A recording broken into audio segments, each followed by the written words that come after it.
You guys could hear the intro music. I can't hear it, and I can't see it, and it's not showing up on the stream. I'm trying to play my intro, and over here like, okay, well. Yeah, I have had encoder overload with Diablo IV aggro skate, and it crashed the encoder, and it crashed the game.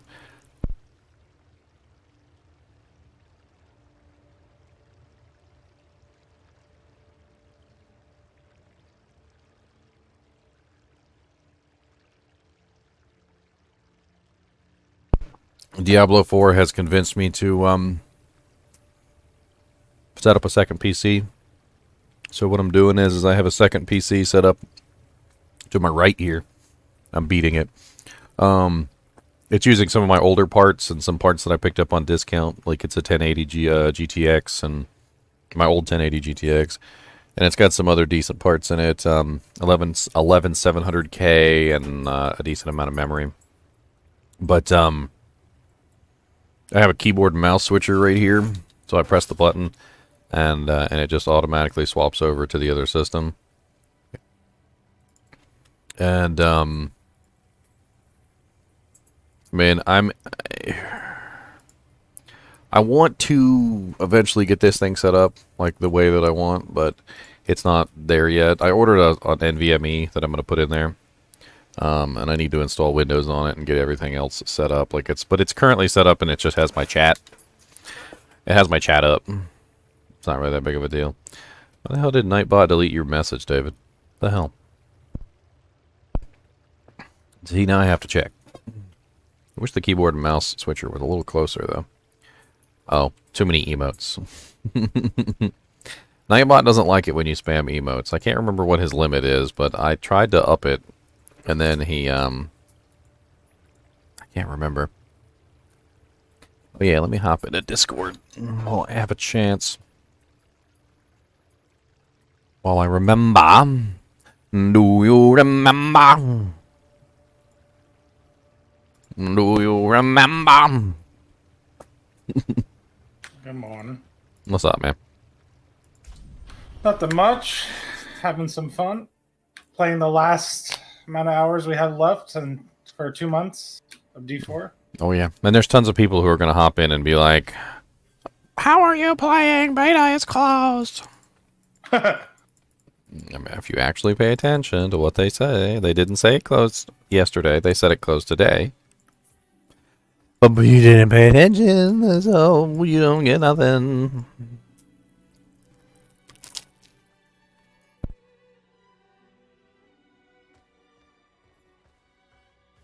I finally got the Whirlwind periodically pulls enemies in legendary.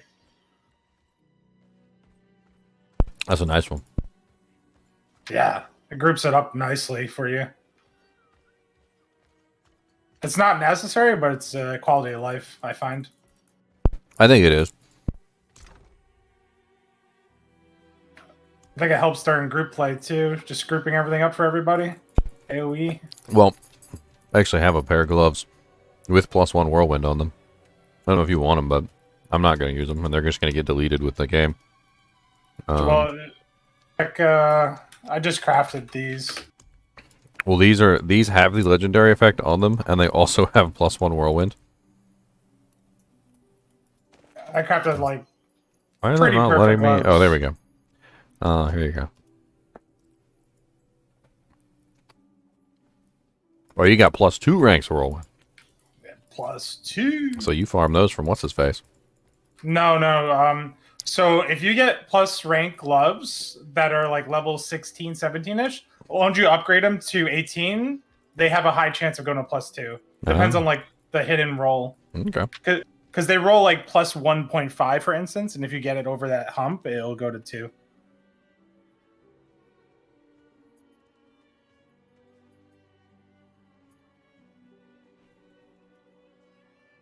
I don't think it's a graphics thing, Acroskate. I think the Diablo 4 is just destabilizing the graphics card.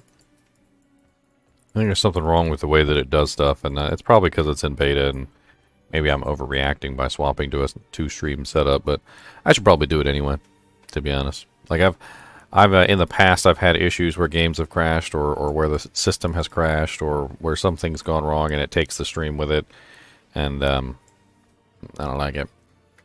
It does mean I'm going to have to swap out a lot of things. I'll have to run Discord on the stream, the PC that's streaming. I'll have to run my headphones into the streaming PC directly. Like, there's a bunch of crazy stuff that goes on. But I think once I get it all set up, it should just be pretty seamless. Won't have to think about it. And that means that my gaming PC will be just my gaming PC. Like, it'll just, that's all it'll do anymore is just game. Maybe I'll look up stuff on, like, you know, Chrome or something like that on an alternate monitor, but for the most part, it'll just be streaming. Or gaming. That way, if the gaming PC crashes, I'll still be up. I also got to hook up the webcam to the streaming PC. Like, there's a lot of crap that I got to do. I'm not going to do it in the middle of Diablo 3. Not Diablo 4, though. We only got like a little while left. It'd take me all day just to figure it out.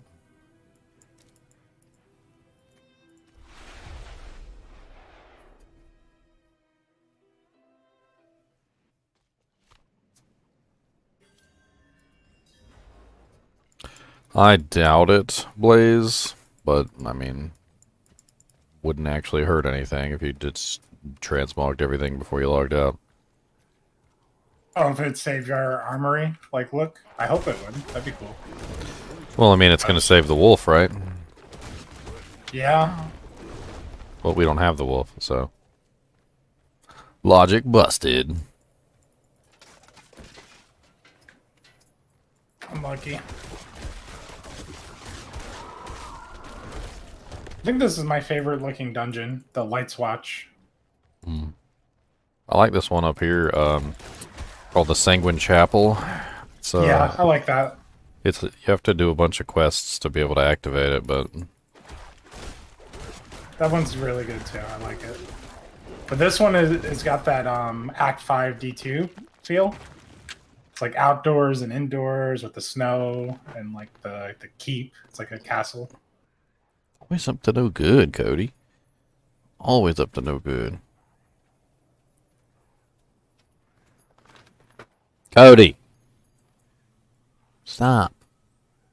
It's a damn empty bag of chinchilla food. Ain't nothing in there but grass.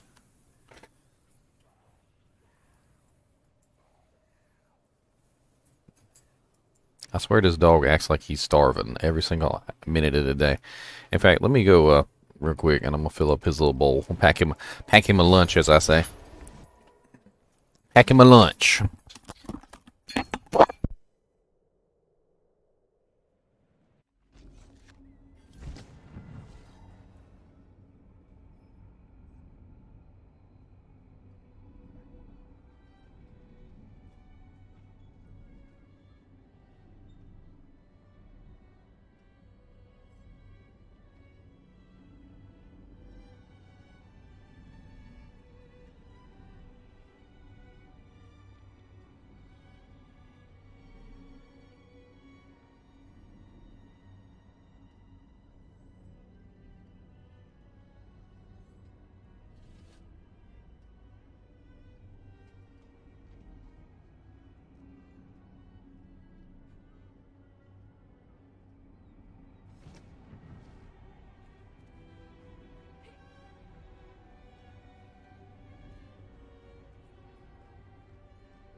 packed lunch.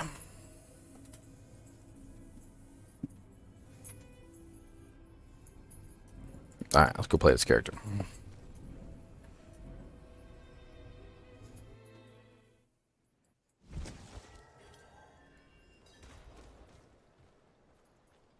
When I used to have my studio upstairs.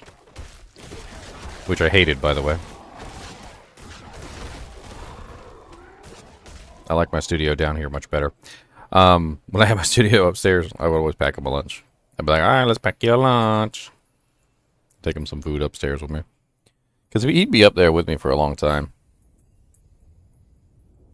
Down here, though, it's not as important, but I guess maybe he got used to it. He's like, where's my lunch? He's like, oh, the service here is terrible. Can't even get a pack of lunch. What is this? Can't even get a packed lunch.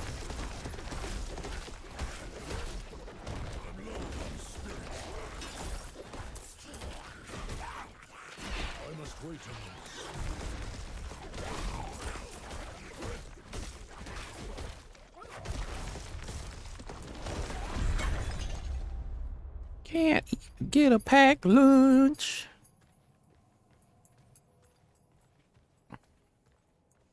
So I did a poll. I know I don't explain my polls very well because I always put the have you hit the like button up there yet.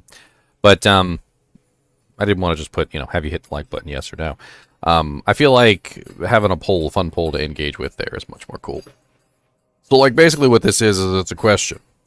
What do you like the best about the game so far, about Diablo 4? Do you like the cosmetics and the outfits the best? Do you like the skill tree, the customization of your characters? Do you like the classes? Like, they have a specific number of classes, right? They've deliberately taken out the Diablo 3 classes. There's no Witch Doctor, there's no Monk, there's no Demon Hunter, there's no Wizard. All those Diablo 3-esque classes are gone.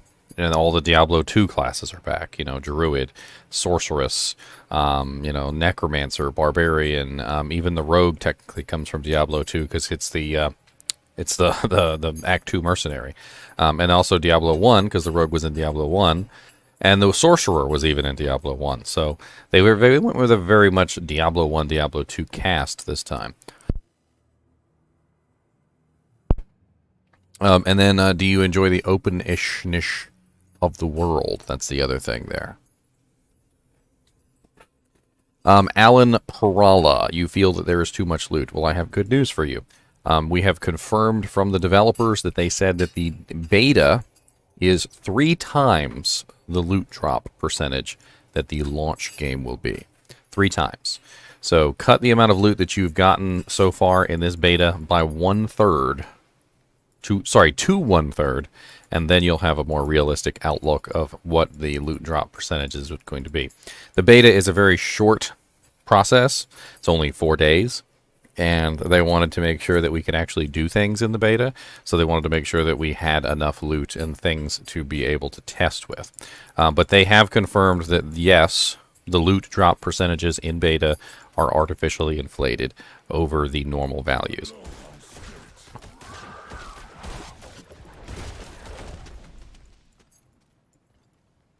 What times it go down today? 12 p.m. PDT, as far as I understand it, unless they changed it. Heard. So that's like 3 o'clock EST. You been having fun, Ginger?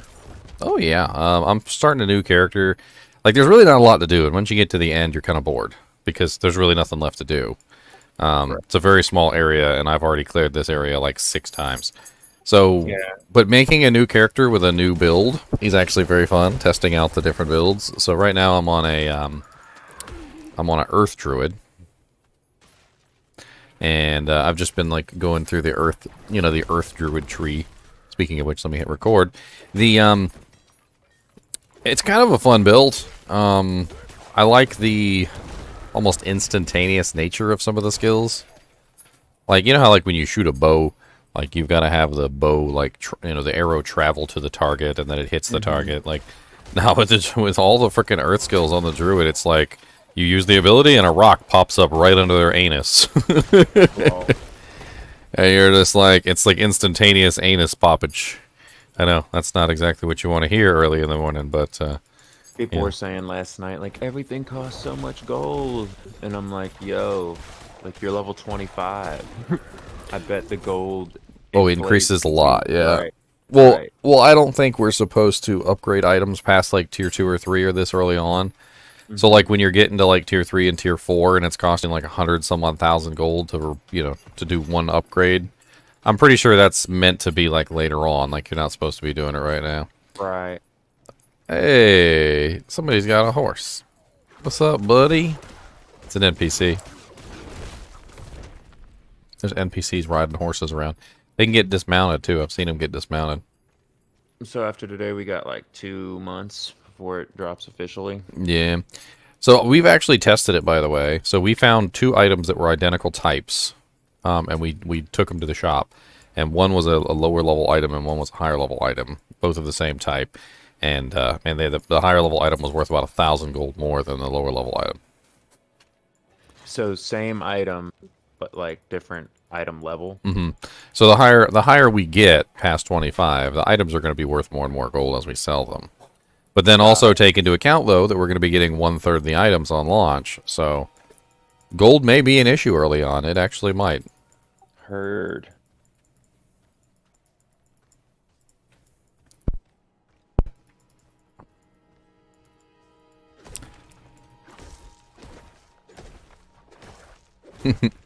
In I many, would love gold to stay relevant. yeah, I like it when gold is actually valuable. I remember in Lord of the Rings Online, I was constantly vying for gold, working the market, trying to see if I could get as much gold as possible, and farming items that were high value to sell. Ginger, I built a hardcore boson, fizz boson On D2 or D4? on D2.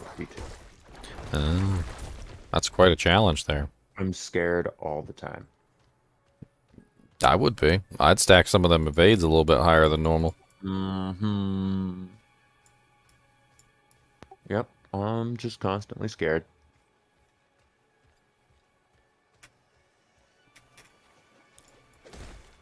It's fun though.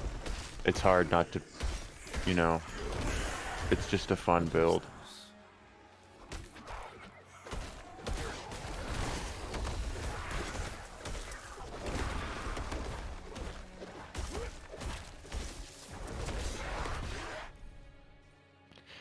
To me, D4 is definitely a W for Blizzard's art team. The combat and art are 10 out of 10. Many people have said it. Even people who don't like the game or whatever. Like everyone, I think, agrees. The art, combat, 10 out of 10 both. It's Well, everything you else can- that starts varying. You can see that they tried so hard to avoid Diablo 3 in this game. Like, Diablo 3 still kind of, like, leaked in a little bit, but, like, they went out of their way to go with a different art style and different, like, everything for the game than Diablo 3. I'm still definitely gonna play. Like, I'm going to do the things and, max out a character and have fun. Yep. You know what I mean? But, I don't know. I've never been a big fan of the cooldown based, like, abilities. You know what I mean? Like, I've always loved D2 for the instant cast, the instant, like, the leveling up, or, like, the... I mean, I feel like Diablo 2 does have cooldowns, though. Like, I mean, we got Cyclone Armor, we got freaking Bone Armor. I mean, sorry. We got things like Holy Shield and Fade and all that stuff that are on cooldowns, and you have to constantly re-up them. I mean, like, it might not be directly the same, but there's a lot of items that are literally just, like, on cooldowns that we have to refresh all the time. That's probably just the biggest thing for me. You know what for me as, like, the way I like my games. Well, it's not like there's only cooldowns, though. There's tons of abilities that are I'm literally not saying energy it's bad. based I'm or not saying it's mana bad at based. all. I'm not saying it's bad at all. Just saying. Out of, There's even items in the game that convert cooldowns into castable spells. Yep. So Yeah. There's I have one on right now. It's a ring that takes Boulder and turns it from a cooldown into a core skill and makes it cost 60 spirit to cast. the only cooldown I have a problem with are the ultimates, and a lot of people are not even using them. The ultimates, a lot of them seem underpowered for being a minute on cooldown. I don't even use an ultimate. Many people don't use ultimates. I'm so like just in a completely different world than you guys when it comes to the ultimates. In Final Fantasy XIV, the ultimates were on a 1 hour cooldown. 60 minutes. Yeah, Not 60 I don't even seconds. care. Not Yeah. 60 seconds. 60 minutes. I don't even care about the ultimate. Like, my rotation is perfectly fine without it. Like, these ultimates, like, as long as they're useful to me, like, the cooldowns, I don't really think matter all that much. Some of them are useful, and some of them need work. I didn't like Army of the Dead on the Necromancer. I thought it was trash. In fact, there's a couple of them that I really didn't like. On the Druid, I really felt Lacerate was kind of underwhelming. Grizzly Rage seems really nice. I actually really thought that one was good. Petrify didn't really seem like an ultimate. It was a very nice skill, don't get me wrong, but it just didn't seem like an ultimate. And then Cataclysm was weird. I don't know. It was very, like, random and wild, like an untamed hurricane, like, with no direction. I don't know. Like, the ultimates, some of them seemed good, and some of them just didn't really seem good at all. I mean, they need to do some work on some of them.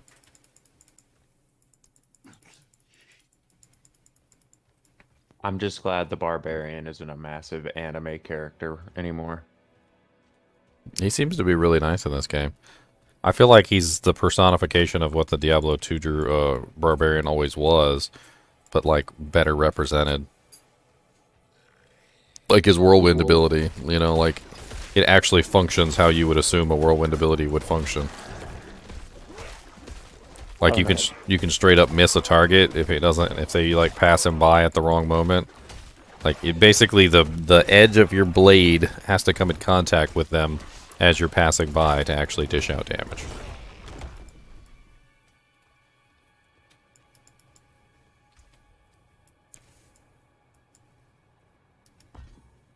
I've been enjoying watching everybody play, and I am definitely going to play through and have fun and do the whole deal. Yeah, even if you're not a big fan of the game, it's worth your money to play through all of it one time, even one time. The campaign, everything. Also been That's what I've been telling people for a long time, is that, like, when you're talking about, like, a game, like a brand new game, of course you're going to play it through it probably at least one time. I mean, most of us played through games like Elden Ring or Hogwarts Legacy. Exactly. I mean, we're now still playing them, like, and that's just the unfortunate truth, is sometimes we get bored with games.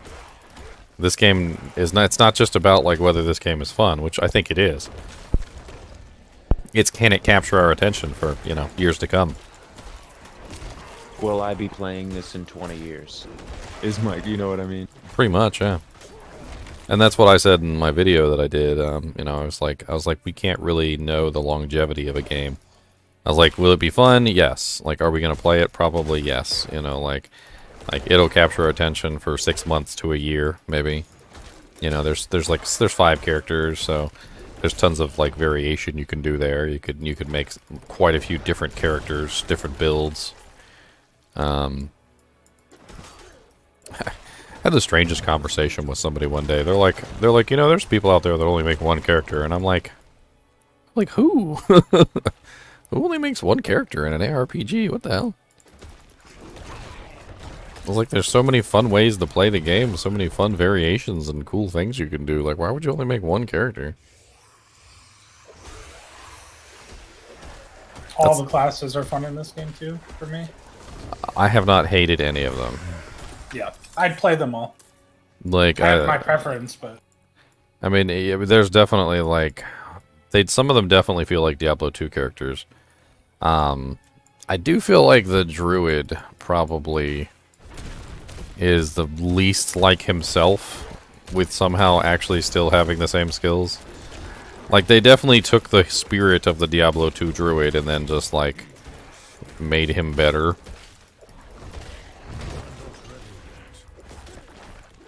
I mean, there's some qualms about some of the skills that I'd like to see fixed. Like, I'd like to see Hurricane be constant.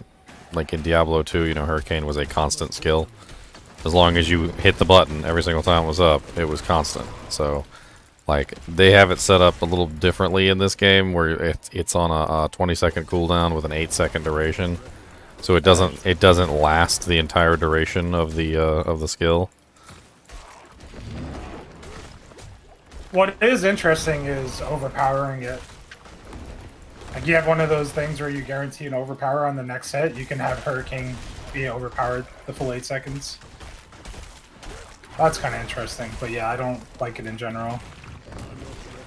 I mean, this character seems very melee, just the same way the Hurricane Druid did. So, like, I'm trying to to utilize that to my advantage.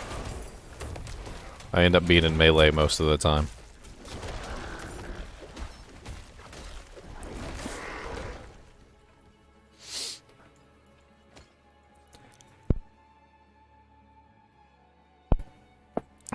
Hmm.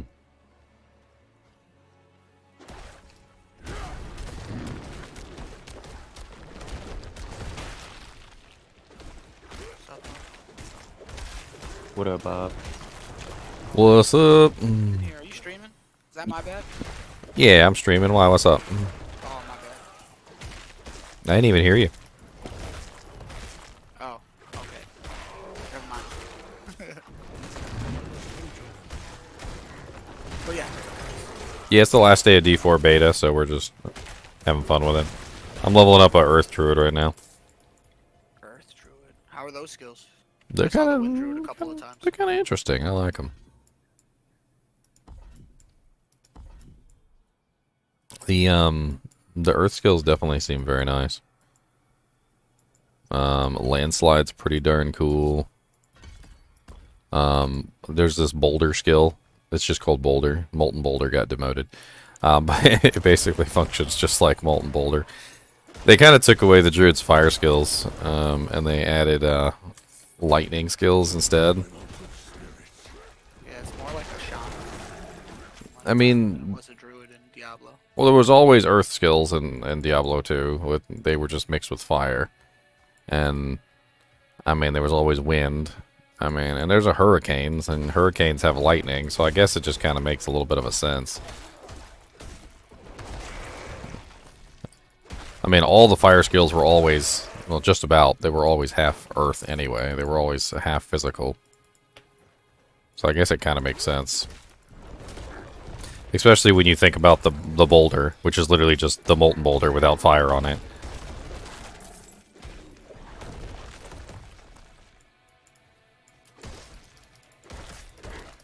The storm is you know, like completely new though. I do feel like that's an addition that they made. It's kind of cool though. I mean, it kind of takes the aspect of like the Sorceress Thunderstorm. Like he literally has T-Storm. Like there's an ability in there that basically what it does is it like just hits lightning down on targets nearby like every certain number of seconds, just like T-Storm does. And he's got some pretty cool ways he can like stack his lightning too, which I think is really neat. Like every time somebody gets struck by lightning or something, like they get immobilized, and then like every time a monster's immobilized, there's just like a % chance that another lightning strike will hit them again. And so like if you build it right, you can just have like lightning just raining from the sky, just as you walk around like you're freaking Thor, the god of thunder or something.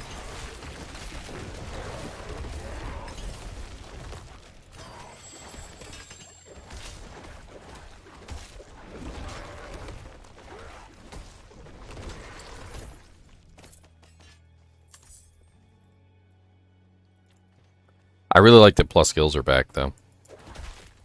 I did not like that plus skills disappeared in Diablo 3. And they've got some pretty cool plus skill equipment. Like there's a legendary druid item that you can get that gives you +2 skills to all your druid earth skills, but only when you have a barrier active, or when you have fortify active basically. And you basically have a skill that can grant you fortify, so all you have to do is use the skill that grants you fortify, and you get +2 to your skills during the duration of the skill. And then you can there's other ways that you can like build fortify as well, which is nice. Druid's one of the most tankiest, if not the tankiest. It's crazy tanky. I didn't die once on like the world boss or anything. The Druid is so good for survivability.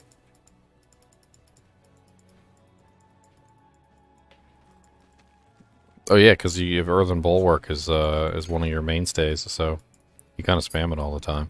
And there's a really nice Earthen Bulwark legendary.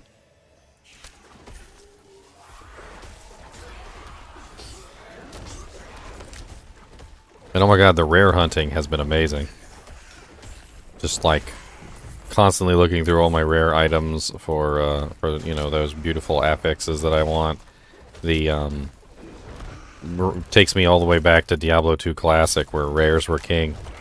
Every single rare you found could potentially be that new godlike item that you were looking for.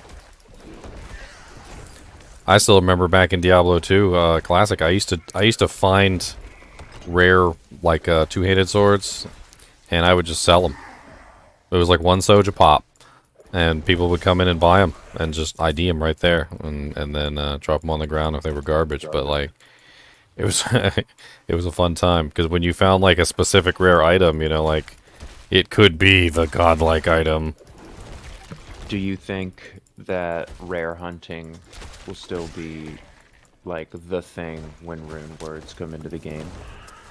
I mean, I think rares will still have their place. Yeah, I don't know what slots rune words are going to take up. So Right. just like in Diablo 2, you know, like rare gloves are still very valuable, like rare circlets and things like that. Like Right. I think they'll have their spots. I'm hoping they do something with magic items and like allow magic items to have some pretty cool FXs too. Yeah. I'd like to see magic items be like just like Diablo 2's magic items, where you have like a, you know, only like 2 affixes total, but like they can be like really strong ones, like, you know, like 320 gloves, or like the, what is the javelins, the 640 javelins or whatever. Actually, I'm pretty sure it is like that. I think the blue ones can just roll higher stats. Yeah, it's just not enough to make it worth it right now. But yes, they do roll higher than the rares.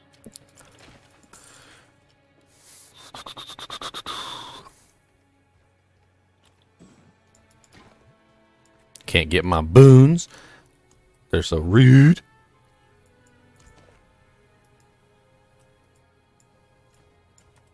Boom. Man, this sword build is insane.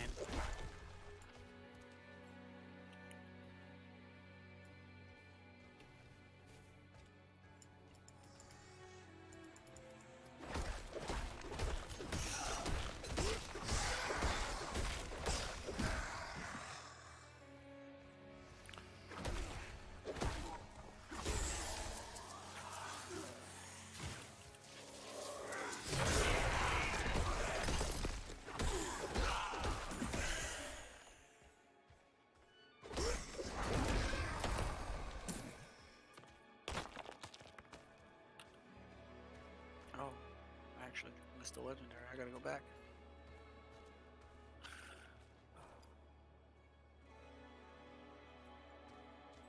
Oh.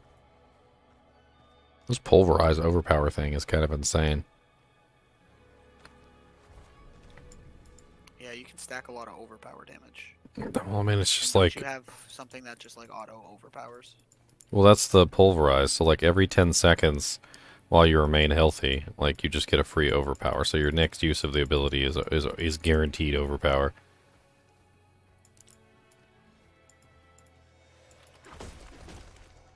What are my thoughts on it being limited to 6 skill buttons? I think it's important. The way they have the game set up, you could totally just put 1 point in everything. I mean, I've talked about this previously.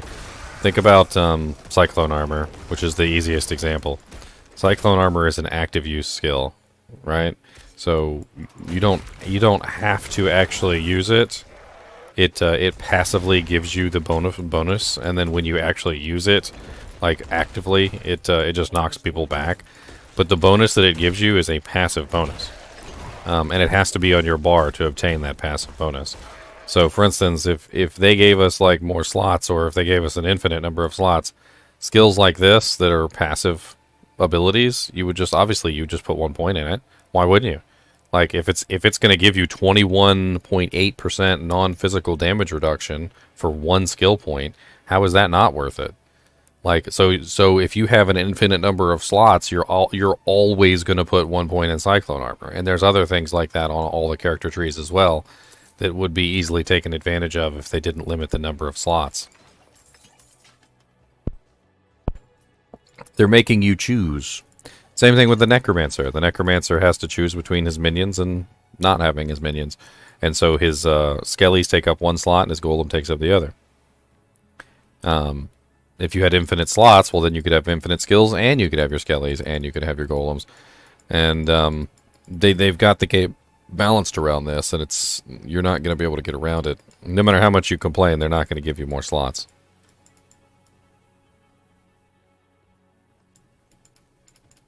Nor should they, because, in my opinion, if they did, it would break the game.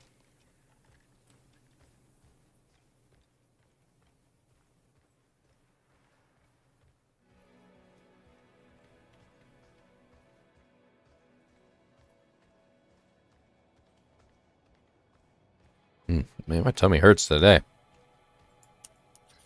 I missed another legendary, man. That's terrible. Don't they go back to your stash? When you miss important items, if you go back to your stash, it'll say, you missed this. You big dummy. You are the best at this. You big dummy, why you miss this? Look at this fancy thing you miss. We're going to throw it in the trash because you didn't want it. We wanted to show it to you first before we threw it in the trash.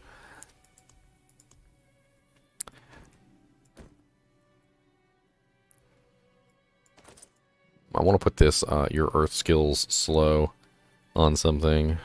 Can I put this on an armor? Or can I put the fortify ranks on an armor? Let's test out Altharaz.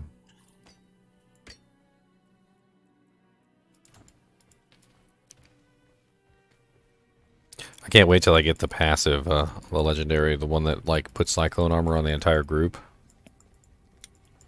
That's freaking insane.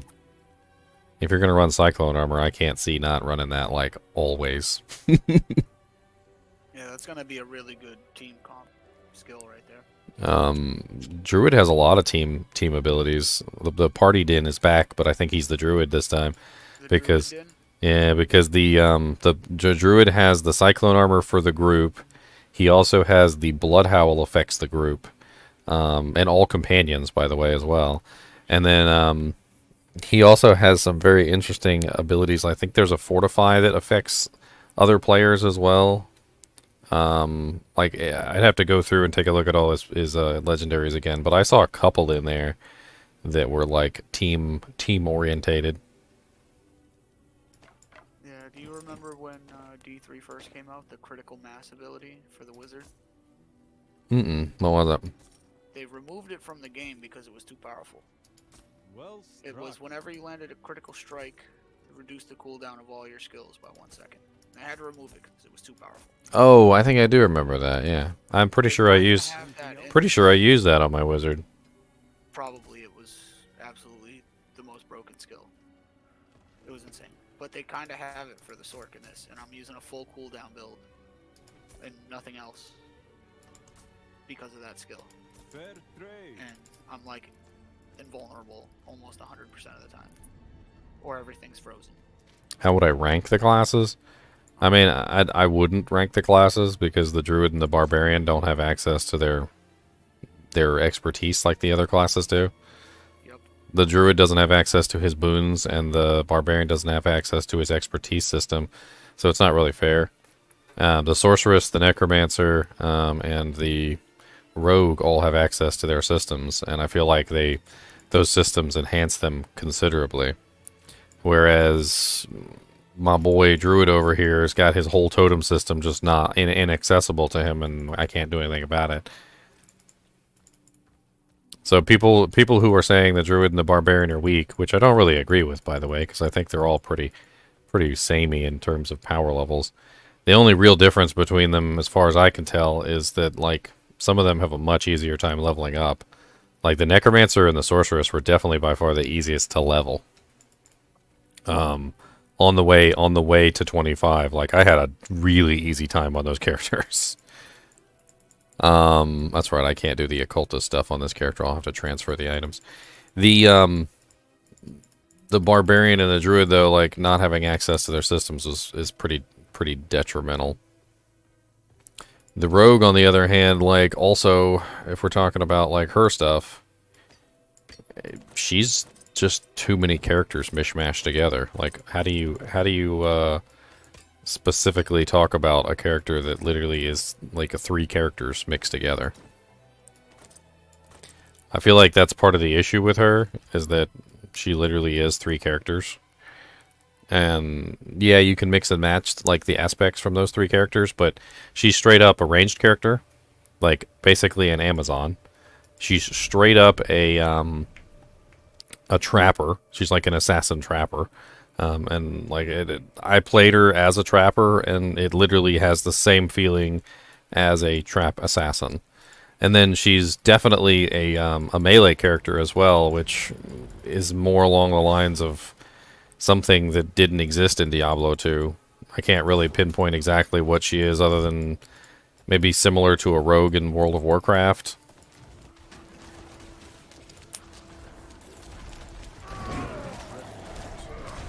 Oh, my boy's over here farming. Alright. And the wrathful Oscar Reed is sitting here waiting for me to kill him.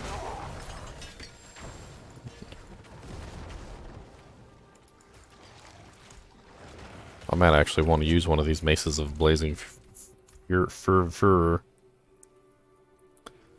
Let's you got quests you got to do? I'm still leveling up that character. I'm trying to get his legendaries in order, though. Oh yeah, me and We encountered a bug in the game in the beta. Basically, if when you complete a dungeon that has an aspect tied to it, you get said aspect, the Codex of Power aspects, and it unlocks the occultist. And what we found out, rather unfortunately, is that the occultist will not unlock until level 25 unless you have completed one of those dungeons that has a aspect tied to it. Well, guess what? The aspects are account wide, and I've already done all the dungeons. So I just legit cannot unlock an occultist at all on any new character now. So I'm just over on my other druid trying to like work these items. Also, you cannot do anything with legendary items for a different class. So if you have druid items and you try to go to like a rogue or something like that that does have access to the occultist, it just tells you this is not for your class. You can't do this. Okay, so I can put these slow skills on my armor, so that sounds good. Which helmet do I like better, though? The Adventurer's Helmet of Quicksand has +1 Ravens. And the Ballistic Adventurer has +1 Vine Creeper. I do like that barrier generation, though. oh yeah, I took advantage of that hard on my build.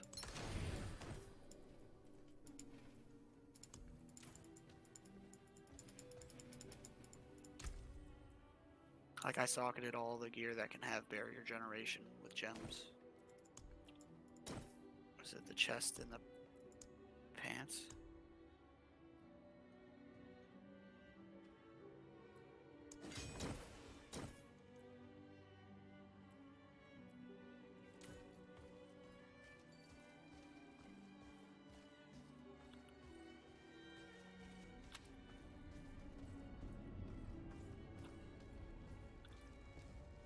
Just trying to get his doojanks in order.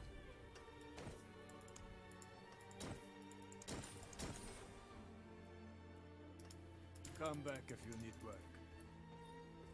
There's a lot of ways you can game the system. And I don't know if they'll change it, but like apparently like re-rolling enchanting items or upgrading them and all that stuff, it costs a hell of a lot of gold. But if you do it to the rare item before you upgrade it into the legendary, it works so much better. Like, it doesn't require the same ridiculous items, and in general, like it's just like way cheaper and way easier just to upgrade and like beef up the rare item before you add the aspect to it.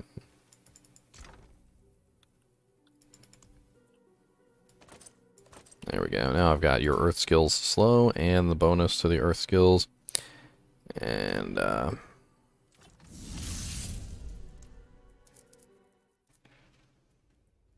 itchy beard. He doesn't have no shirt on. No shirt. Full up. Did you know you can pet the cats too? Like they talked about petting the dogs in the thing, but you can pet the cats. If you go up to the any cat that you find in the world, and you say hello to it, like this, he will turn around. He scratches the ground, and then he lays down on his side, and then he shows you his tummy, and asks for pets. Hello. See, he rolls over. He's like, go ahead, get it in there. He's like, give me some tum-tum rubs. But they won't do that unless you say hello to them. It's pretty cute. I wonder if there's any other things like that we'll discover as we're playing the game. There's going to be, I'm hoping at least, and it seems like they're pulling a lot of inspiration from WoW. There's going to be big puzzles in this game.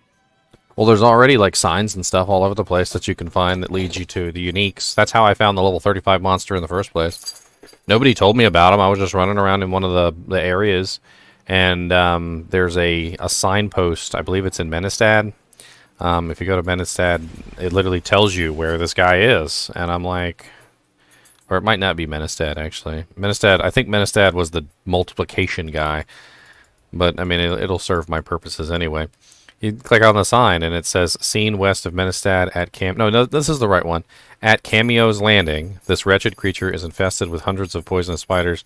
I think this is the wrong one, but Cameo's Landing is the correct area. I think this is a bug from the beta.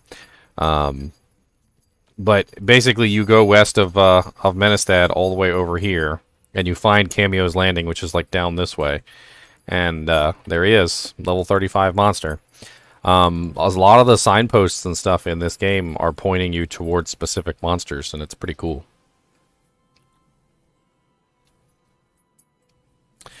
Ugh, my tummy is bothering me this morning. I'll be right back.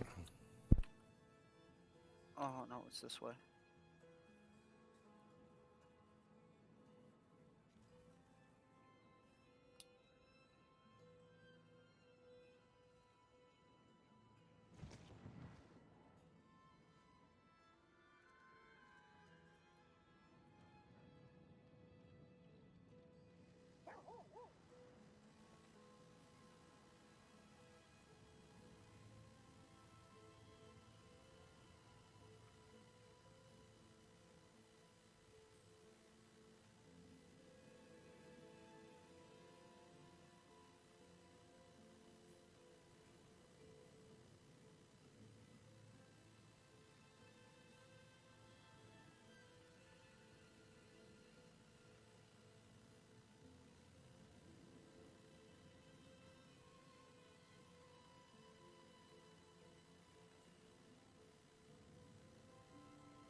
A fine harvest for my master.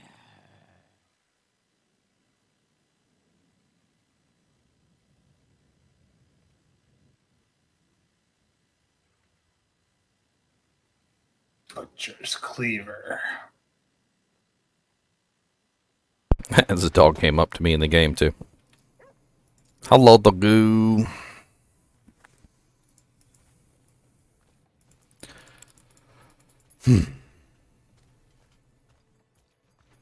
Hell am I at? Oh, I'm over in Ministad.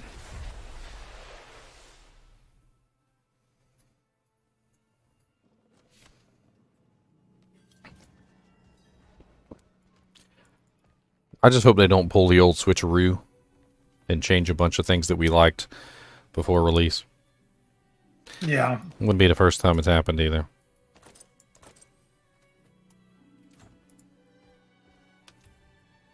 Blizzard has been notorious in the past with balancing, actually changing the functionality instead of just nerfing like the damage or survivability, for instance. They just outright changed the build entirely. It's like, well, I like the build. You can just, lower the numbers. Just let me play the build that I like. Hopefully they don't do that. Well, they're still creating the builds, so like I was telling people before, like right now we're just looking at an idea, like, so we can't get too attached to these builds that we don't necessarily know if they're actually going to make it to live. Like the Blood Mist Necromancer. I don't think that one's making it to live, guys. Not in its current state, anyway. As I told people with the Shockwave Druid in Diablo 2, it's not that the damage output is really that insane, it's that you're basically immortal while you're doing it. The Blood Mist Necromancer literally cannot die. He has that Blood Mist ability up 100% of the time whenever he needs it, to the point of absurdity. So he literally just is immortal. This Eastern Gatehouse is such a pain in the butt to leave. Like, you gotta be like a ninja. They really bugged out this gatehouse. Like, you can get it sometimes if you're like fast, or if you've got like a dodge ability and you can get up here to this little rocky area. But if you can't get outside of the town limits, you can't use your evades. You're gonna have to warp out, I guess.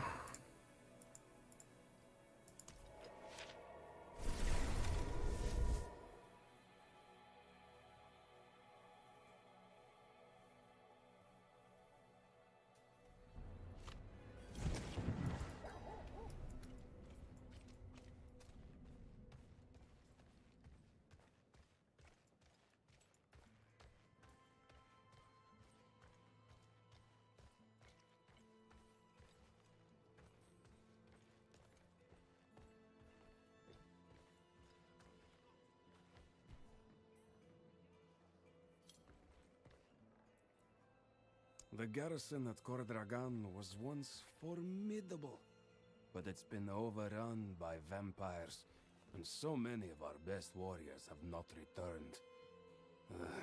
It's a wicked place now. Don't be quick to judge, stranger. A hungry man taking a loaf of bread is not a thief.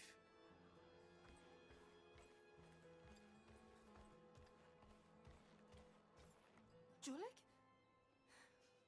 Have you seen my Julek? He said he'd be back in the morning.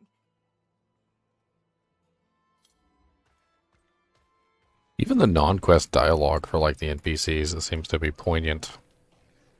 It doesn't seem to be nonsense. Like I talked to the barkeep in there, and the barkeep was talking specifically about Kordragan, which is the place where the vampires take over. Yep. Oh, hello, random elite. What's up, buddy? I must wait a moment.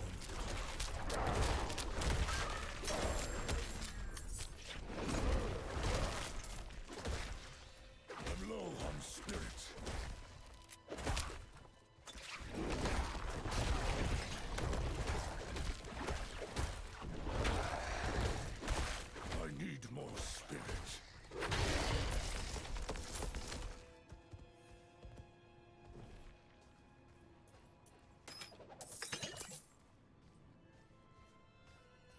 You know, it's funny.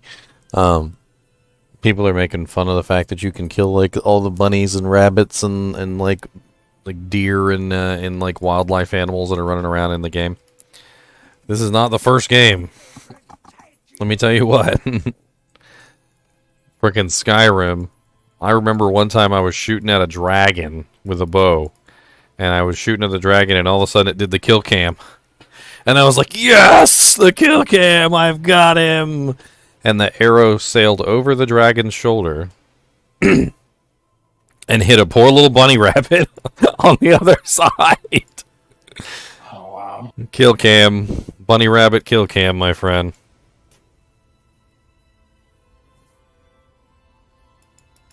Poor little bunny rabbit. He deserved it. He was just trying his best to survive. He's like, there's fucking dragons and monsters out here fighting.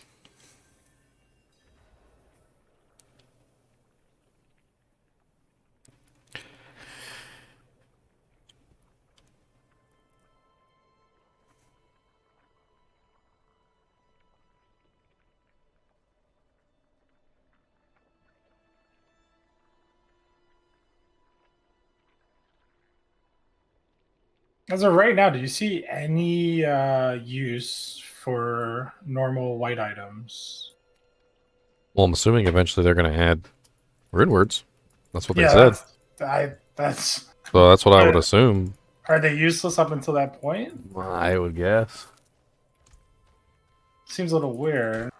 Yeah, I guess they're there just to be there. Boom, boom, boom. Well, that's how it felt in Diablo 3. In Diablo 3, none of the items in the game were worth anything. The whites, the blues, nor the frickin' rares.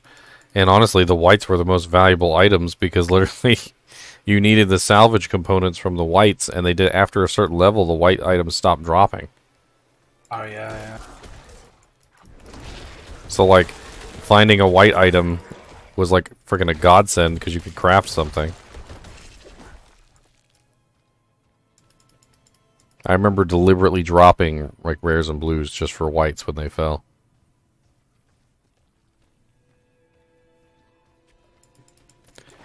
Who fell asleep, Gene? What are you talking about?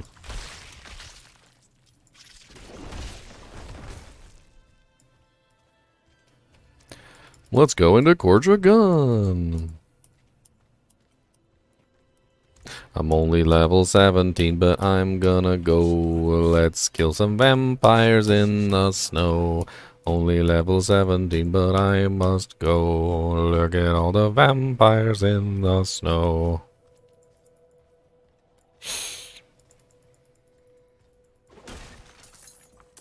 I looked asleep? Okay.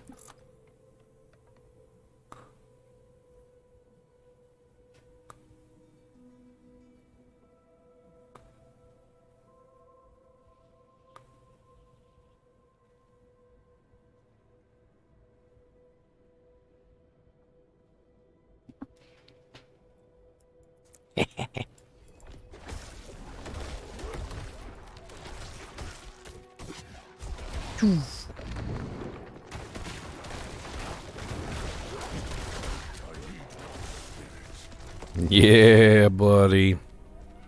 Killing them vampires, oh yeah. Killing all the vampires, oh yeah. New build, the Snoring Druid. That's right. How did you get a sneak peek into my build? Boy. Buddy.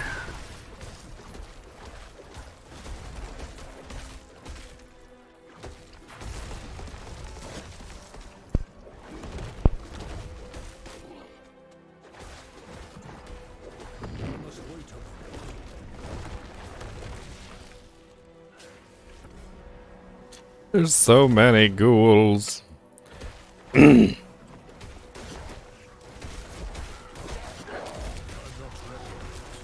are you, Mr. Fresh Meat? I know you're around here.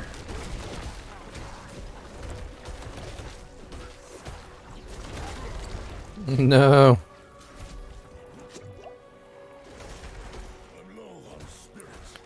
I'm low on spirit.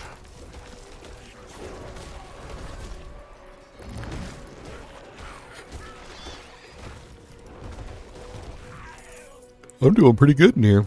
It's not bad at all. I'm kicking some butt and taking some names.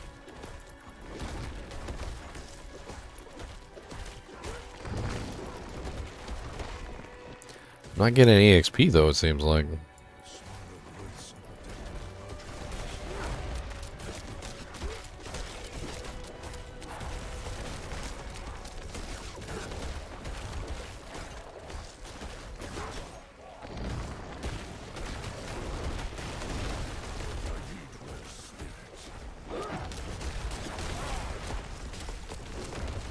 What's up, Mr. Revenant? That's right, get wrecked. Don't you come round here and get wrecked oh, don't you come round here. We dropping that beat. Oh, don't you come round here. We got all the rocks. Come on down and I'll hit you in the socks. No, literally, like all my skills come up from the ground, so I'm gonna hit you in the socks.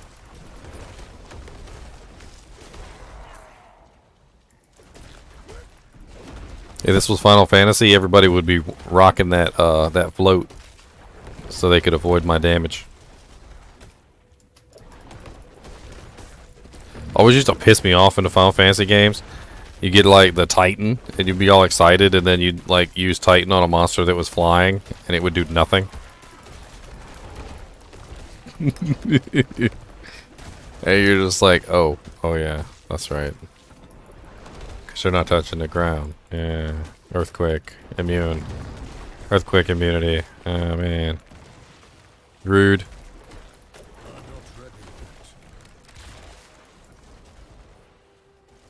I haven't played Final Fantasy in forever. I've played so many over the years.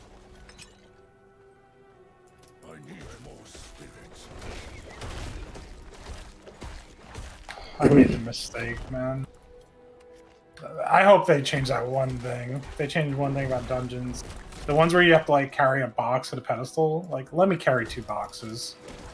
Because if I forget to put the box on the pedestal, I go to the other box, I have to backtrack. You can only carry 1 box. So like, no. I mean, it's literally on your back. Like, in their defense. Like, the box is literally on your back. Yeah, but... You can see it. You can see it on your back. Like... killing monsters. I don't want to, you know, stop the flow. Big boy. Ow, why you gotta be so ouchy? I wonder if I can cheese him from up here. Aw. No cheese? Aw, no cheese. I can't cheese. Oh, he's back to full health too. Freaking douche.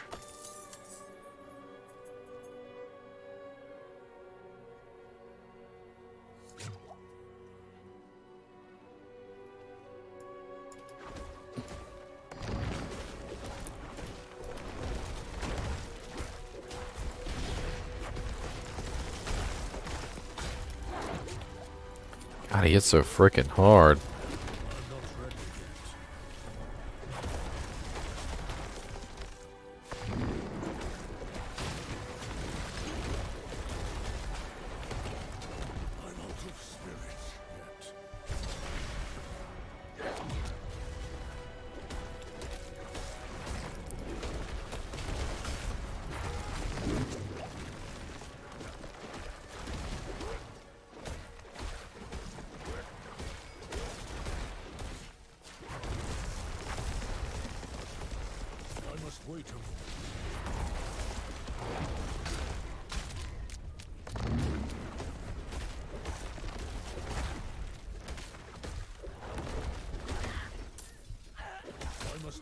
Boy, this boy hits so hard.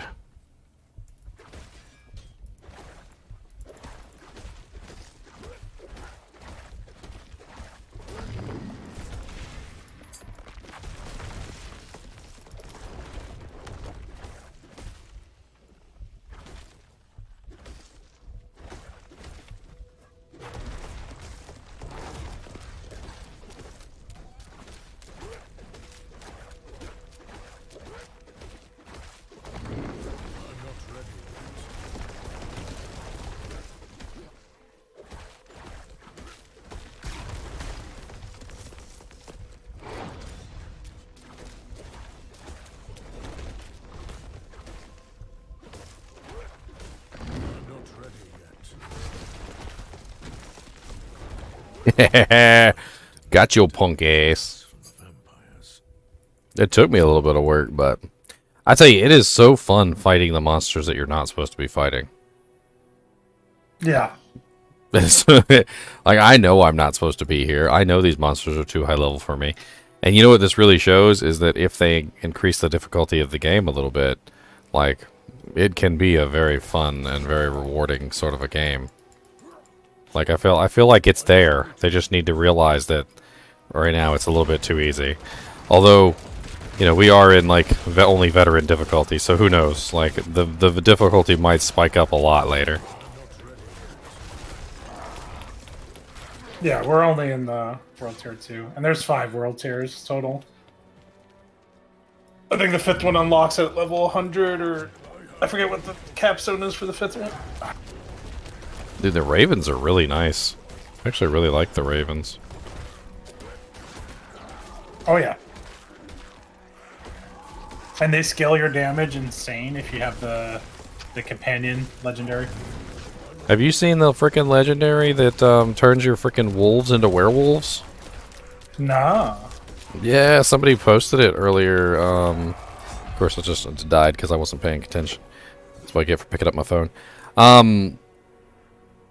Yeah, I saved it. Hold on, let me see if I can find it real quick. It was really cool when I found it. I was actually pretty excited. Did I save it on this? I got 2 phones at the moment because I'm still trying to swap over from my Pixel 5 to my Pixel 7. It's probably on my 5. Yeah, here it is. Your wolf companions are now werewolf companions. Werewolf companions deal 200% additional damage and can also spread rabies. Apparently it's called Moonlight of the Alpha. I can't remember which one of those is actually the affix. Like which one of the effects is actually the name of the affix? Because when you enchant the item, it always ends up with like the same. I think it's this one is the quicksand. So like the earth skills slow enemies by 25% for 5 seconds. I think that's the effect. So quicksand. So this is Moonlight of the Alpha, and I'm assuming Alpha is the affix name. Dude found it at level 4, by the way. It's on a weapon. So I guess maybe if I gambled weapons, I might be able to get it. I'd need a bunch of opals. Oh, obols. Need a bunch of obols.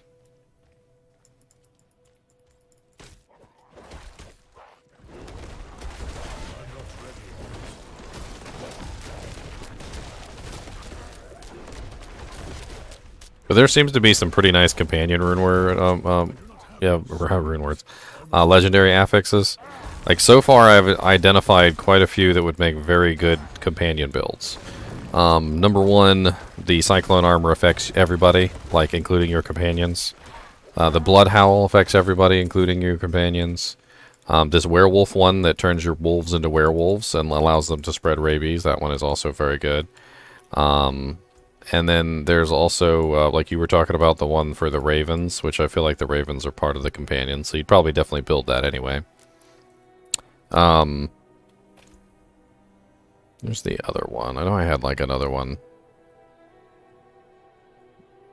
But I mean, there definitely seems to be like a whole, like, I want to build a companion druid-like build.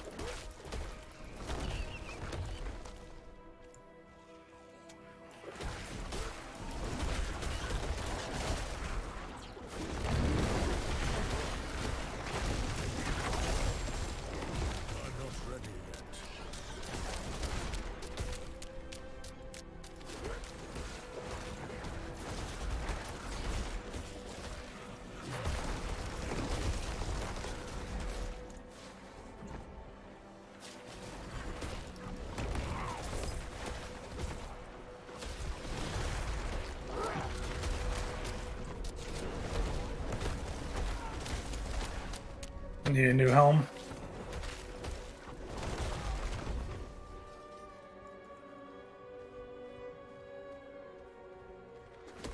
So much fortifying.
Die, knight.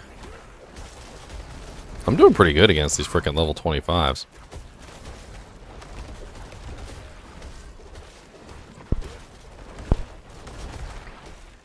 I feel like this gives you a much better understanding of how your character works, too. Like, a lot of the times you'll be playing against these, like, weak-ass little monsters that are auto-scaled to you. And, it's so stupid. Like, I understand why they did it, but, like... I'm gonna be honest, let me turn it off. Like, let me turn off the auto-scaling, please. Like, I would totally like to just, like, get wrecked in a dungeon with a bunch of high-level monsters. Like, this is fun to me. Especially when you're in a group and everybody has to work together and people are like, CC that one! There's a revenant! Oh my god! He's using his rake ability! Like, it legit becomes a challenge. It's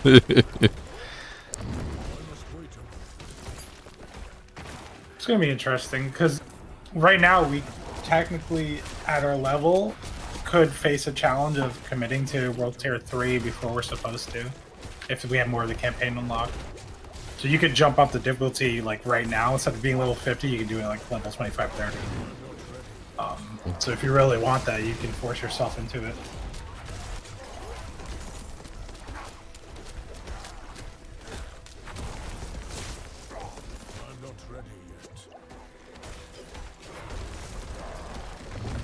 Don't let them take you. Don't let them take you alive. Don't let them take you down. Don't let them take you alive. Ah, he's gonna kill me. They're so close. I almost had him too. Stupid life leech. Your mom's a life leech.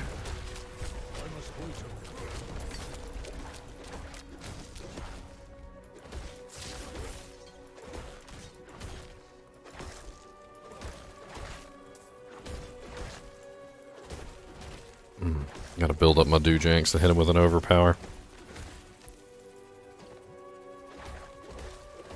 3, 2, 1, let's go.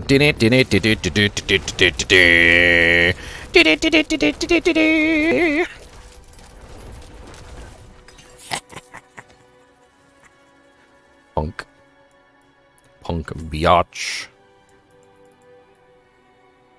How'd you know?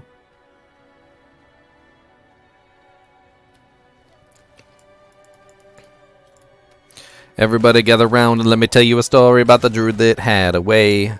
That he killed all the monsters, killed them all just a day.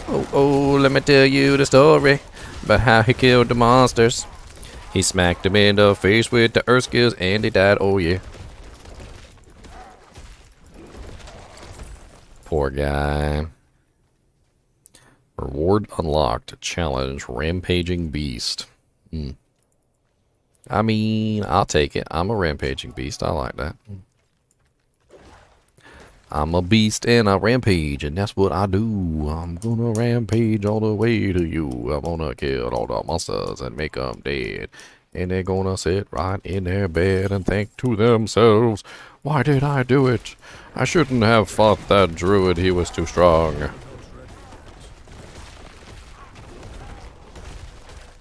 It's like... This morning before I woke up, I was looking at my phone, and there was a meme on there from Skyrim days. It's like, you literally just finished killing a dragon. Like, an ancestral dragon. You one-shot said ancestral dragon. Immediately after fighting said dragon, a thief comes up and says, give me all your coin or I'll slit your throat. You're like, boy, did you just not see me one-shot this dragon? Like, right there. His skeleton is still behind me. Like, on the road. I sucked his soul out of his body. Alright? Why?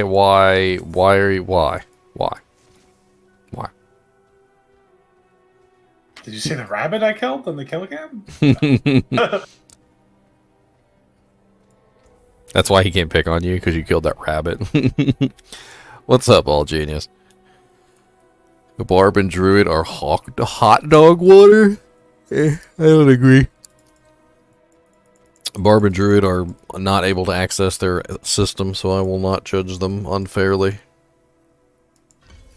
I will not judge them unfairly.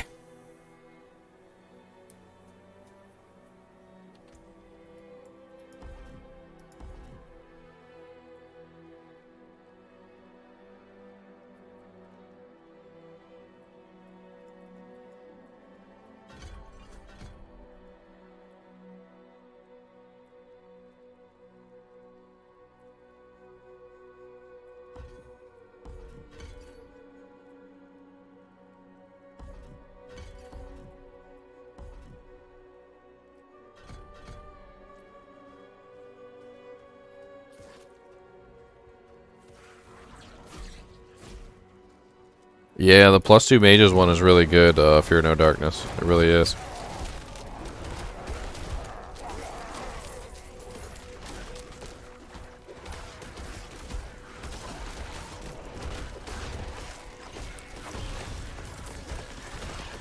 Look at your Fang Stum.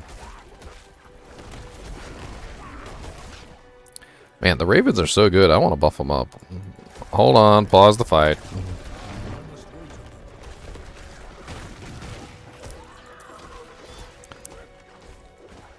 I said pause the fight. I said time out. See, you should have did a timeout. You're like, dang, all right, geez, all right, God, all right, dang. All right. Rude.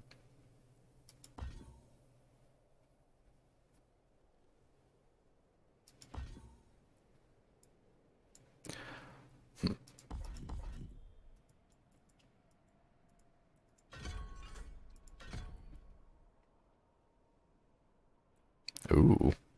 Enemies inside the swarm are vulnerable for 3 seconds. Wow, that's pretty nice actually. So whenever I drop the swarm on their heads, I get a nice vulnerability.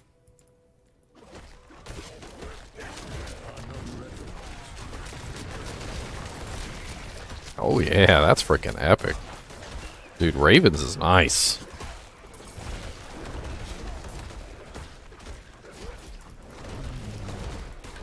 I don't like that you can't see the 3 of them above your head, like when they're passively there. Yeah, they're just flying and doing their do-jank, like, but they do attack. Like, you see them come down and attack, you just can't see them flying. I want to see them flying. You're right. I agree. I want to see them flying around above my head. Like, I feel like that's one of the cool. The fantasy. Yeah, I mean, you've got like a whole flock of do-janks. Yep. Breaking your do-janks with my stuff. Breaking it. Oh, it's so rough. What's up, Lord Ident Fireball? Hold on, let me get my buffs up. Give me just a second here. Alright, you ready?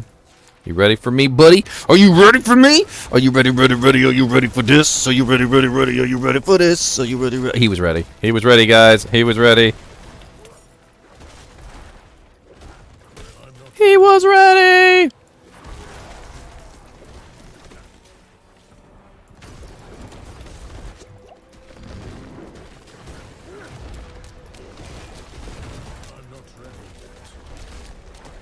Get him. Get him. Don't let him go. Get him. Go get him. Don't let him know. Yeah. Yeah. Eat it, Lord. Who's the Lord now, sucker?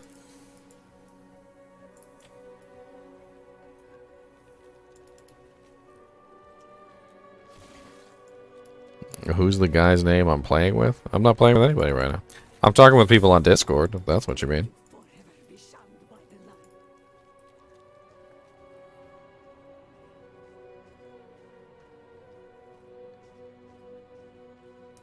Just an old man living with regret.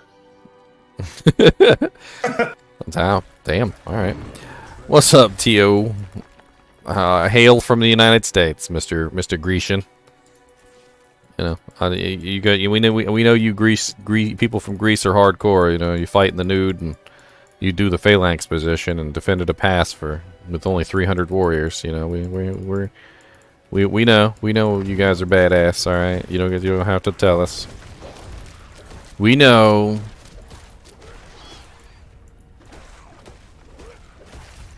I forgot about his machine gun. I might not be able to kill this guy. I could try, but I might not be able to kill this guy. That machine gun is insane. Let's spec out a Ravens for this guy just because. And let's beef up the bulwark as much as possible. Maybe that'll help us out a little bit.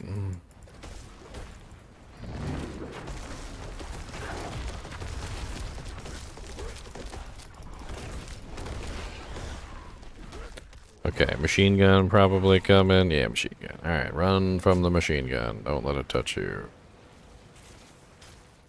Good. I fought this guys a couple times. I fought him in a group with a bunch of like frickin' level 13s and 14s. It was pretty bad. And we managed to beat it finally, but it was rough. Not gonna lie. His machine gun is probably his deadliest ability. And he loves to do that stupid machine gun. There it is again. I guess I can't really dodge it by going behind him. Okay, so do not go behind him. Lesson learned. Lesson learned.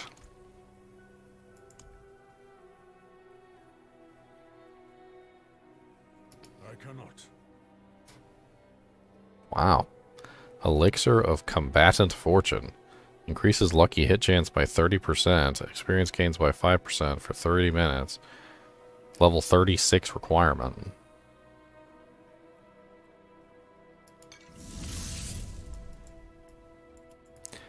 Alright.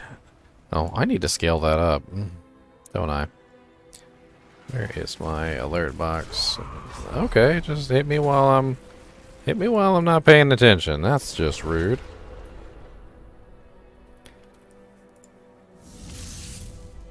There we go. Scale that up a little bit. I recently upped my stream to 1440p.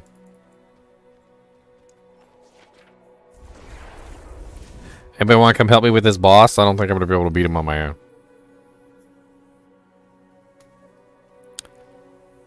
Sure. I'm only level 18, and he's level 30. I can come. I need to go repair my equipment. Here, type in clan channel. I'll invite you. Not while I'm in town. Will you let me repair my doojanks and stop being weird?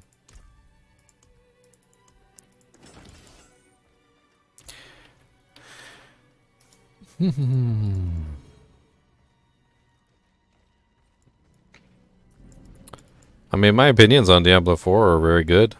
I do feel like there's some stuff that they could fix, but none of it I feel like is, you know, overly bad. Many people have had complaints about the UI, not being able to zoom out, things like that. Like, I do feel like a lot of the complaints are very, Fixable. easily fixable. Yeah, the core is there, and that was the most important thing. The game is strong at its core. Every update is only going to make it better from now on. CPD. As long as they don't do a reversal. Like, start going in the opposite direction.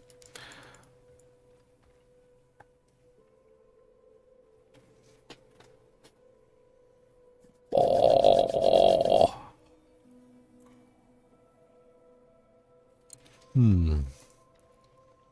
Yeah, be prepared. I ain't gonna. You're gonna have to carry me. This is that dungeon that doesn't scale, so I'm only level 18 and it's level 25, and the boss kicks my butt.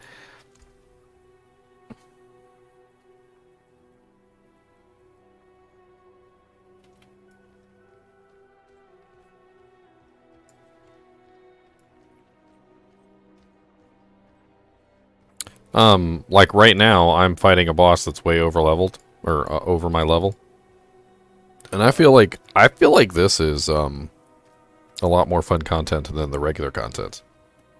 So, if they can make the rest of the game this challenging, if when we go to the higher tiers, it becomes like this, then you're not going to be bored. You're going to be freaking like stressing out trying to freaking beat a dungeon, trying to figure out what exact skills you need to get in there and actually do the do-jank.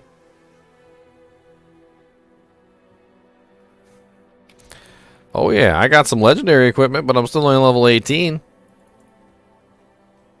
You know, speaking of which, hold on, let me go back to town for just a second and see if I got any equipment in my stash, because I have leveled up quite a bit since the last time I checked.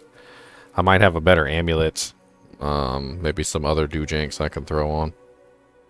I crashed, so I'm back in the game now. You poor pathetic soul.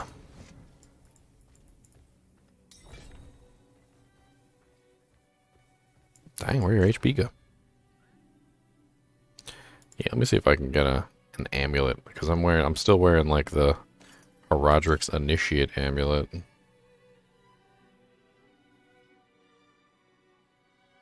Yeah, there we go. Now we got the little bubble. That'll be helpful. Is this...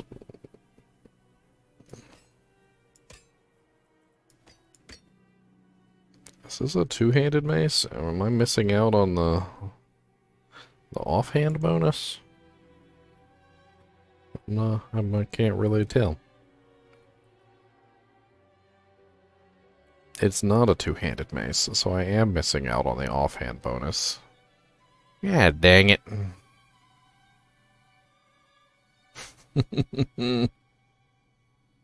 Do I have a totem around here somewhere? I don't have any totems. Pretty sure I sold them all. Let's see if the shop has a totem.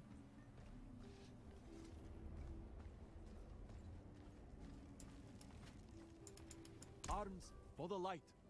Of course not.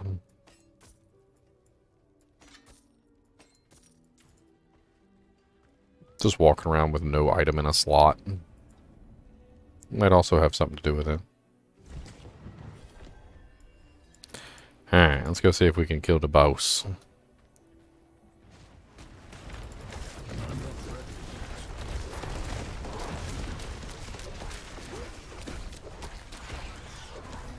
Machine gun.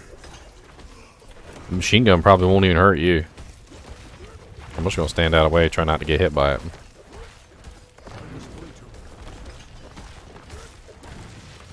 This fight is a much different fight when you actually do it with like low-level characters. He freaking kicks ass. There's the machine gun right there. I'm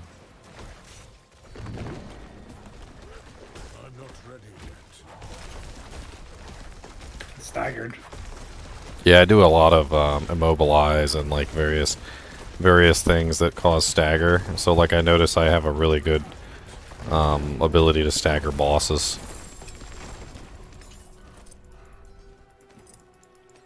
There we go.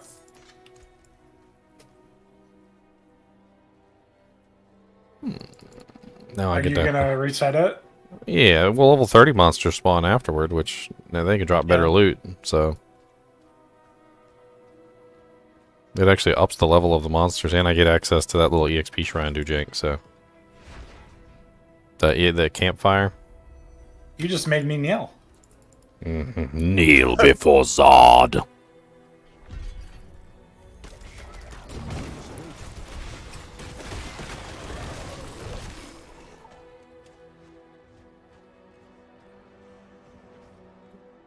See, now I can get access to this do-jank. It doesn't... I don't know how long it actually lasts, but it does give a pretty good little EXP bonus. Then you can go to like a dungeon or something. If the character sheet shows you how much XP you get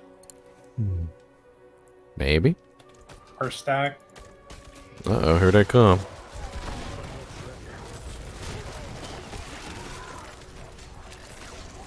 Trying to sit by a campfire and be...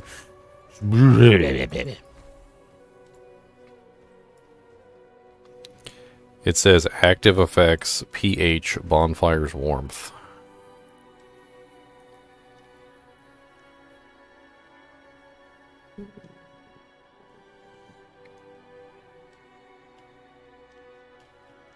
It doesn't show. Doesn't show the percentage though per stack. Hmm. I have to think the campfire plus an elixir is like the best bonus XP you can get, plus a group XP as well. Yeah.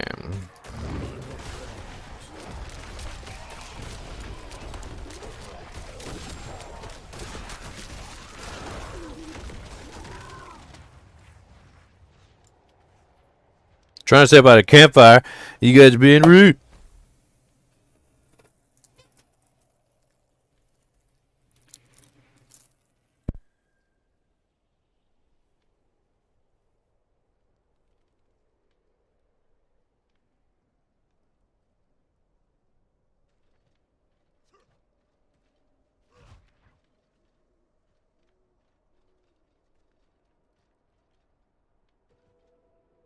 The fresh meat cleaver in game.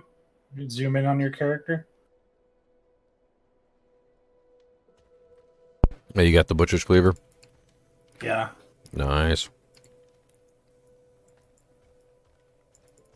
Alright, 15 stacks. Let's go murder some stuff.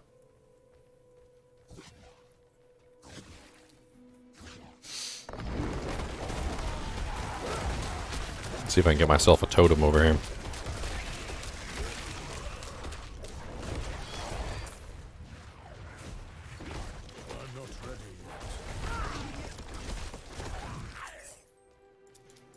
This will be my 7th character I level up at 25. Jesus.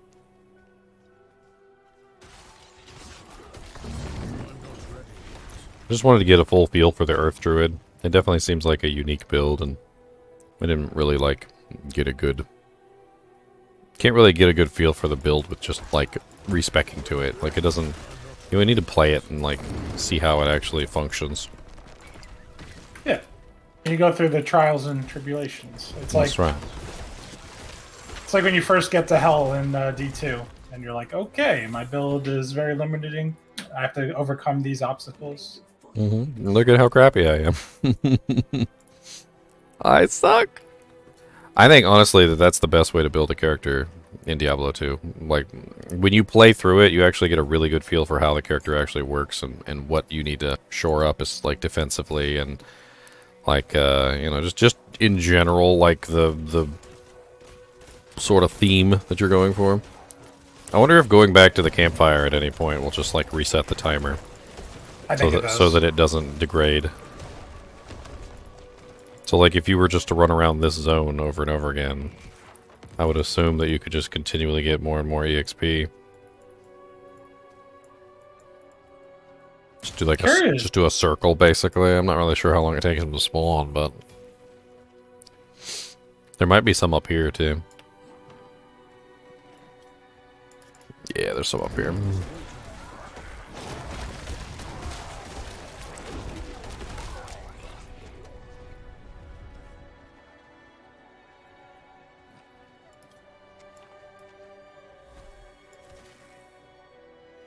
I really like the traversing of the terrains. Yeah, I think it's cool too. I think it was a good addition. Did you make a Karen yet? No, but I saw Cooley making Karens. Asking to see your manager.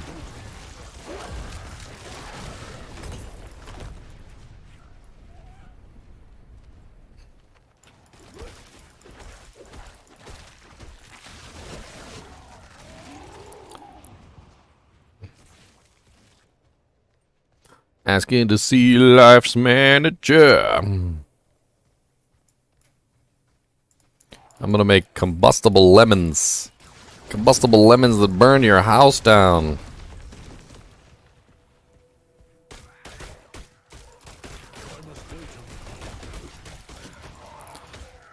Almost level 90, or 19. Oh, there you go.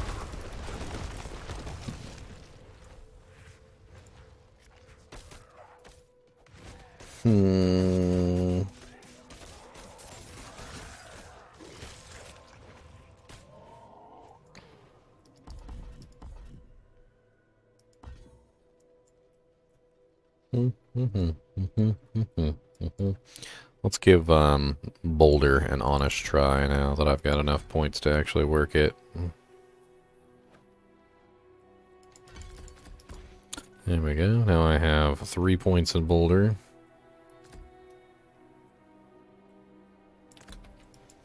And I've got the passives. Costs frickin' 60 spirit though.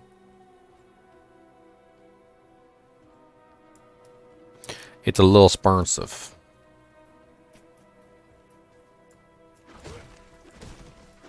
Build some spirit off of the environmental. Just breaking barrels and stuff. Like you can...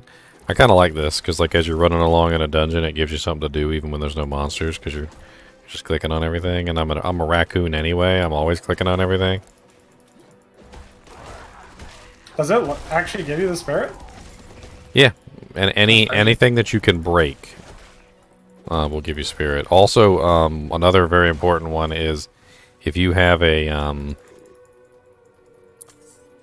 what is it? If you have a boss and she's bubbled up, you can still dish out damage to her by generating spirit. So like if she's all nice and bubbled up and you're kind of wondering what the hell's going on, like. Or you're just sitting there, picking your nose or whatever the hell you're doing. Like, it gives you something to do. So you can just sit there and you can generate off of her, her shield. Oh, yeah. That campfire definitely refreshes it. Because I had a timer, like, ticking on it, and then I just went back to full.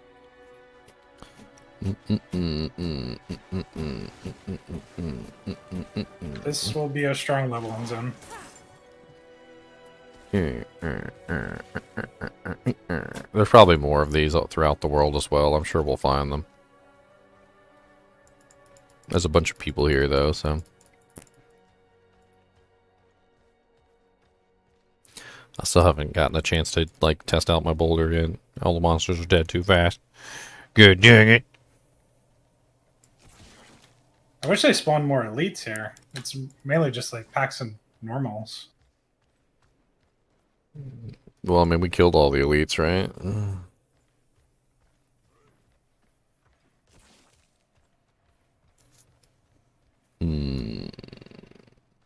I can handle all the regular monsters. I just couldn't kill the boss. Here we go. Come here, buddies. Aw, freaking shot my boulder. I shot my load into the wall.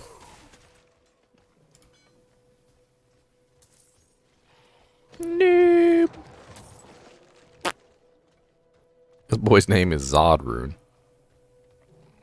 That's a good rune.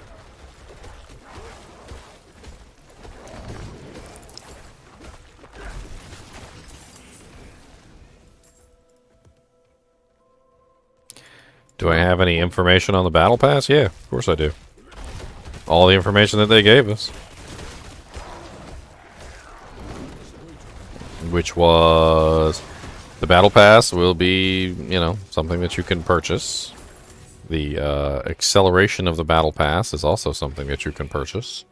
All of the buffs, like EXP gain and things like that, that would adversely affect the speed at which you level up your character, are not capable of being accelerated, so you have to actually earn them. And they are all part of the free part of the battle pass, so that you are, everybody can have access to them.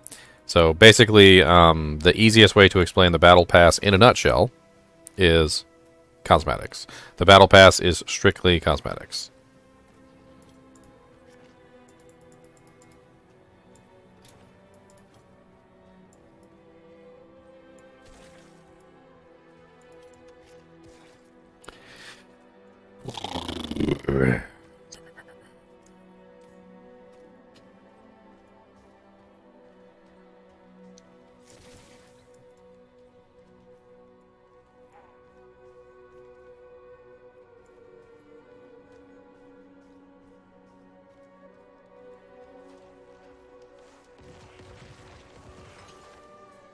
Let's look up what the technique system is. Which, what, the expertise system? I've got a bit. The mastery of the expertise, which is the technique. Oh. I don't know if anybody has that information. It probably was leaked. Or it might be a Wowhead article.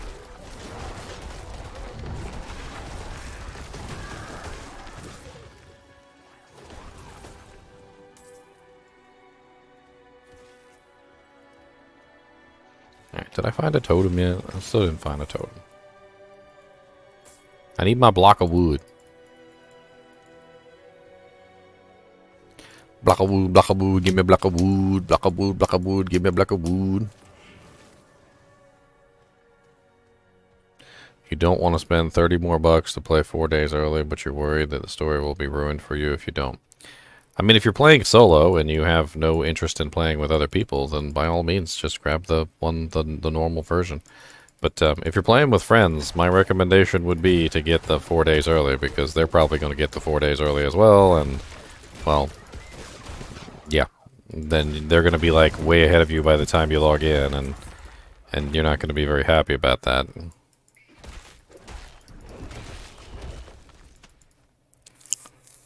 I mean, it's obviously up to you. I can see arguments for both sides as a streamer, though. As a person who does content creation, I have no choice. Like, if I didn't get the 4 day early version, I might as well just quit my job. Might as well just go get a real job and go back to work, because, yeah, I'd be an idiot. No, the drop rate will not be the same at launch. They said that the drop rate for beta has been artificially inflated about 3 times normal. Ah, that makes sense. Okay. So the technique is basically the expertise system. It's similar to the Druid, but you get to choose one that you're not using. So, like, if I want polearm expertise, but I'm not using a polearm, I get that. Okay. That's interesting. Basically, an additional expertise. Oh, well, I mean, that's a really big way that the Barbarian is not getting his true potential right now. For sure.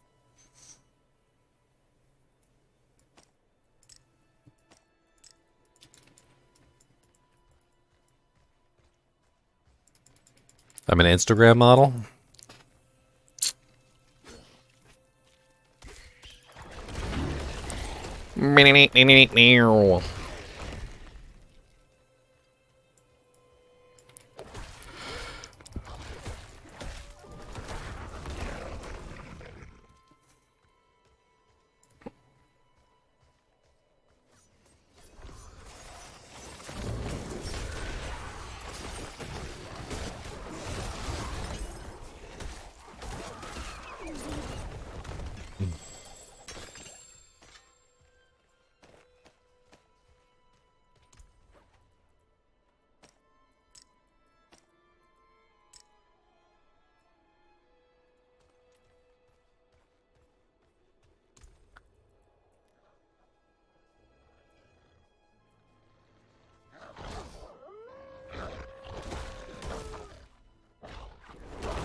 I don't know. I don't know about Boulder.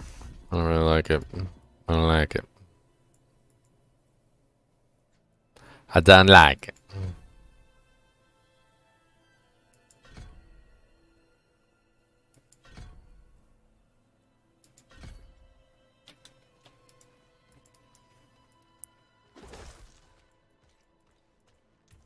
I'll put my ravens back.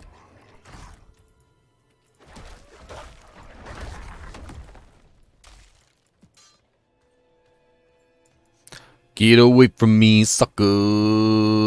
You're gonna die. Get away from me, sucker.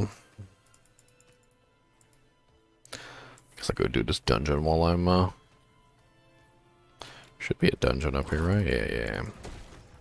I'll go to this dungeon while I still got my campfire stacks. Pop another potion too while I'm at it. Why not?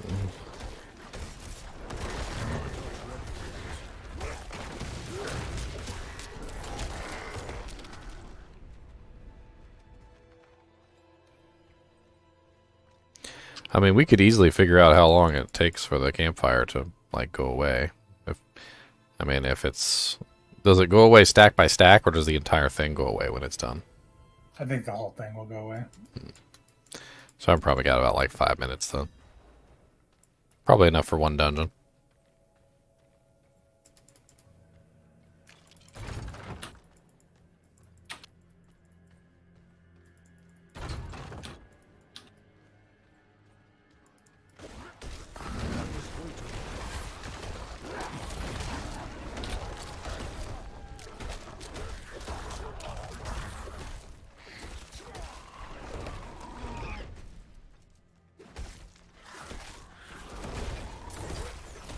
Oh my god, so many quill rats. Stop it! Stop it, quill rats! I hate you! Okay, I lied. It doesn't all go away. It goes away by stack. Okay. Well, in that case, I've got quite a long time.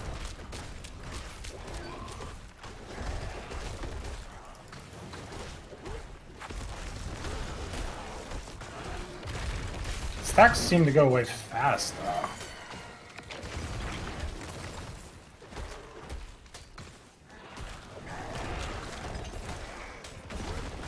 Dang, so many elites right here. Look here, Talkral the Night Hunter. Ooh, an amulet.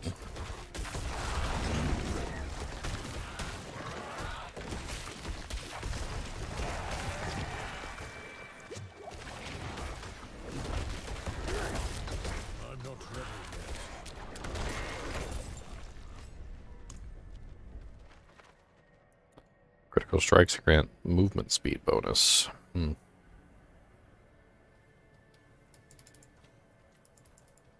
It's got any plus skills on it? Does not.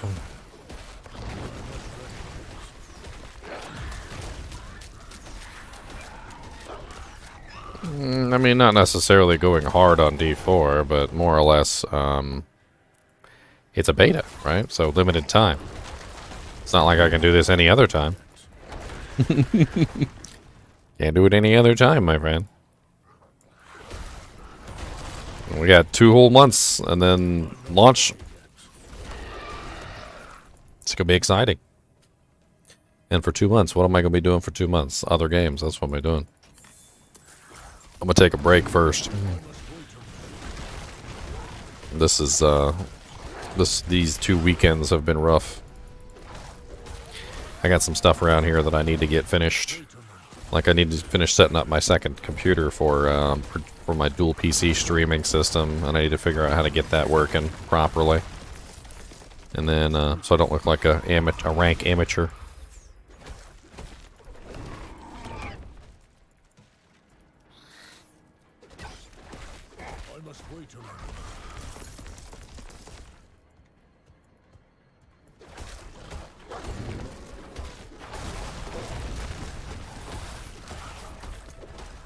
You got a Steam Deck? What do I know about that? I know lots about the Steam Deck. I have a installation video on how to install Diablo 2 and Diablo 4 on it. I have an entire video going over like the performance of Diablo 4 on the Steam Deck, which I think is pretty decent considering it's a brand new game. Here, let me link you some videos. So this is my video on the Steam Deck's performance right here with Diablo 4. And then if you want to know how to install Diablo 4 and Diablo 2 on your Steam Deck, I have a video for that right here. Bam.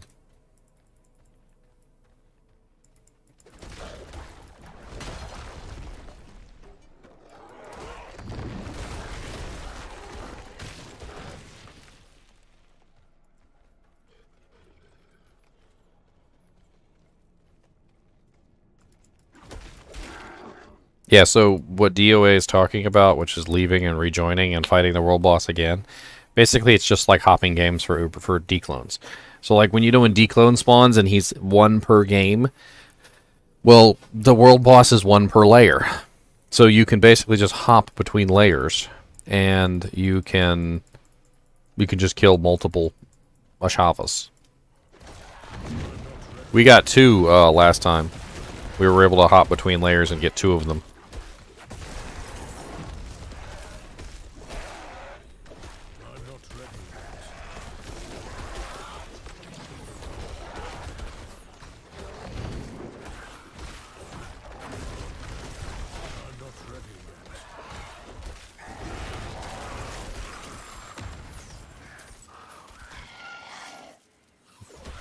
I hear the Steam is already talking about another iteration of the Steam Deck. Like a little bit faster, a little bit more memory, maybe a little bit better screen. They're already talking about multiple iterations.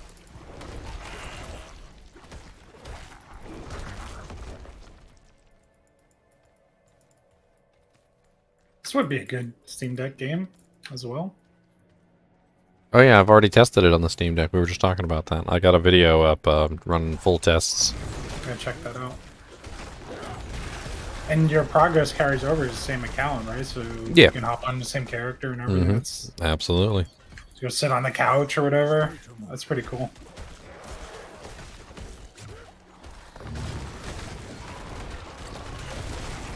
Now, can you stream from the Steam Deck? I actually have done a Diablo stream from Diablo 2. I did a Diablo stream from the Steam Deck. It just plugs into your capture card. Like, it's not too big of a deal. I do have a little bit of issues with the Steam Deck and the docking. Like, I need a more powerful USB-C adapter, something that can put out some serious wattage, because like the dock just wants so much power. I don't understand why. Like even the one that comes with it isn't powerful enough.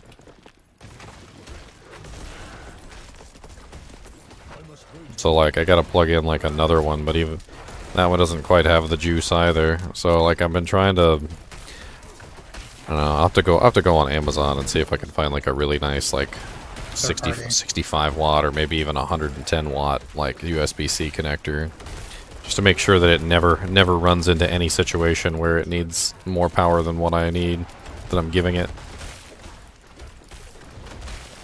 The problem is that it's not just the system pulling power, it's also trying to charge the battery, and then like it's also whatever peripherals you have plugged into the dock as well, and then the HDMI connector, which is running to the to the actual system, and then it's got to power that connection to the actual PC, and then of course when you're playing the game, like there are specific moments in the game that are going to be a little bit more stressful than others, that might pull a little bit more power from the GPU and the CPU and whatnot, and it's going to pull a little bit more power than what it normally pulls. And so then then you run into these moments where it's pulling a lot of current, and during those times, like brief periods of time, it's just not putting out enough current, and it'll do things like cut the screen off or do other things that aren't quite what you would like to have in a gaming experience.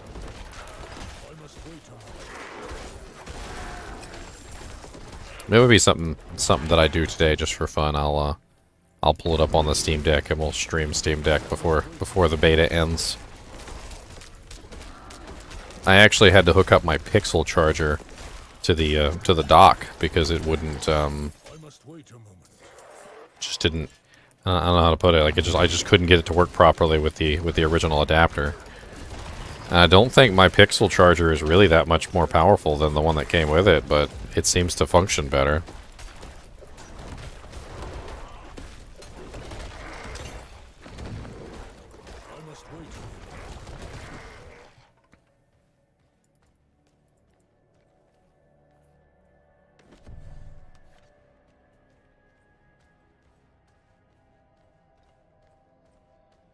No, you can't take the battery out of Android devices, Joy.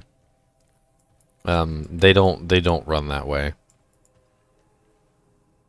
In fact, I'm pretty sure that it runs off the battery no matter what, even when it's plugged into hard current, which is how Android devices function.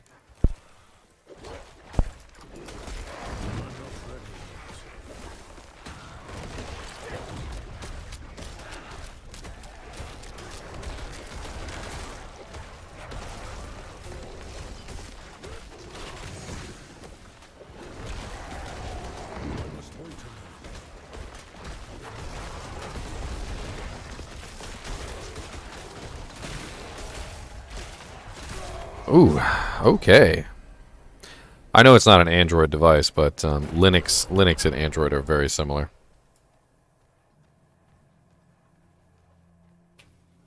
That was painful. I'm probably going to do Necro, Greek Trojan. I'm probably going to make my Naked Mancer. Sounds like fun.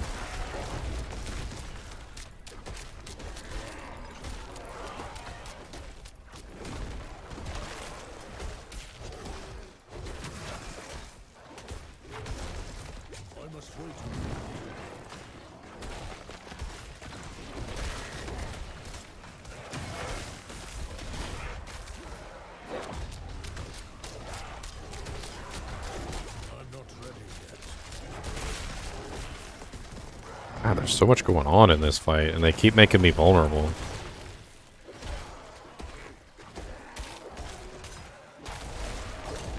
I feel vulnerable. No, I mean they do. They like every time they touch me, my orb keeps going purple, and then like I can't get in there and fight because while I'm vulnerable, I can't do anything. They just like wreck me.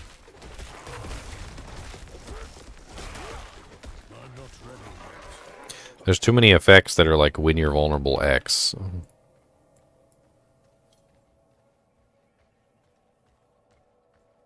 The reason why I'm choosing the Necromancer Trojan has nothing to do with his power level. It has to do with the feel of the character.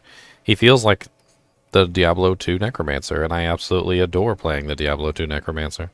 So it'll be fun to come back and like full circle. Like in Diablo 2, my starting character for Diablo 2 was the Necromancer. The Naked Mancer is basically just if the general idea of it is that he's so powerful that he really doesn't even need equipment. So you just stack Magic Find gear on him. And I'm not exactly sure what build I'm going to go with on launch. It's most likely not going to be the Blood Mist build because I'm pretty sure that build's going to be gone. But the old standby of the Fishy Mancer seems to work really well. So despite whatever goes on, the Fishy Mancer is always going to be an option.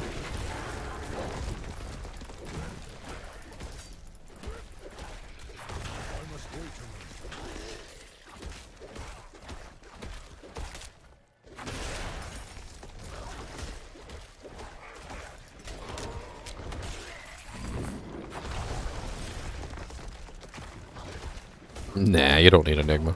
I never use an Enigma on my Fishy Mancers. I had a very nice teleport amulet on my Naked Mancer. I remember that.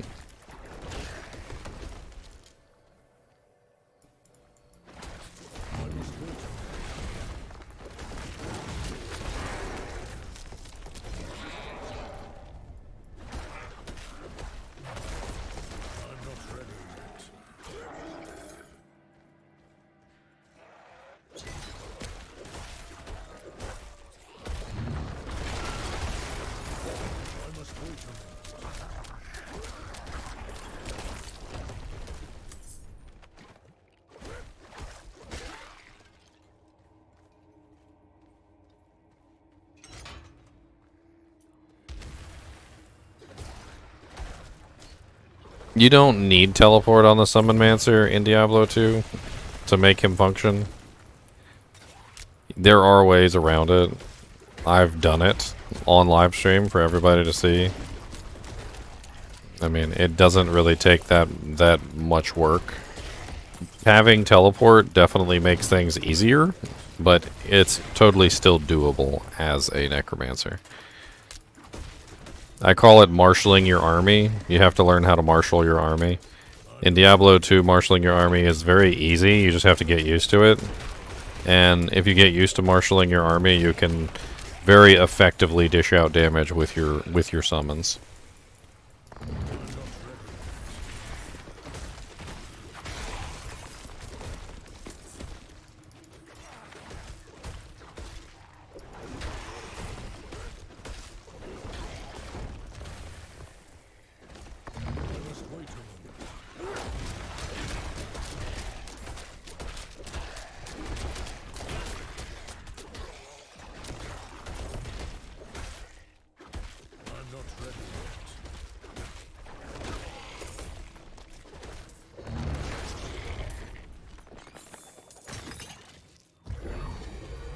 Yeah, give my shrine. Sucker. I must wait a moment. Man, Fortify drains way too fast. I don't like how fast Fortify drains. Like, that shit just, like, straight up drains out of you like you're poisoned.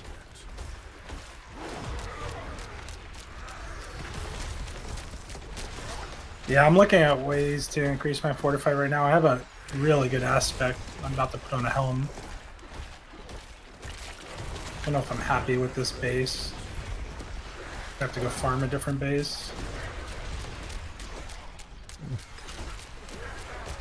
Basically, I get 123 Fortify on lucky hit.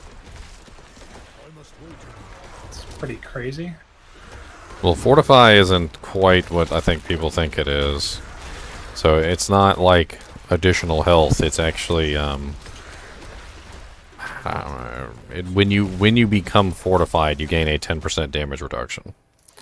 So like Correct. maintaining your Fortify just gives you that nice DR, but I don't know. It's not like the bubbles. The bubbles are the additional health. Well, it also apparently, like when you overpower.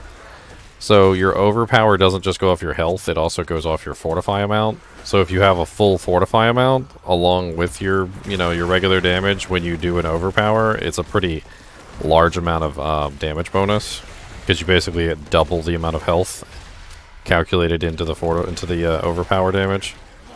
So like if you do have a lot of overpower stuff or skills that guarantee overpower, fortify can be extremely powerful for that as well.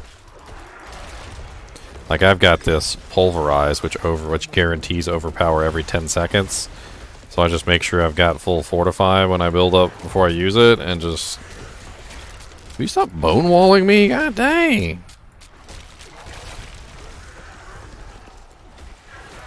Tomb Lord and you stupid bone walls, and your mom's a bone wall. How about that?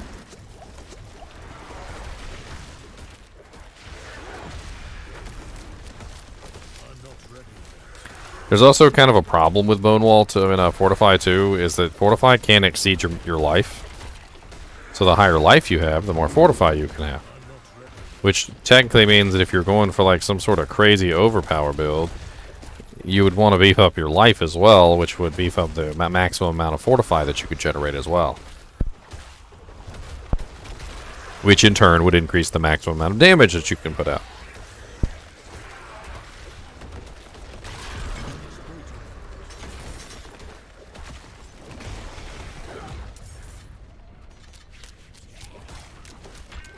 It's all very interesting.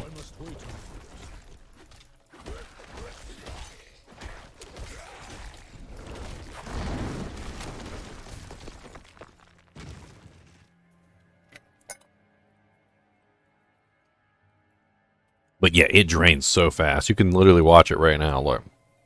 Boom, boom, boom, boom, boom, boom, boom, boom, boom, boom, boom, boom, boom, boom, boom, boom, boom, boom, boom, boom. And gone.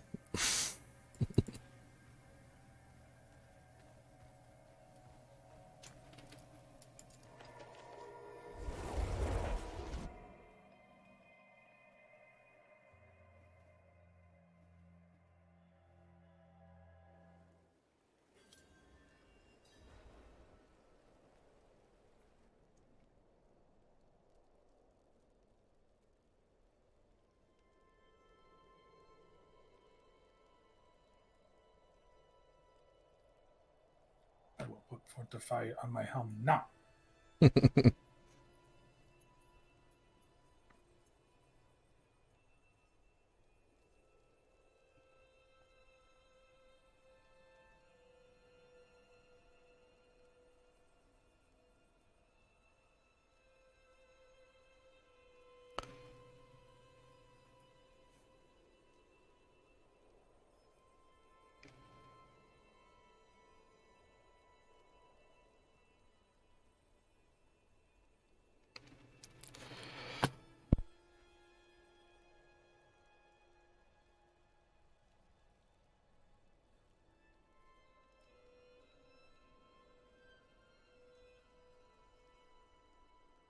Oh my god, here we go again with that bullcrap.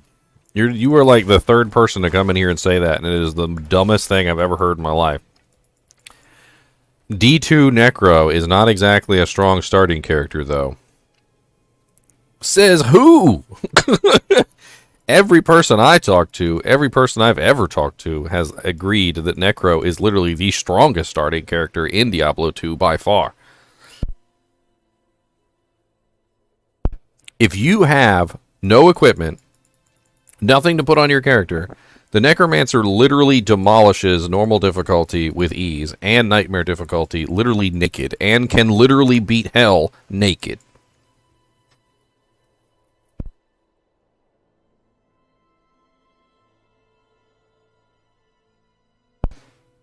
You guys that think that Necromancer is a bad starter character, you guys don't know how to play the character. I hate to tell you guys. The only monsters that Necromancer struggles with early on is literally Diablo and Baal. And there are proven working strategies in place that you can use to bypass both of them.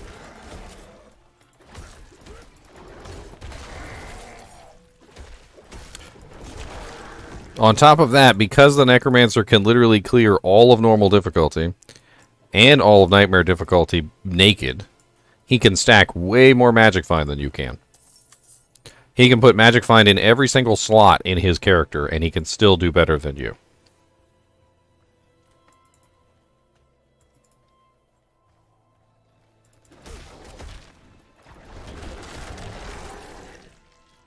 When it comes to characters that can start with absolutely nothing and still do well, the Necromancer is the king. There's no other character that's better than him. He's got his own little army that protects him from damage.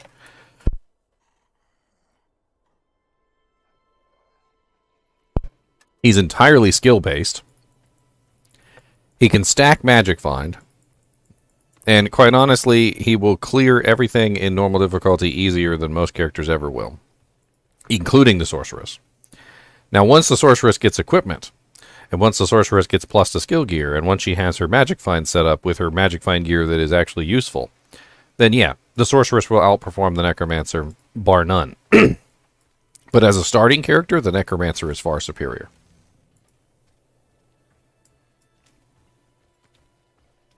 In fact, my general way of playing the game is with Diablo 2 is if I'm a brand new starting character by myself and I don't have anyone else to leech equipment off of, the Necromancer is the best one by far to start with because you stack him with Magic Find and you go find the equipment that you're going to use to build your Sorceress.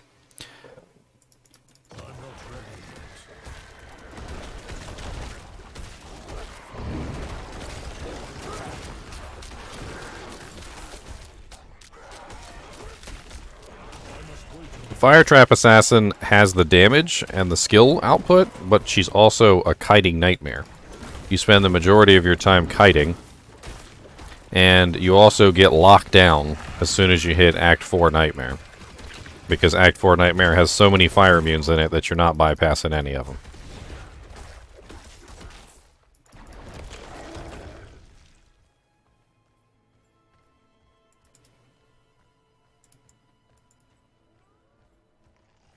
I don't know why everybody thinks it ended yesterday. Even freaking Riker had a video up. It was like, Diablo 4 beta, last day! And then I was like, should I go in and tell Riker? I was like, I'm sure people have said something.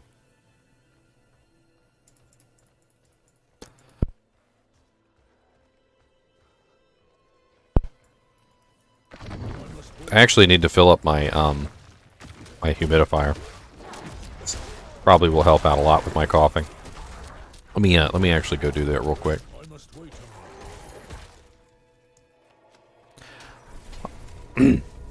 I'm pretty sure I have like laryngitis, which is why I cough a lot. My throat gets really dry, and can't help it. I have this little humidifier thing that I gotta fill up with water. I forgot to do it this morning. I'll be right back.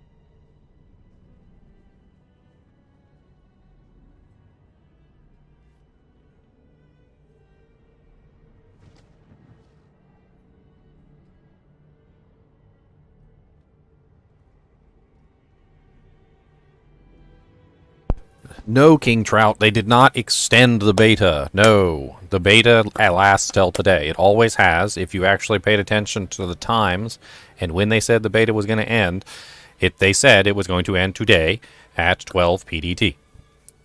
Bone Eater East. You're talking about a Blizzard Sorceress. A Blizzard Sorceresses require quite a heavy investment in skill points, and quite honestly, are not starter characters.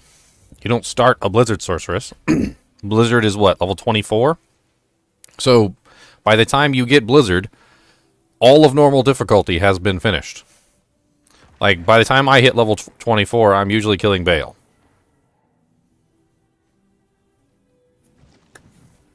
Well, level 25, because you gotta do the Ancients before you kill Bale.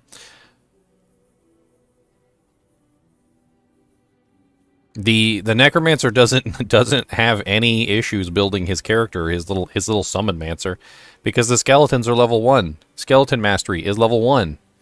Amplify Damage is level 1. That's all he needs. He doesn't need anything else. Literally, he doesn't even need a Golem. You literally just pump all your points into Skeletons, grab 1 point in Amplify Damage, and then once you finish pumping your points into your Skeletons, you pump everything else into your Skeleton Mastery, and you literally have an army that can take down literally just about anything in the game. And if you happen to find a wand, or you happen to find a head that has plus Skeleton and Skeleton Mastery on it, then you use it. And you pretty much just stack all Magic Find equipment in all your other slots, because you're farming gear. That's the entire purpose of your starting character, is literally just to have a character that can function literally with nothing, and then you go to the shop and you buy like 30% Magic Find magic boots. You get yourself like a 4 topaz armor on. You get yourself like a 3 topaz helmet, and you just stack on as much Magic Find as you possibly can. And you're essentially naked. You've got nothing on except for Magic Find and maybe a wand and a head in your hands. And thus the Naked Mancer is born.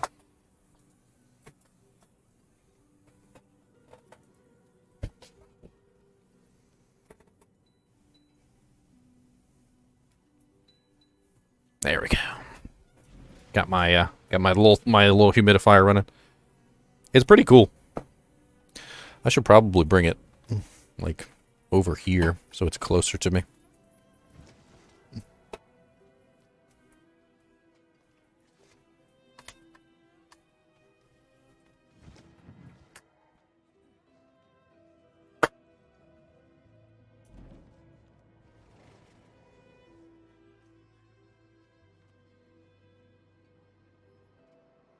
I mean, Necromancer slows down.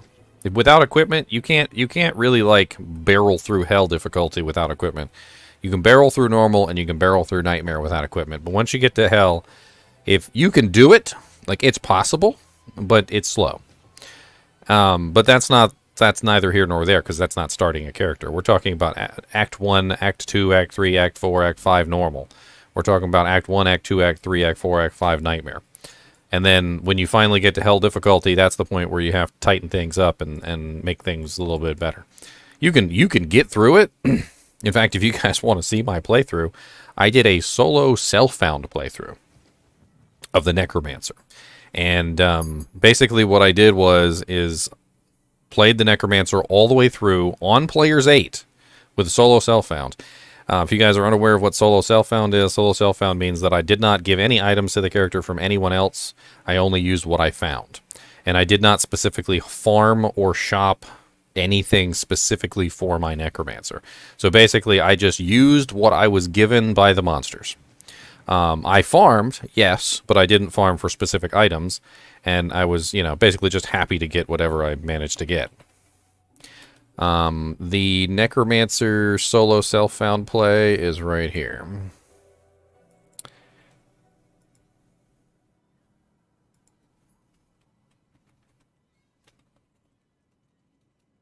Now, doing it on P8, that was torture. But that is the solo self-found Necromancer playthrough over multiple episodes, starting with normal difficulty, P8, going to Nightmare difficulty, P8, and then finishing with Hell difficulty on P8.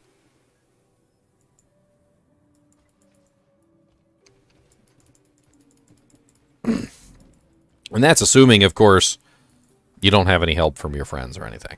Like when you solo self-found start a necromancer, it's a pain in the butt. But when you're with a bunch of friends, like not only are you really useful, not only do you have tons of magic find, not only do you like literally just in general provide huge benefit to your group because you got the amplified damage curse and then eventually the decrepify and lower resistance, but you also have meat shields for everybody. All those little sorceresses, all those little trap assassins that are running around like chickens with their heads cut off because the monsters are trying to murder them all the time and they have to constantly keep moving like every 5 seconds because there's a monster trying to slice their head off. Well, guess what? When the necromancer's there, you don't have to, because the necromancer has this big giant army that spreads out in front of you, and the sorceress and the trap assassin and the little Amazon and everything that are always running around like crazy people can just stand there and actually dish out damage. And it's wondrous to behold. One summon necromancer in a group changes the entire dynamic. You got tons of meat shields, you've got curses galore, you got literally like the perfect like thing that pretty much everybody needs.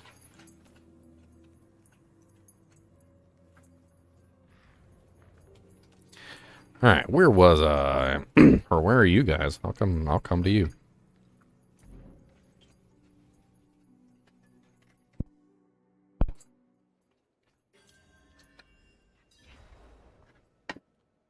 Hustle is a good starter weapon, but co-runes are not exactly super easy to come by, though. Like, as a starter character, you might not find a co-rune. I don't think I found a co-rune on my SSF solo, Necromancer solo playthrough. I did find a Mal rune, though, which was a little silly.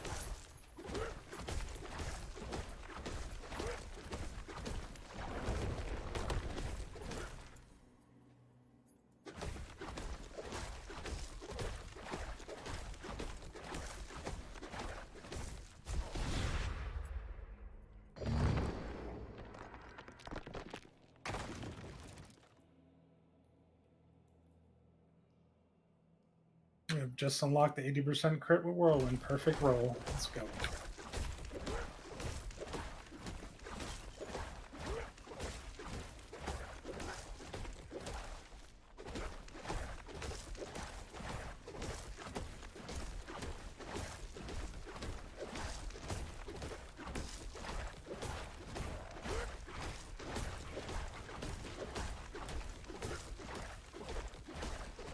Look, it makes her dress fly up.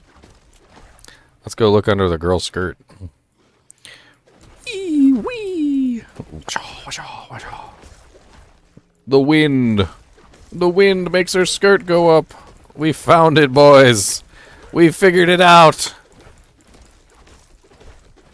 Ah, yes.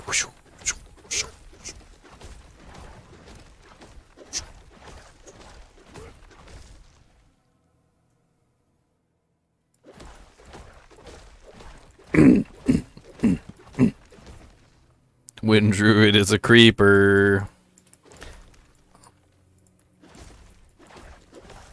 It's been confirmed that Earth Druid is the best Druid because he can peek up girl skirts.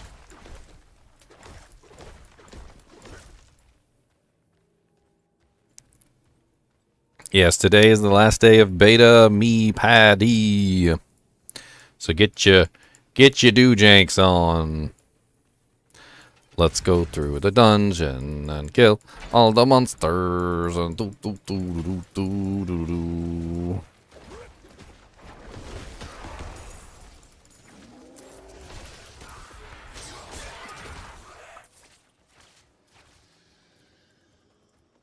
Vine creeper.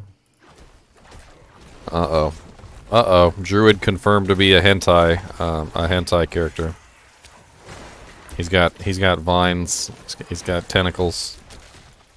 He's got a tentacle monster. Peeks up girl skirts and he has a tentacle monster. Uh-oh.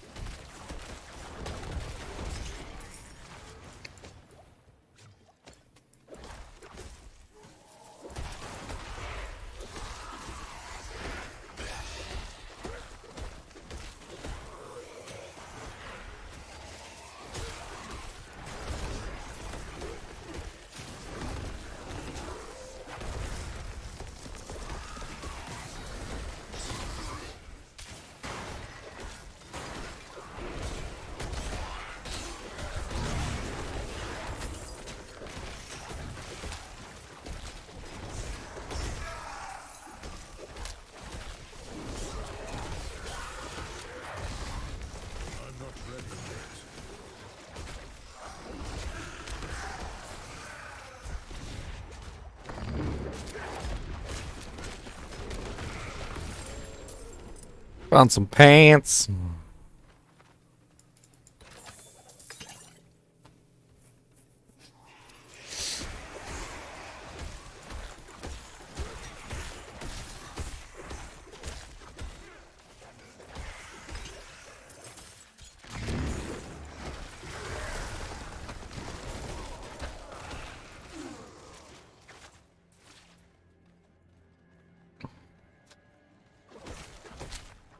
Did you guys ever watch or see the Dragon Ball Z episode where literally or Dragon Ball Super episode where Goku and like Trunks are fighting or something? I can't remember, and like they put a big hole in the ground.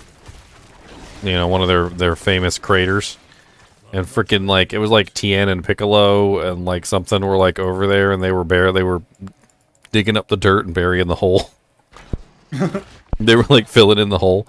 They were like, because it's like they put these holes everywhere, and I'm thinking about the freaking Earth Druid and how he's always like just messing up the ground. Like afterward, the whole freaking area would just be wrecked, just rocks and like bumpy ground everywhere, and tectonic plate shifting and all sorts of crazy stuff.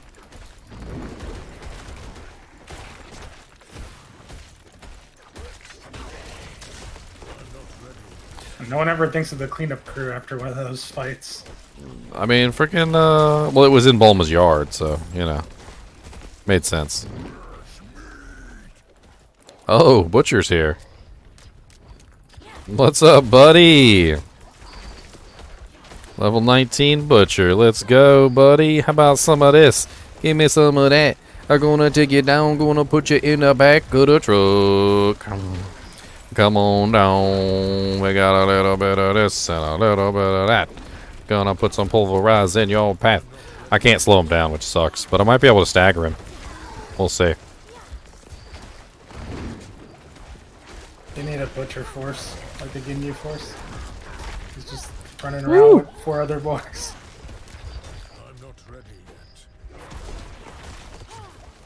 yet. I might not be able to survive this one. And this guy is not set up for single target damage. He is such an AoE beast. Butcher is handing me my butt cheeks. Fresh meat. What it really comes down to is you really have to be set up for like damage output for single target. Wonder if I can get back in time before he dies.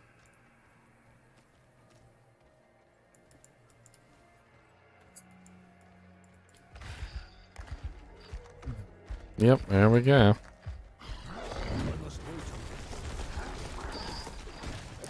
I'm gonna try and stagger him. Oh, there we go. You come over to see me, buddy?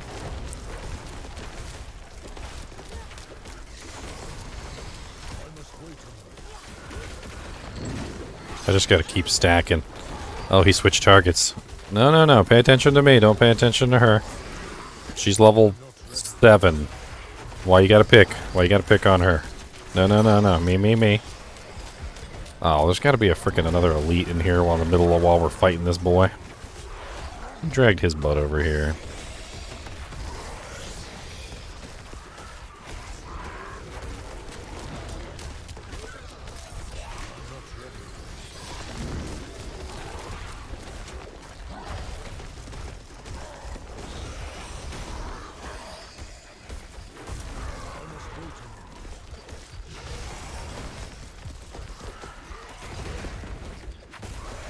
There we go. Down you go, buddy.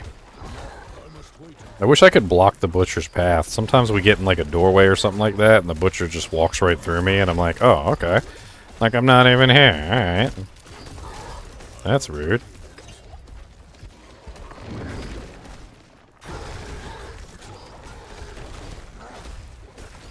I'm sitting there just like taking it. I need to wait for my my barrier to come back up. Pat him around the pole.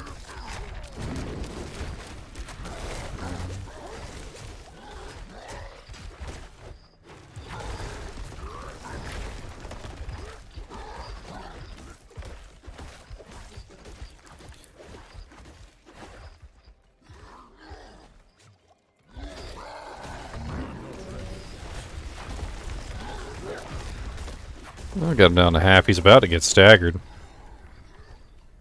Cody, will you quit with the whining?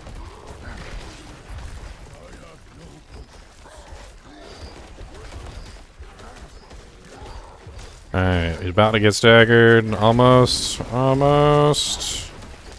Stagger, stagger. Oh, he killed me before I staggered him. I feel like a jerk.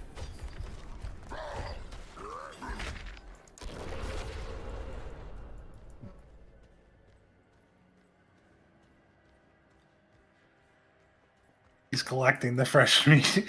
Dude, he's killed us quite a few times.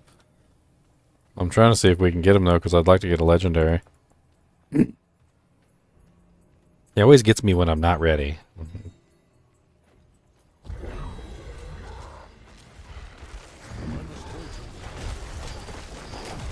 Okay, he's about to get staggered. He's about to get staggered. Let's rip him up. Let's rip him up. There you go. He's staggered. Let's rip him up. Come on, rip him, rip him. Don't let him get away. Yeah, buddy. Now we gotta build up stagger again.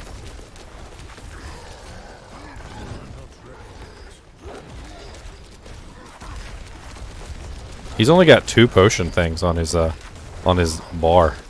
You guys notice that? Like, I feel like that's deliberate. They want him to be scary. Like, they really want him to be freaking, like, evil. Ooh, boy, about to clap my cheeks. Ooh, a protection shrine.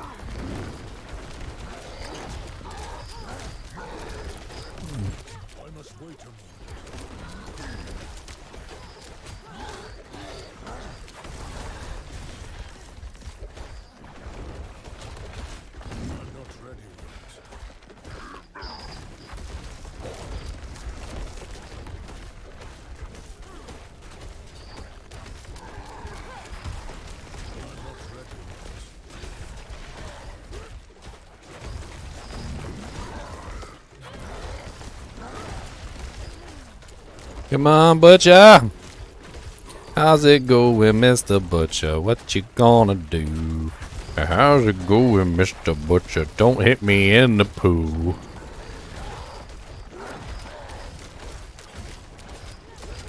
I got a lot of buffs and ways to stay alive, but like once my buffs and ways to stay alive go down, like that's it. I'm dead.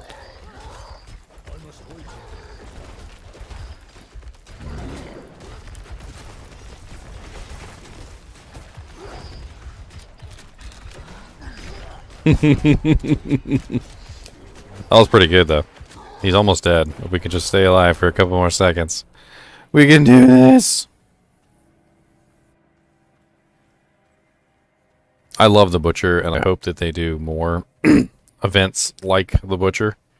I want to see more Butcher-like events. I want to see more monsters like ambush us.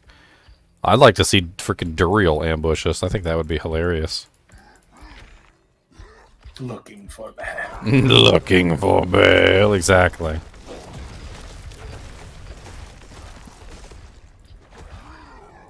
I mean, he just like straight up ignored me, went straight for them cheeks. He liked them cheeks. Alright, I'm gonna keep regular attacking him for a little bit because he's really close to staggering. And the more I regular attack him, the more the closer he gets to another stagger.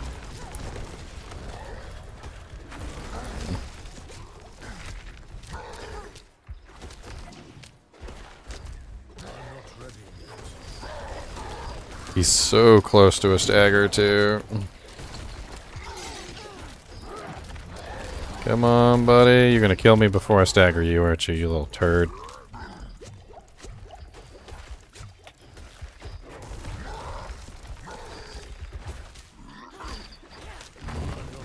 Come on, buddy. Stagger. Yes, okay, he staggered. Yeah, buddy.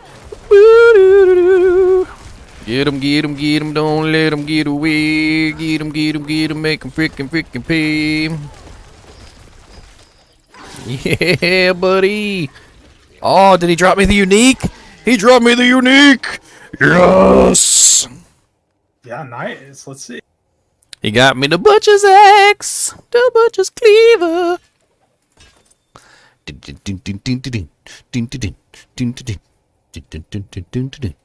So, lucky hit. When you critically strike an enemy, you have up to a 100% chance to fear, slow, fear and slow them by 40% for 4 seconds.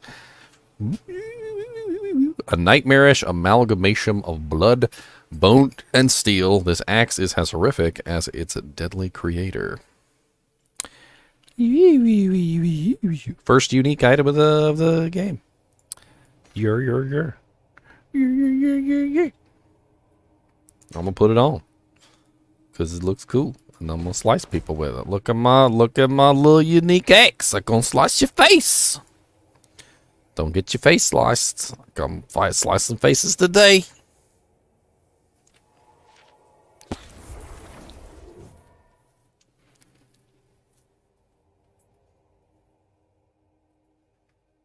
That's it. You can do your first D4 unique item video. You know what? Let's do it. That sounds good. It'll be funny. Okay, hold on. I think so too. Let me hop out of Discord here. Actually, no, I'll just deafen myself. That works. And then we're gonna do the video. All right. If I can get my intros to play, which I don't know why they won't play. You know what? We're gonna make it work. Hold on. I can pull up my intro from a video file since they don't want to play inside the game. Alright. Since my video files don't want to work. And then we'll do a window capture.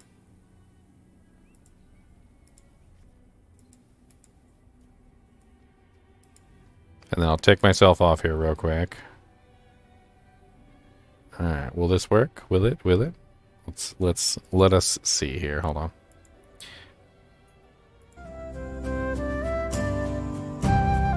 Oh, nope. It's off. Hold on. Redo. Transform fit to screen. Redo. Let's make it a little bit bigger so I can get rid of the doojank at the bottom. All right. 3, 2, 1, let's jam.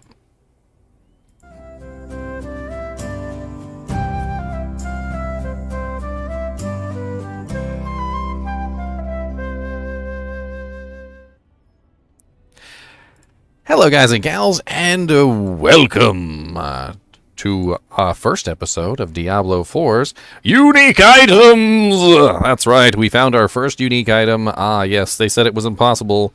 But we found our first unique item. It is the Butcher's Cleaver. So true to fashion, as I love to do, we're going to make a unique item video for our first unique item of Diablo 4. The Butcher's Cleaver is a unique one-handed axe. That's right, a one-handed axe. It does vary in power level depending on when you find it, and it does have some random affixes as well. Now, one of the things that it does have is it has the lucky hit. When you critically strike an enemy, you have a up to 100% chance to fear and slow them by 40% for 4 seconds. Now, it does say here that the fear and slow does vary between 40 to 75%. So I did get a little bit of a low-end roll. Mine did come with a socket, though, which is definitely very nice. And as you can see down at the bottom, it says, a nightmarish amalgamation of blood, bone, and steel. This axe is as horrific as deadly as its creator. Now, this one is kind of interesting because being able to apply a fear and a slow at 100% when you crit is very good for those crazy builds that you might necessarily make. You know, like for instance, you might be building a specific build that gives you more damage when the monsters are slowed. So like for instance right here, Crushing Earth, Earth skills deal 15% increased damage to slowed, stunned, immobilized, or knockback enemies, right? Well, guess what? Every single time I crit now, I will be applying a slow to all monsters within range, or at least that monster that's being hit, and that's pretty damn cool. So this is kind of one of those items that you could potentially build an entire character around. And it also has a pretty cool graphic, too. Now, let me go outside of town here real quick so you guys can see what it looks like.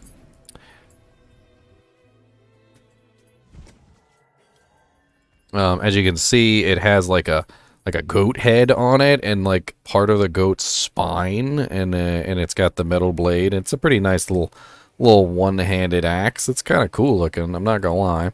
As most uniques do, they tend to have their own specific, graphic, and I'm assuming that the Butcher's Cleaver is going to have its own specific graphic. If you guys are unaware of how the Butcher attacks you, it's random. So the Butcher will basically come and fight you in the middle of a dungeon. So when you are just doing any dungeon, there is a chance that the Butcher will show up and kick your butt. And after quite a lengthy fight, me in this level 7 and the level 18 here and me level 20, we did finally manage to beat the Butcher after dying several times. And I was rewarded with my first unique item of Diablo IV, which is pretty darn cool. There are a lot of unique items in the game, by the way. I have actually gotten confirmation on a lot of unique items like the Grandfather, Harlequin Crest Shaco. There's also things like Wind Force, and I think you'll be pleasantly surprised because there's a lot of really cool unique items within the game, and they definitely do harken back to the originals from Diablo 2. And this also brings up another point, which is legendaries should not be mistaken for uniques. Back in Diablo 3, people used to mix match the name legendary unique. All right. Well, that's no longer the case now. Unique items are now their own separate within this game, and they are alongside legendaries and are far more rare and far more difficult to find than legendary items are. So the first time you do find a unique, I'm very interested. This is my first unique. And you might be watching this 2 months from now when Diablo launches. You might find your first unique item. You might have found the Butcher's Cleaver.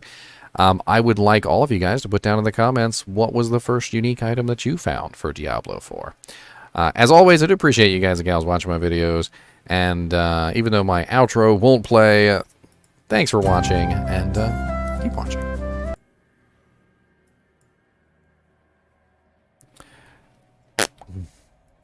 Alright, done. Yay, haha. First unique item video. I'm going to upload it, and I'm going to lag all you guys out, too. Alright, let's get this doojank uploaded. Nice video. Immediately went to my mind as soon as you got it. Like, yes, first D4 unique video. Yay! I recently upped the quality of my videos too, so this should be pretty good. 1440p on the stream now also, and I upped the quality of the recording as well, so it should be a 1440p recording. Nice.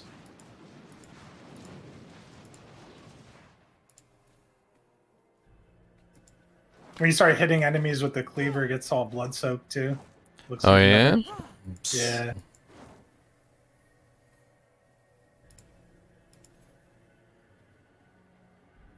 You can tell it's not 60 FPS. I've never done 60 FPS, DOA Rave. It's always been 30.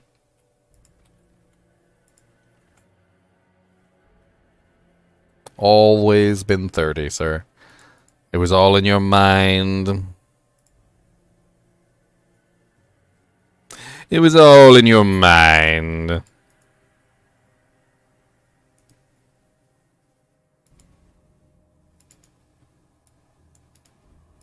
Streaming 60 FPS is stressful, to say the least. I don't know. I don't know a lot of people that stream 60 FPS. It's not good for your system. It takes up so much data. It takes up so much bandwidth, and especially 1440p at 60. That would be okay.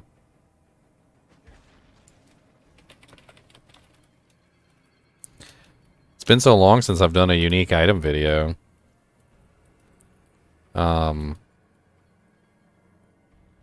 What is it? What's the exact name of the item? Let me pull it up real quick.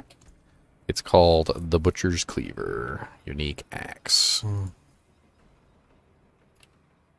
The Butcher's Cleaver.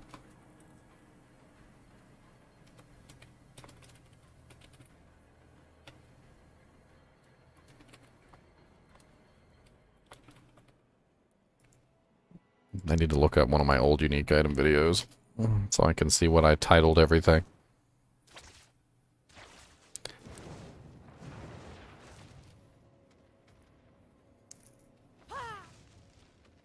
It looks like 10 FPS. If it looks like 10 FPS, it doesn't have anything to do with my system. It has to do with my my internet. If my internet's not keeping up.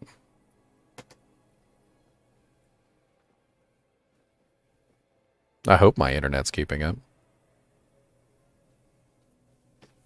See, now you got me curious. Now I have to pull up the stream and take a look.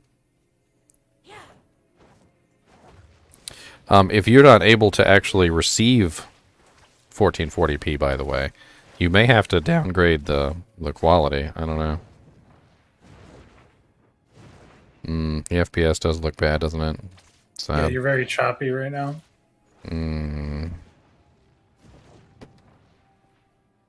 I don't think that's on my part.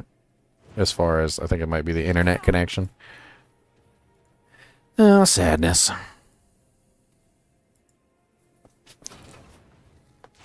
Maybe my system can't handle 1440p. What does it say over here on YouTube? It says YouTube is not receiving enough video to maintain a smooth stream.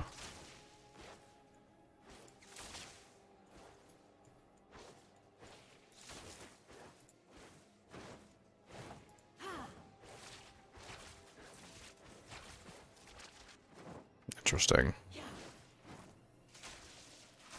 wonder why.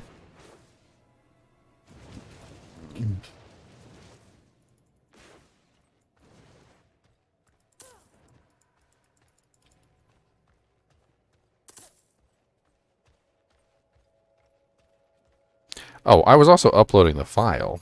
Maybe that's what you guys were saying. I told you I was uploading the unique item video. Oh, yeah, that makes sense then. Yeah, your bandwidth is being used to upload.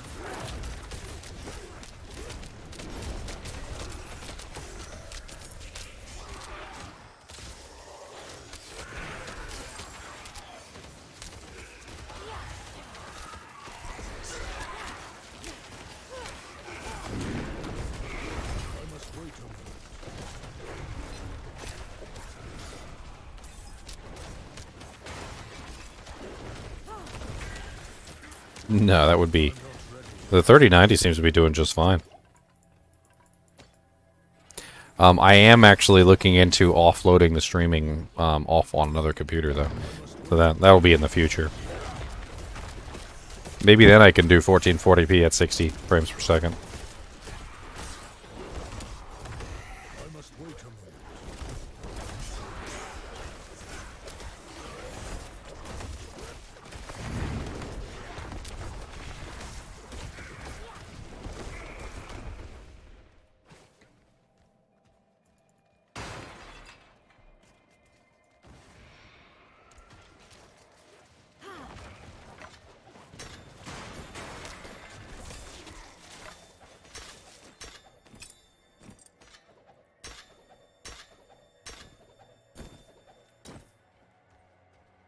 Dropping how much I'm gonna gram.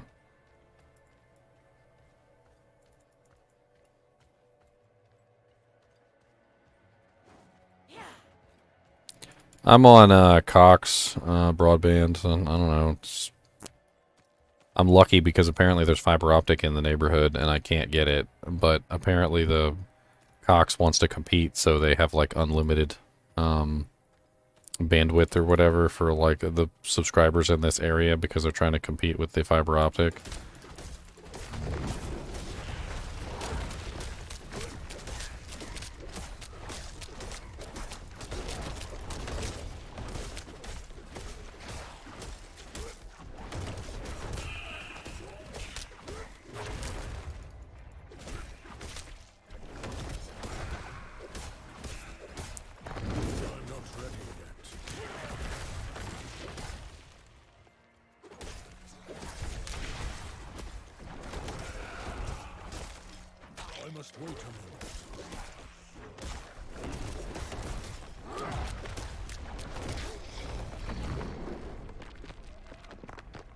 I think we did pretty good against the Butcher, considering.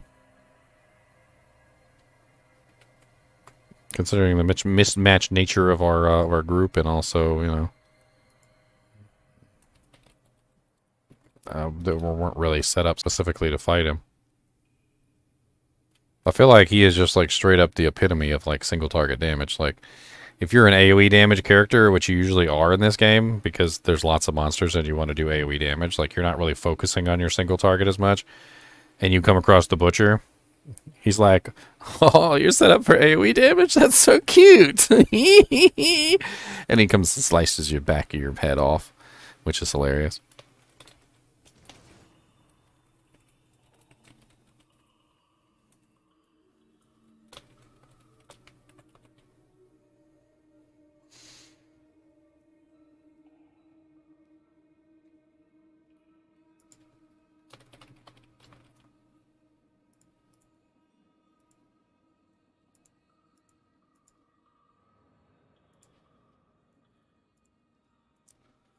Submit. Next.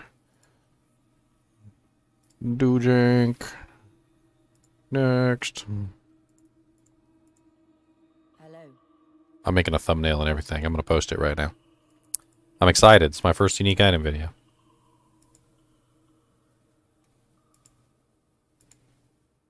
It looks like the... Yep, okay. It's already finished processing. It was only 4 minutes long, so...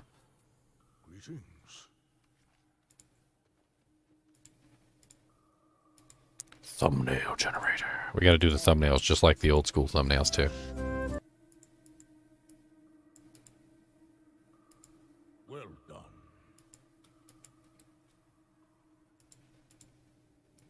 Yay, 1440p. Come with me.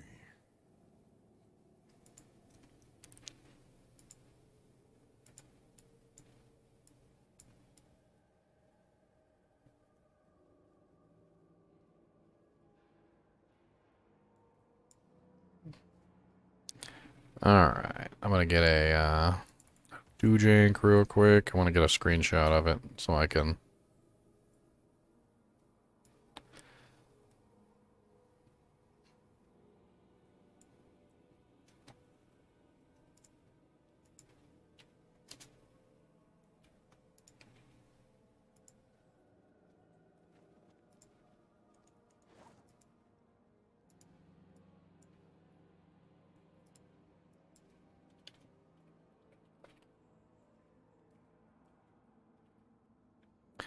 Bink. And then we get our thumbnail running. I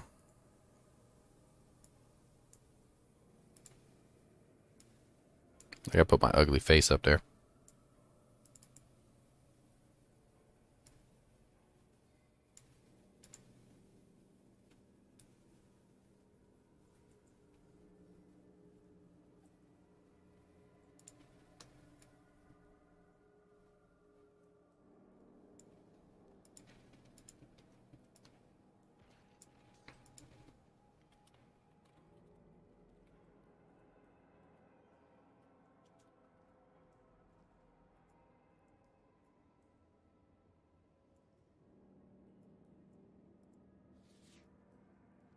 Yeah, that looks nice.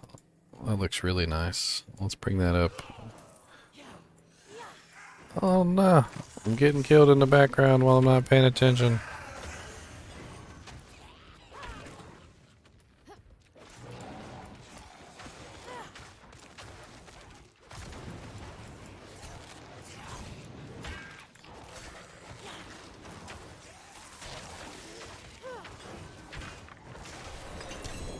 There we go. That's a nice thumbnail.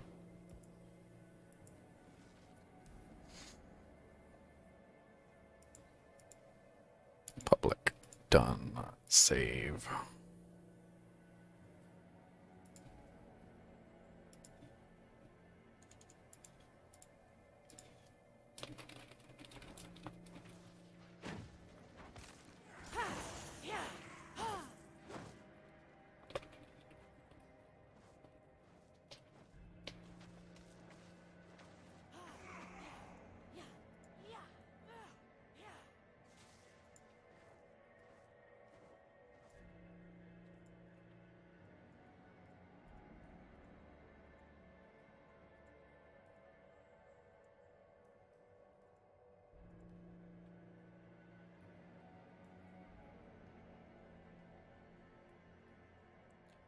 All right, all done. Oh, so a unique amulet sitting on the floor right there. Or sorry, legendary amulet. Gain 38% bonus amount to your next earthen bulwark for each enemy you crowd control, up to a maximum of 100%. Holy crap, yes please.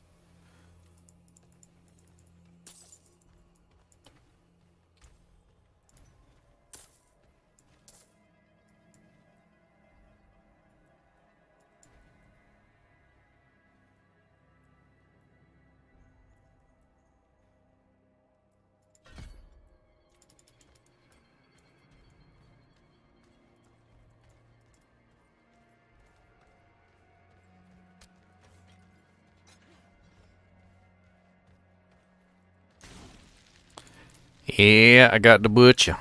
He killed me a couple times, though. I'm not even going to brag. Like, if we keep in score, the KD ratio was like, he had 3 and I had 1.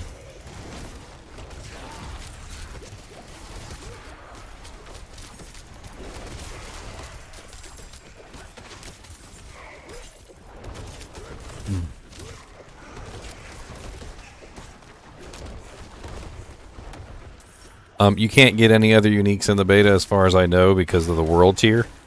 You got to go up to nightmare difficulty for the world tier.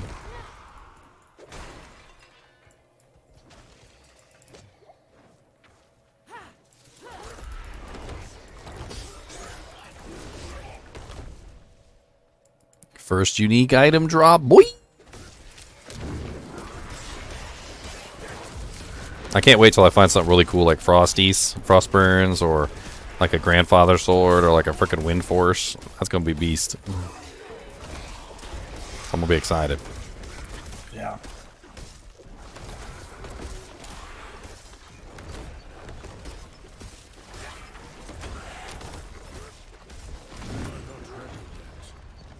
I'm using the cleaver. I don't even need the cleaver. I'm still using it. I wonder how long from launch to first season. Probably, I mean, at least a couple weeks, I would assume. I agree. We might, but that's the thing. We might hit like, let's say, level 90-ish, get our first unique or two, and then it's like, well, season's starting. Rip. I mean, we'll be able to test out builds and get a feeling for what characters we yeah. want to make, at least. Yeah, for sure.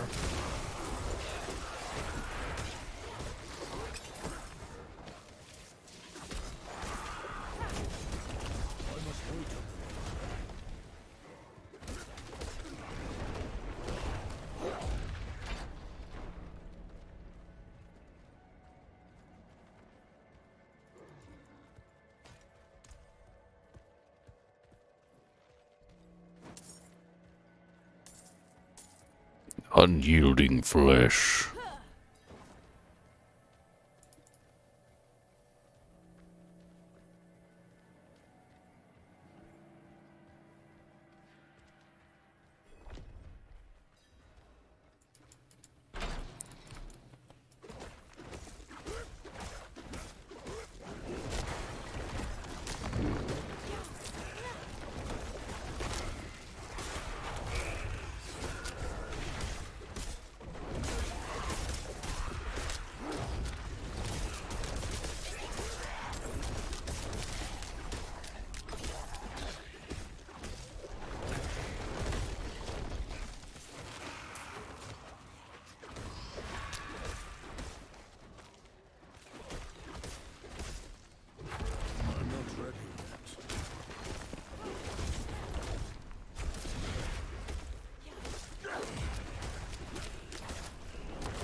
Yeah, if you want to join the kinship, you can still join the kinship on Discord.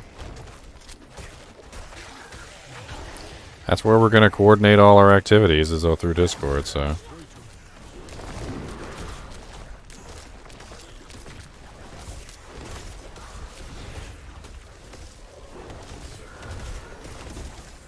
And since crossplay is compatible now, all the Xbox and PlayStation users can come join us on the PC side. We got a bunch in the kinship already that have been sort of like ostracized to the corners of the world.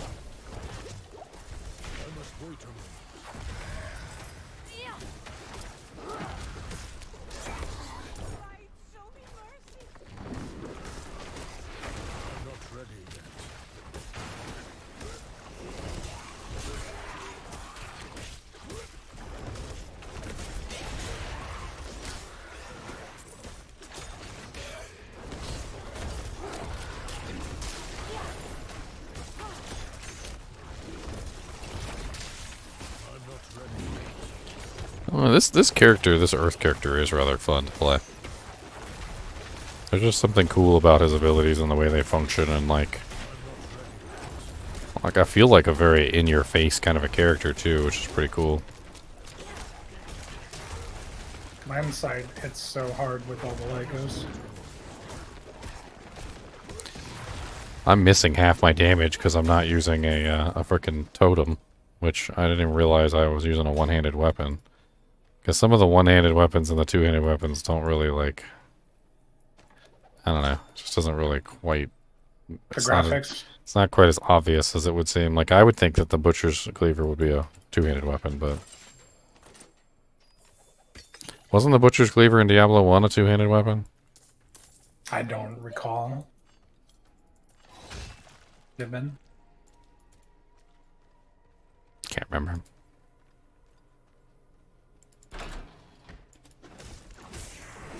It's one of the first uniques you get in Diablo 1.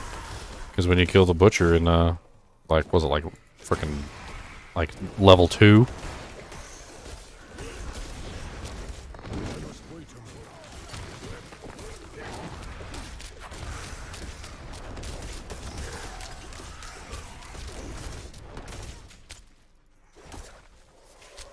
Yeah, it's my dad. I'm gonna talk to my dad, guys. What's up, Dad?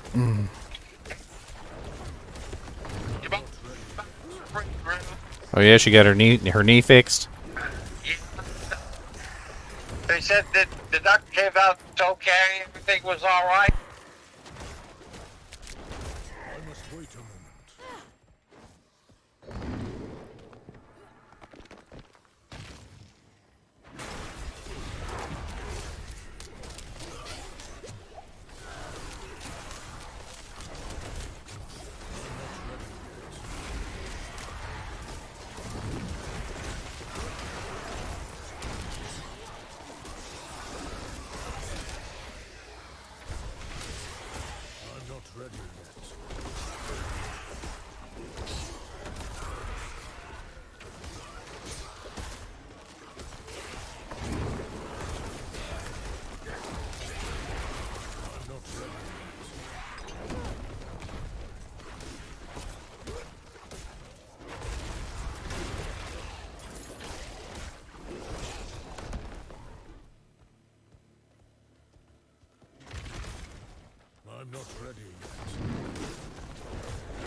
Can I help you?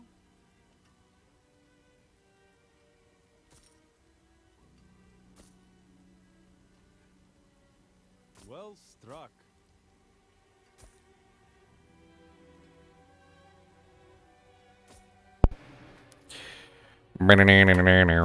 Sorry, I was talking to my dad.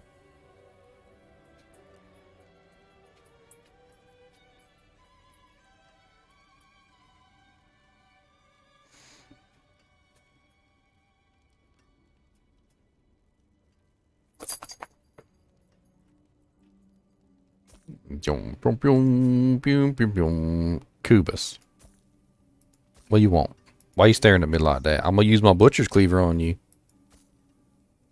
You wanna get butcher cleaved? I got cleaving and butchers.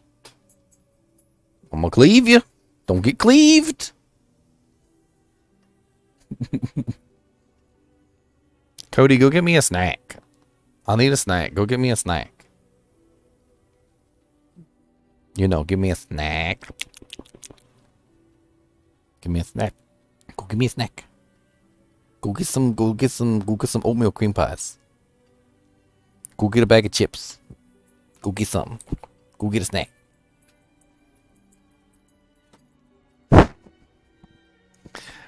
He's funny.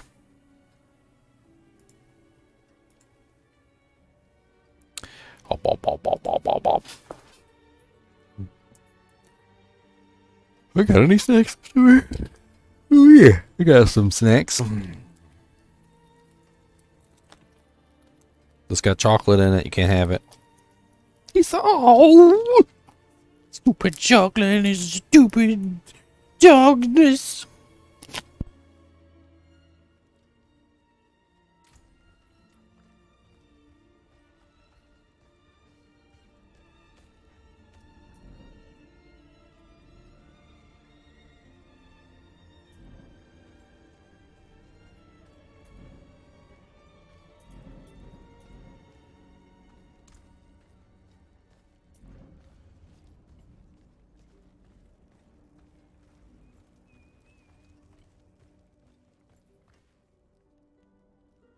The Rice Krispies are all gone, sir.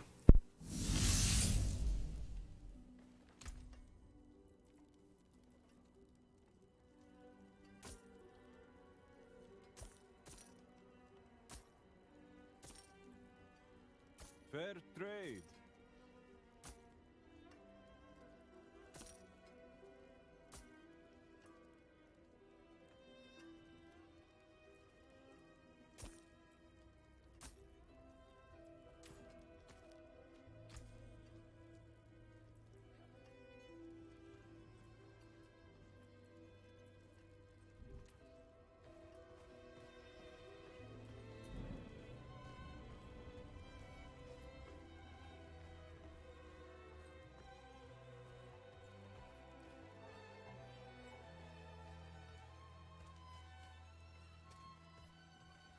I wish I had some Doritos. I don't, though.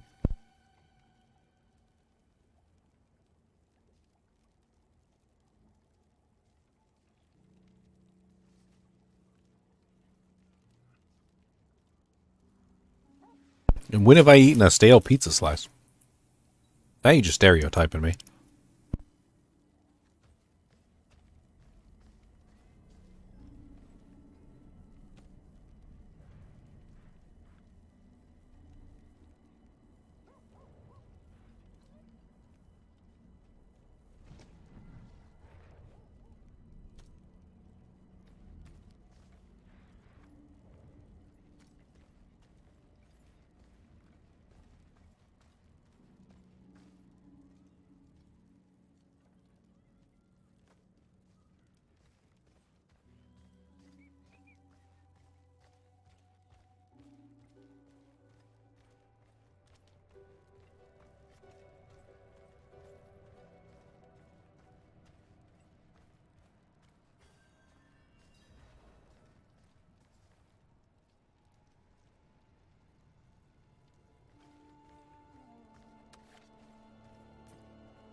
He's freaking hilarious is what he is.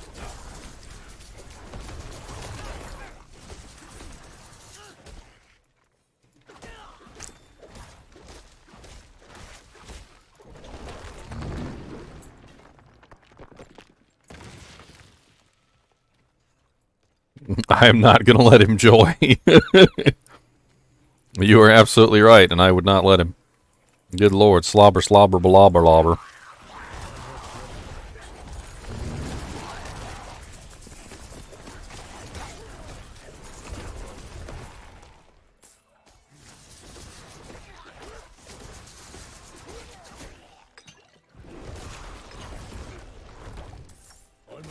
Slobber, blobber, slobber, bludgela, slobber, blobber, blobber, slobber, blobber.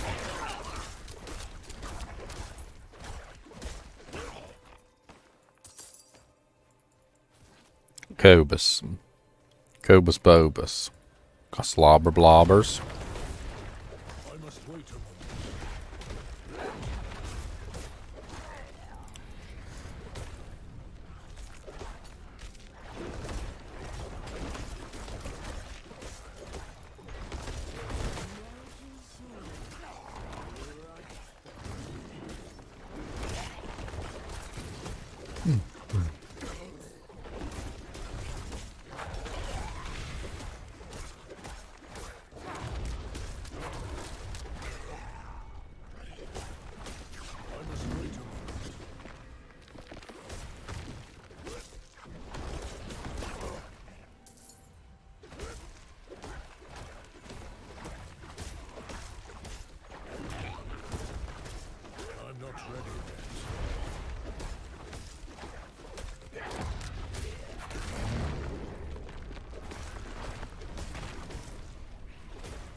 Oh, thank you, Tatsumi.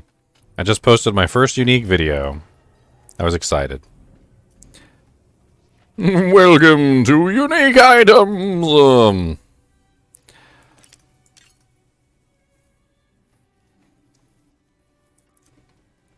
I'm excited to do videos on all the unique items for Diablo 4.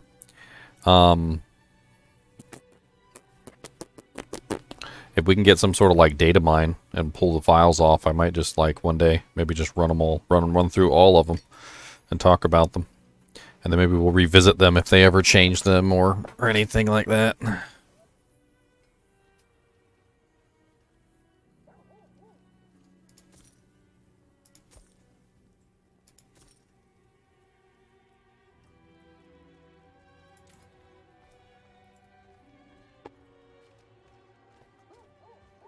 I mean, we're also stuck in a low-level area, though, Gene. But yeah, I mean, maybe. I mean, in Diablo 2, you could reliably level up a character. I'm not talking about G-rushing. But you could reliably level up a character in 3 days to maximum. That's about how long it would take you, is about 3 days. And I'd be fine with it taking longer than that, to be honest. Not much, is it?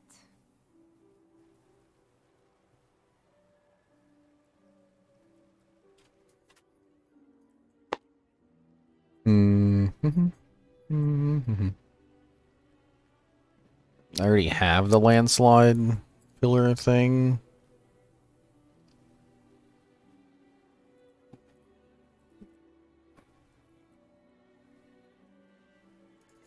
Let's see which one I could put on something else. I'm kind of curious.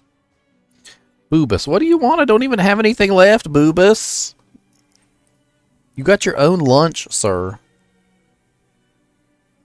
I'm gonna give you a noogie. I'm gonna give you a noogie.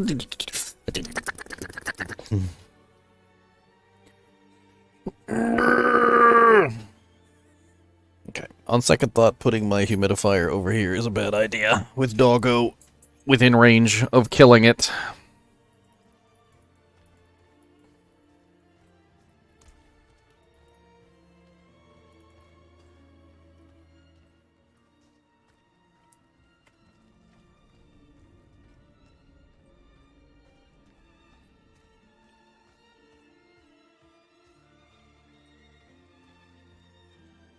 I don't even know what you're looking at. There's nothing over here for you to get. There's nothing.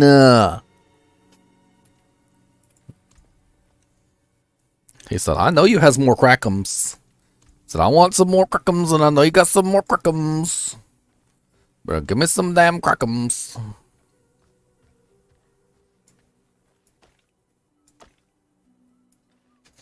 I was fighting everything on half attack power. Look at the difference in my attack power just by putting on the freaking item that I shouldn't have ever taken off. Look, 169 attack power, 334. It literally almost doubles my attack power. I've been playing the entire time and fighting the butcher with no freaking totem in my freaking totem slot, like an idiot, because I thought the weapon that I had on was a two-handed weapon, and it was not a two-handed weapon. It was a one-handed weapon. Because I'm a big dummy.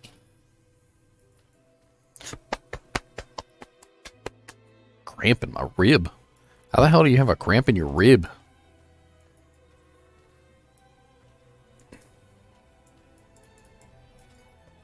Go away, cramp. Alright, we gotta deck out this character.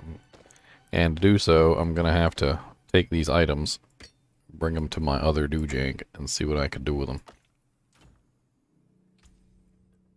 Since I don't have access to the occultist. Boobus, what's the matter? Do you gotta go peppadoodus? That wasn't a very strong reaction, so I'm gonna say no. You just want crackums. That's all you want. Alright. We're still on rations, okay? We're still on rations, so you get one crackum. Alright, you gotta make it last. Just one crackum. Okay, yes, you can have your one crackum. Go ahead. He said, oh no, not the rations again. I don't like the rations.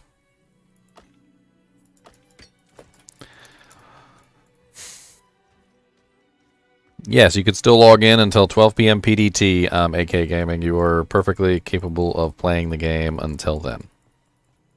The servers will go down at 12 p.m. PDT, which is like 3 o'clock EST. We still got about like 3 hours. Alright, what does this legendary go to? That's the question. Can I put it on a weapon?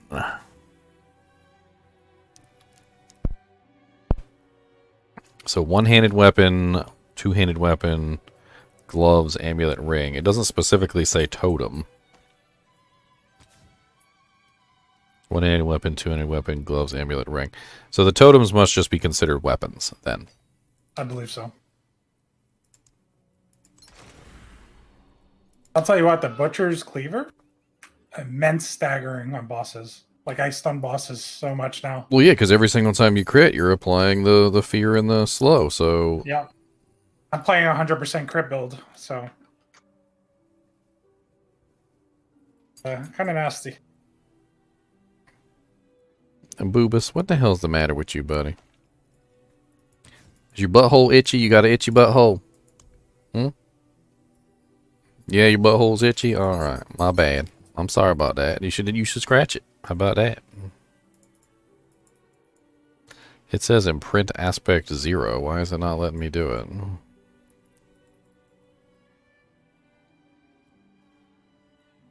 It's not letting me imprint it. So what's the area you're getting? Just says 0 down at the bottom, and even though It goes down, it shows me the item preview, but it's not letting me put it on there. Imprint just says 0. There's no cost. Like it doesn't have something in there.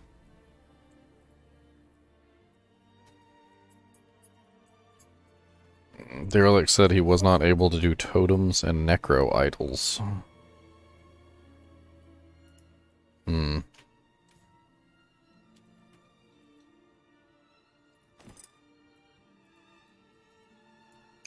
Well, that sucks.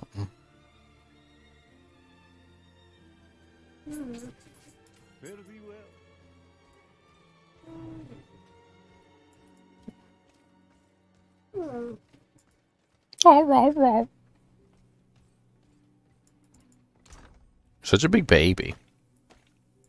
You really are. You're a big baby. I packed you a lunch and everything.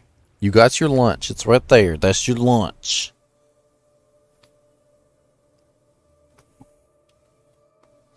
Go ahead and eat your Flavum Crunchies.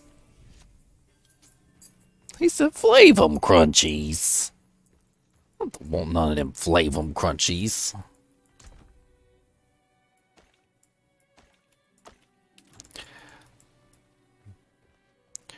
Alright, well, I'm not sure what's up with him, but I'm going to take him out anyway just to make sure he doesn't have to go potty. I'll be right back. Probably like, I don't know, 10-15 minutes. Maybe I'll make myself something to eat too while I'm at it. We still got about 3 hours left of beta, so I'm going to have some fun with that. Why not? I'm trying to think if I should put something on while I'm gone, but meh, you guys could just deal with it. You can zoom in on my manly druid. Manly.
What are you guys talking about?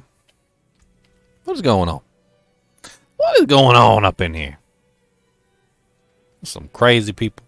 Crazy people up in here.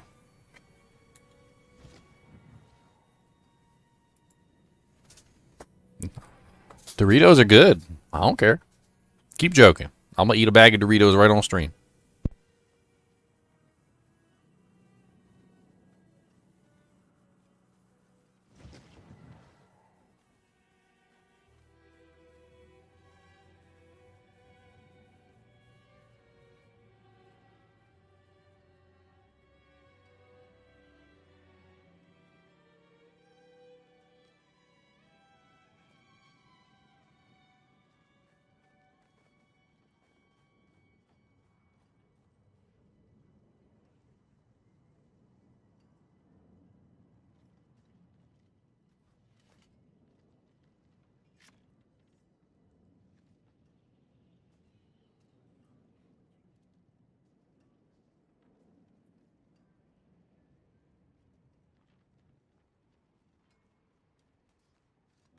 I eat real meals all the time.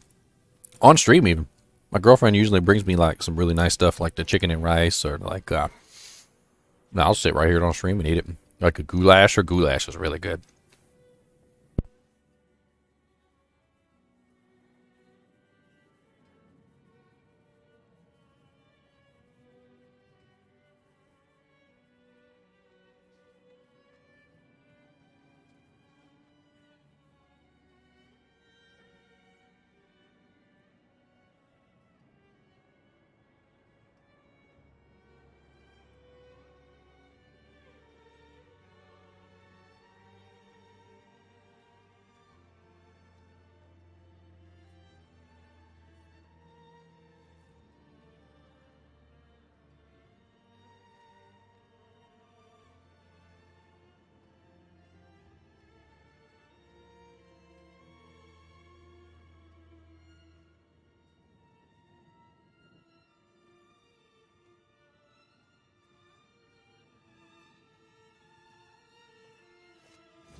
That was good.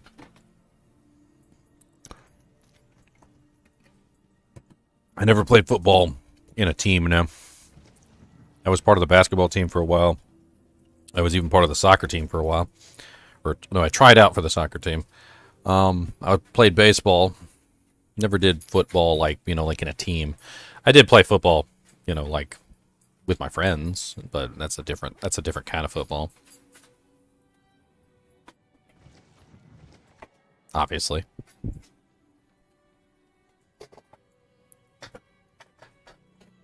Apparently there's some football player that I look like. I can't remember his name. He had a display up at Kroger at one point, and it was pretty cool. I can't remember how long ago that was, but he had some sort of campaign running with something, and dude looked just like me.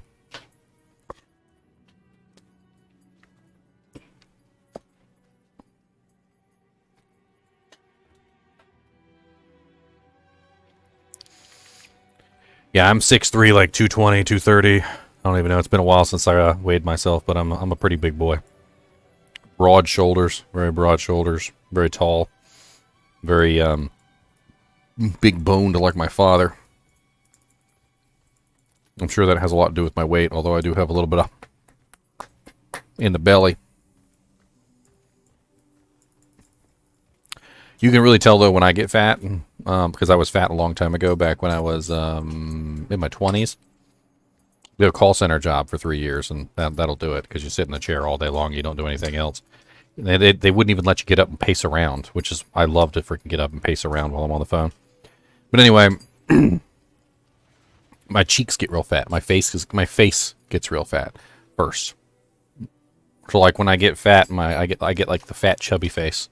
Right now I don't have the fat chubby face, so I know I'm not doing too bad.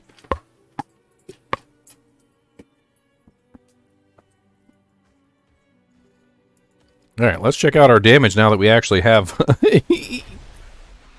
our weapon on.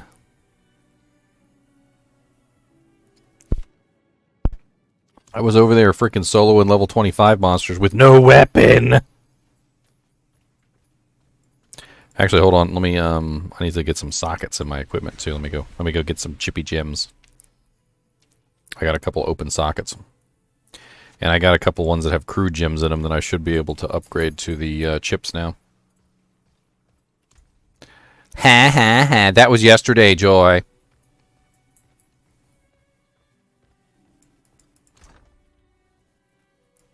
Alright, I need to rip that out of there. I need to rip that out of there. And this is also a crude. I need to rip that out of there. What do we want? We got armor and 2 rings. We could do a diamond. And then we could also do...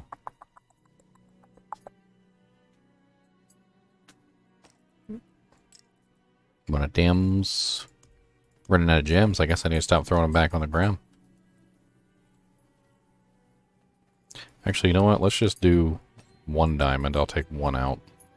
And then the armor...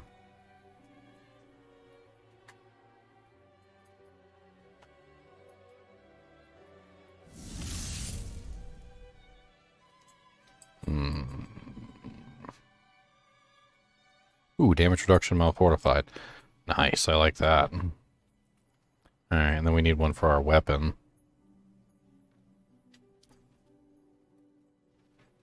Basic skill damage, I like that. I use my my earth spike an awful lot. Nice for it to do a little bit more damage.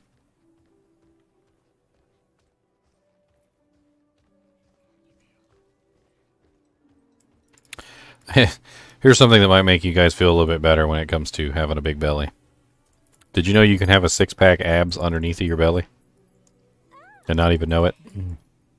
So apparently, even if you have a 6-pack abs, so even if you do actually have 6-pack abs, you don't actually know that you have 6-pack abs because your fat is covering it up, basically. So, if you don't... what's the term? If you don't actually, like, lose the weight that's covering up the belly, which is the problem. So if you don't lose the weight that's covering up the belly, it doesn't show through. So you can totally have it sitting there underneath the surface and not even know it, basically.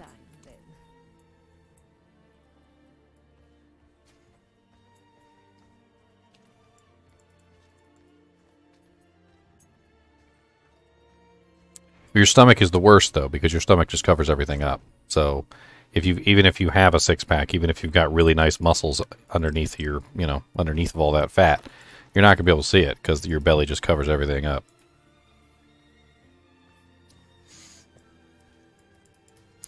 Whereas in other places, your muscle will show through. Your muscle is more likely to show through in, like, your arms, like right here, or things like that. Like, maybe even, like, in your neck and places like that. It's much harder for the fat to cover that up.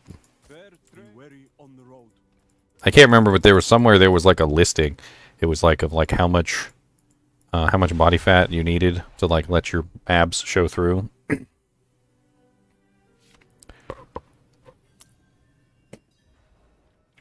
So I wouldn't be too upset, honestly, like, if you got a big belly, because it's kind of hard to lose that. I think most of us have bellies. Girls, too.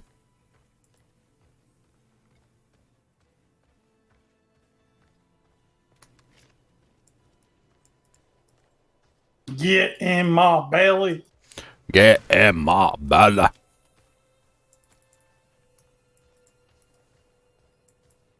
Let's see how I do against the level 30 mobs.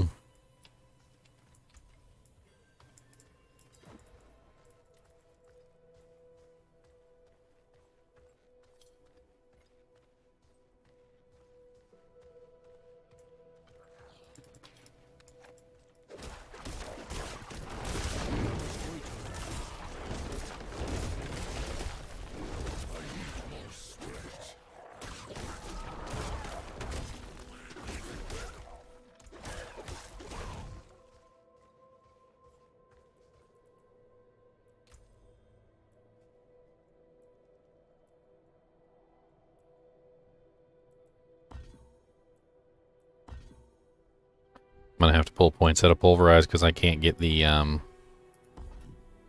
effect anymore at this particular moment in time. Let's go with basic skills, generate more spirit. That sounds good.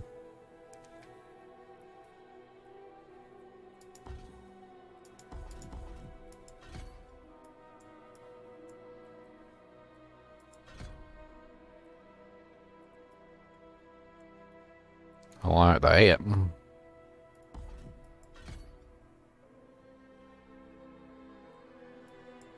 Let's actually sacrifice 1 point here for that. That way I can spam more. I like to spam. No, thanks, Teddy.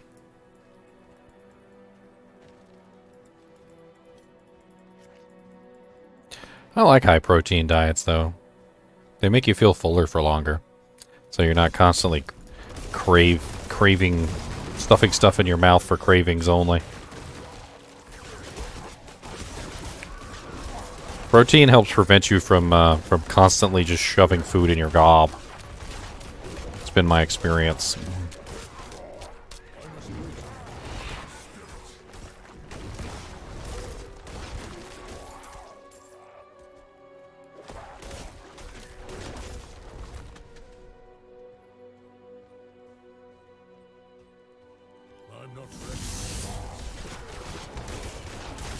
Hey, thanks for the sub, Firestorm.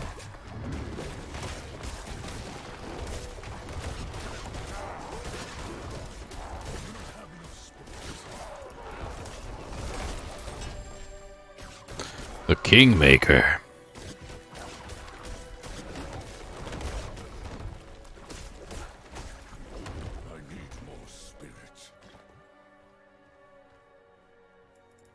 Can't afford protein? What do you mean you can't afford protein? Eggs is like the easiest, most ridiculously cheap form of protein that you can get. If you find like a neighbor or something that has chickens, you can get fresh ones from them for like next to nothing. It's one of the best sources of protein that you can get. And it's dirt cheap. Hard-boiled eggs, scrambled eggs, You can do all sorts of good stuff with freaking eggs. And not only do eggs have really nice protein in them, they're also extremely healthy for you.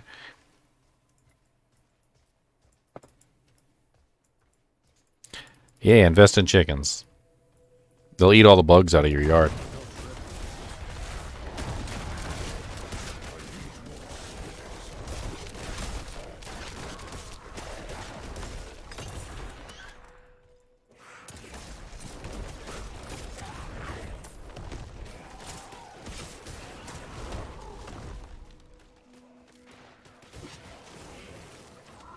Sounds like you need to buy some chickens, Joy.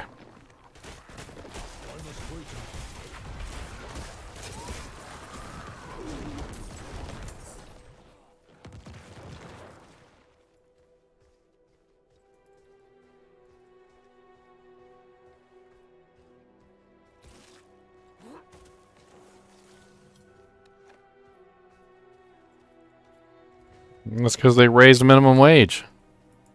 What did people expect was going to happen? Every time somebody was like, they really need to raise minimum wage, we just can't quite live anymore. And I'm like, as soon as they raise minimum wage, as soon as they raise it, all the prices of everything are going to go up to match everything. And if you're unlucky, it's going to go higher than what it was before.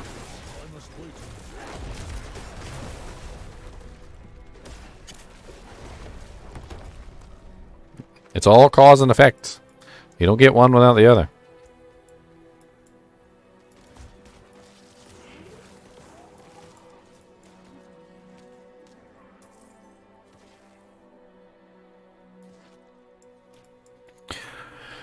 You don't get one without the other.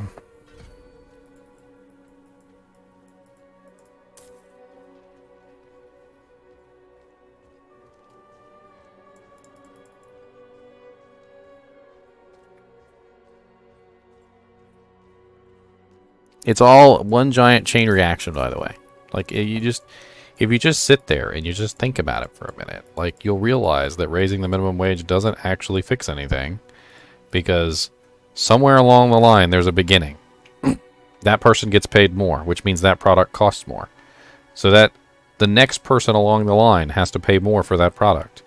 And that product might be used to make another product, which now costs more. And by the time it reaches your door, all that extra money you're making is just going straight back into the products that you have to purchase.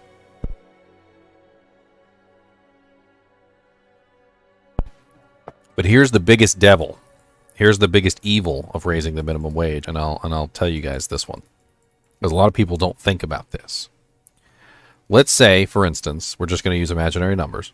Let's say, for instance, I was making $20 an hour before the minimum wage was raised, okay? And let's say the minimum wage gets raised to $15 an hour. But I don't get a raise because I was already above the minimum wage. So now I am closer to the minimum wage than I was before.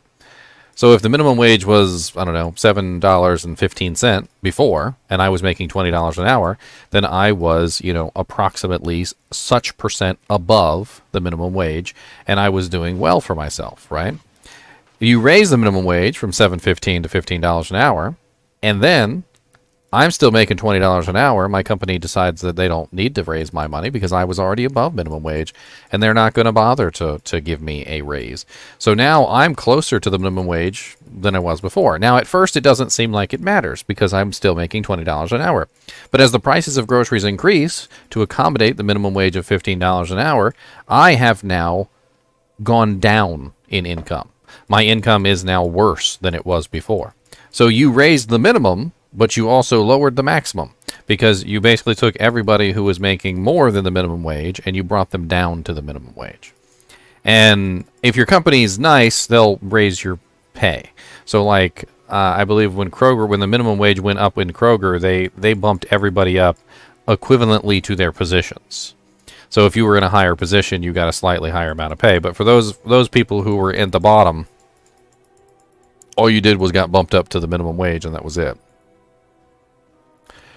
But it's kind of poopy, in my opinion, because if you put in a lot of work at a company and you know, like you're at the company for 6, 7, maybe 10, maybe even 20 years, and you've gotten yearly raises or bi-yearly raises or whatever it is over the course of your time at that company, you've earned the pay increases that you got. And in one fell swoop, they're all taken away from you if the company decides that they don't want to reimburse you for basically what you're losing.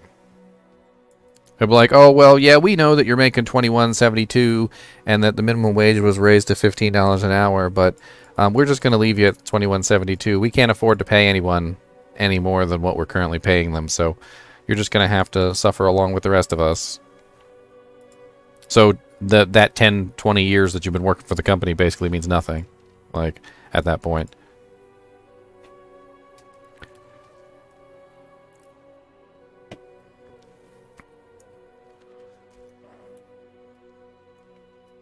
The whole thing is like more money is useless if everything costs more. It's the cost of living that has to go down.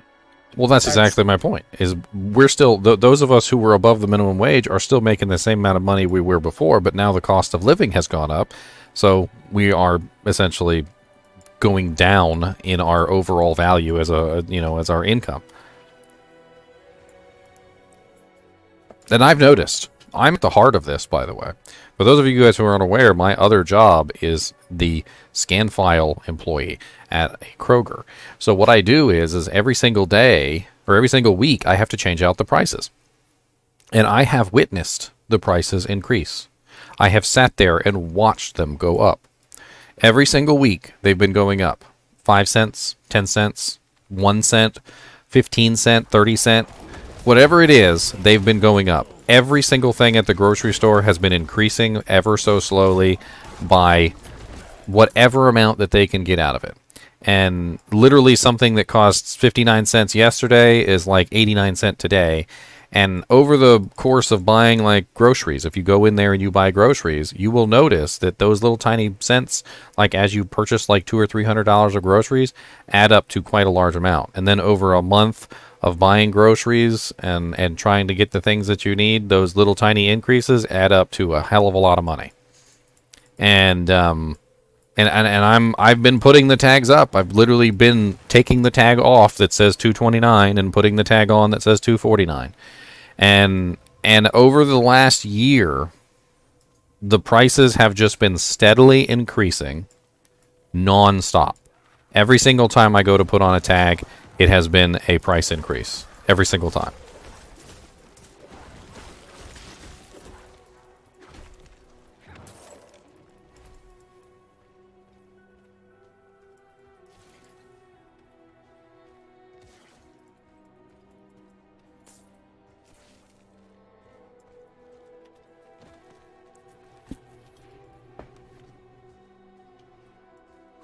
I mean, it has nothing to do with politics. This could be on either side. It could be Republican or Democrat. This is not a political issue. This is a hey, this is not the correct solution to the problem issue. Like this doesn't solve the problem. It just creates more problems. They've got to find another way. They've got to find another way other than that. And we got a lot of smart people in this world, and somebody's got to be able to figure out a way to make the system a little bit better than what it is.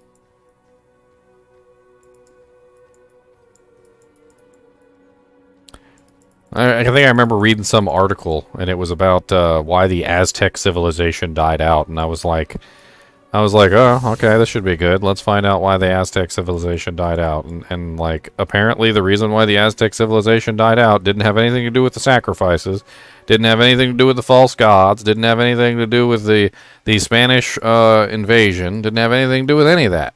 Apparently, you know why what the main reason was that the Spanish, the Aztec nation apparently collapsed? According to the article, it was the government's inability to provide food. So as soon as the government was unable to feed its people, they revolted and left because there was nothing to eat. And isn't that literally at the heart of exactly what we're talking about? Literally, we're just trying to go to the grocery store and buy food for ourselves so that we can eat. And the prices of the food, it just continually increases and increases and increases until can't afford it. Like, you can't even afford to go get yourself some freaking rice and some cans of peas. I know a lot of senior citizens and things like that that are on fixed incomes. Like, they can't take the grocery price increases. Like, they were on fixed incomes and they were just, you know, just barely making it as it was, and as the groceries and all the medicine and everything starts increasing because of the inflation, like, their fixed income can't handle it.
The hell did it make a freaking, like, rare drop sound for a barbed club?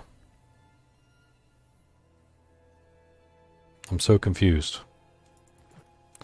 Unless something dropped off screen and I didn't see it.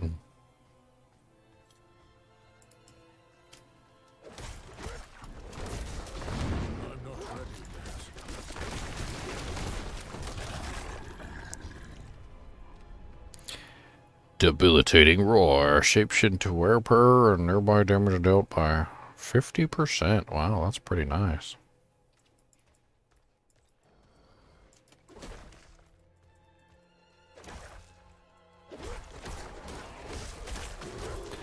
Ah, so the Zimbabwe must have been... They must really like Diablo 3 over there in Zimbabwe, then. The $1 trillion bill. They like those really big numbers.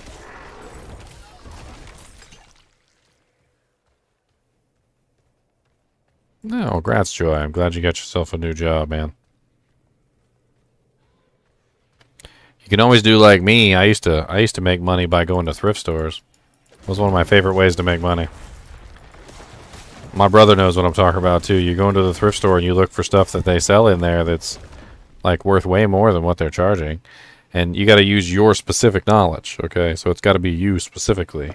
My example isn't going to be the same as your example, but I know technology and I know various things that have to do with technology. So, and like video games and whatnot. So when I walk into a thrift store and I find something that's of value in the thrift store and they've got it way underpriced, I'm like, oh, okay, yeah, I'll buy that for, you know, $49.99, because I know I can turn around and sell that for like freaking a ridiculously large amount of money.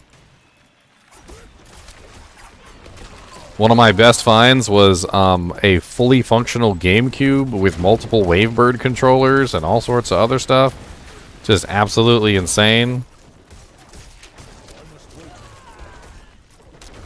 I have a picture of it.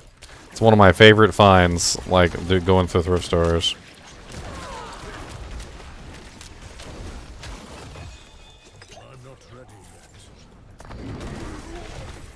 I know I've talked about this on stream before, but it is one of my favorite topics.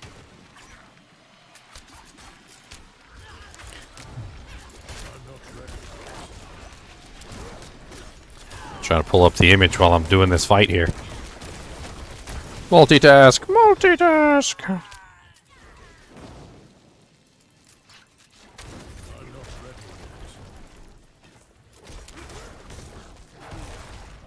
Multitask. Oh no. Oh no, I almost died. This is the real hard mode boss. The real hard mode boss.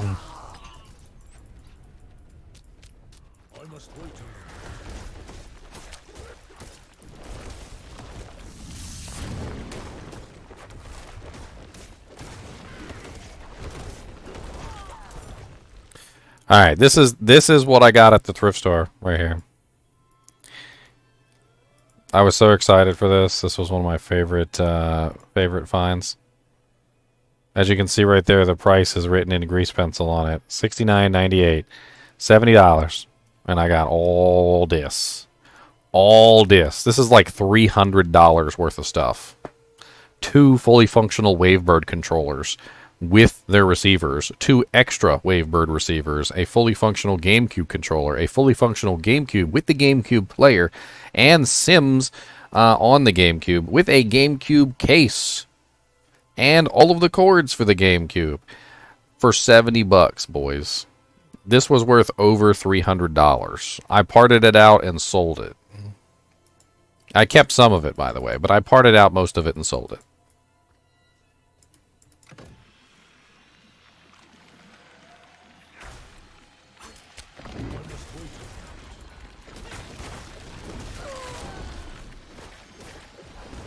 I couldn't believe my luck that day.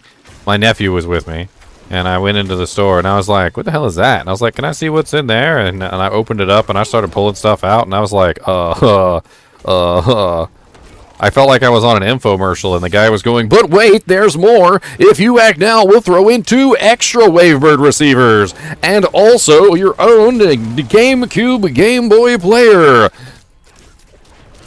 And that's not all. We're also going to throw in the Sims GameCube game and all the appropriate cords for your GameCube. And just in case you want to play 3-player, we'll include another GameCube controller, wired of course, this one matching the system.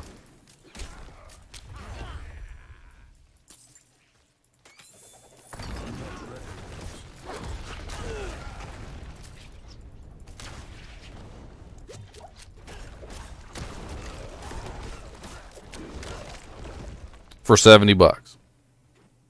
But anyway, that's one of my favorite ways to make money, or it used to be anyway. I don't really do it a lot now because I'm doing this.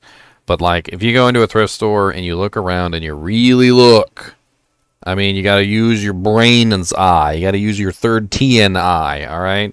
You got to look and you got to see what's valuable. Bring your phone with you so you can look it up. That way, you know, even if you're not sure, you can look it up and see how much they sell for. The easiest way that you can find out how something's worth, I'll show you guys right now, just for lulz. For those of everybody who's here right now, a little bit of life experience.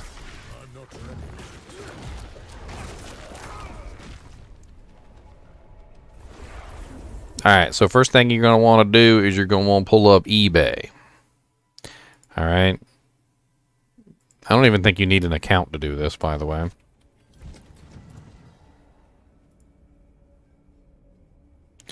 Alright, pull this up on the screen so you guys can actually see it.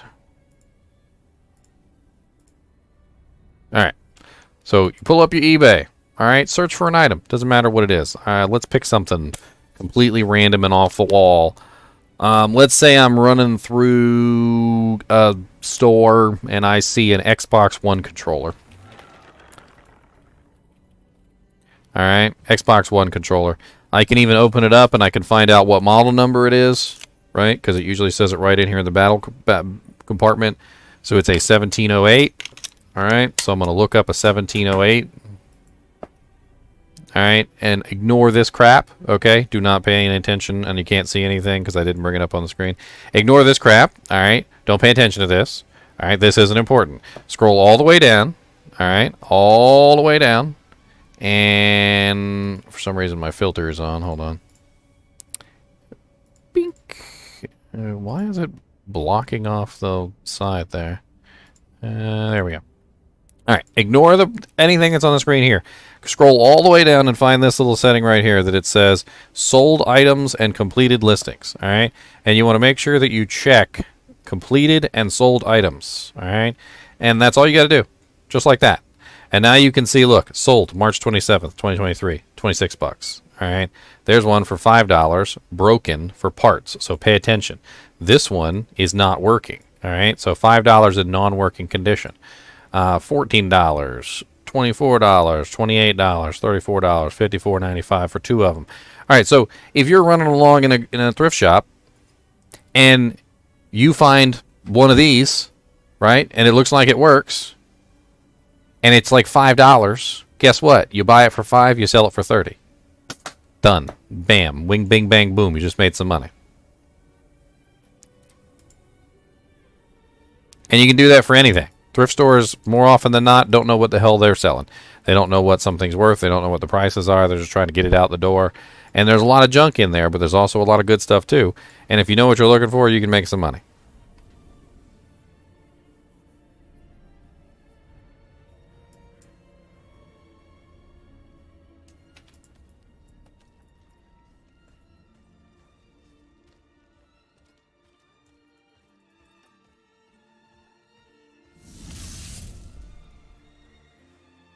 Oh, thanks for the subscription, Benjamin. It's colder down here than out there. A sure sign of demonic presence. Take my chalice and play.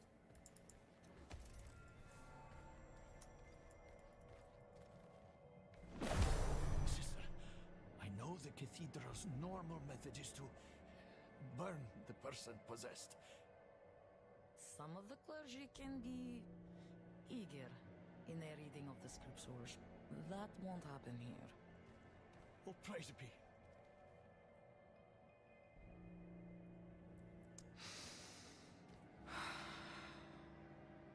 Father Inarius, as I shed my wicked blood, let it be purified. My brother said he got 2 toner cartridges for $7 each, sold them 2 days later for $160 each.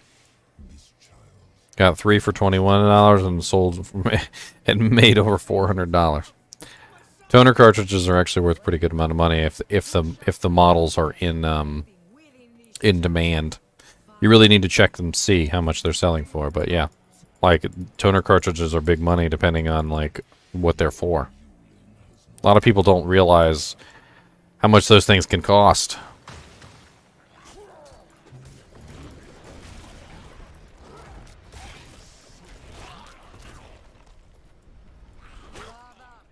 I don't know, Joy. I mean, if you need some help trying to like part it out and sell it, my brother can probably help you.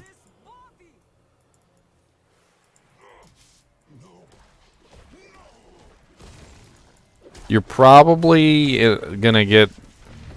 You probably get more money for it parted out, I think. Like maybe do the motherboard and the RAM as a combo, and then sell the other parts separately. Motherboard, CPU, RAM tends to be a nice combo that you can sell, but you could also split it up into individual parts as well. I don't know. My brother probably knows a little bit more about which parts are worth selling and which parts aren't. I don't think you'd probably get more money though selling it as a whole. You're welcome. Unless you just know somebody who just is desperate for a gaming rig. Right in the front pew? Of course, sister, of course. Let us give them a moment. Speak to me outside.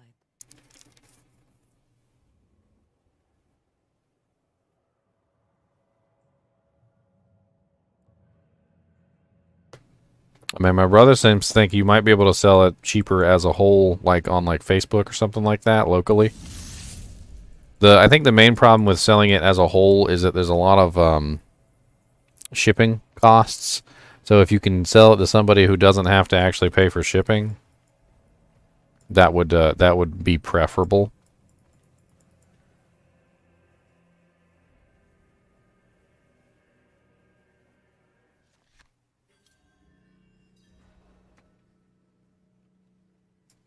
Edward in chat, by the way, is my brother if you want to talk to him about it. You did well. He's also on Discord. He's special ed.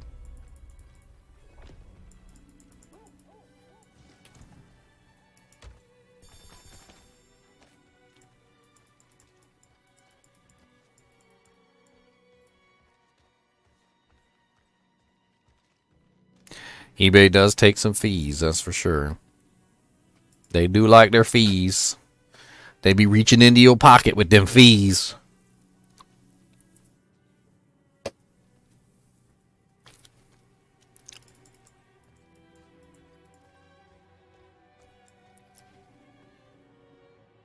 What's up, Vince?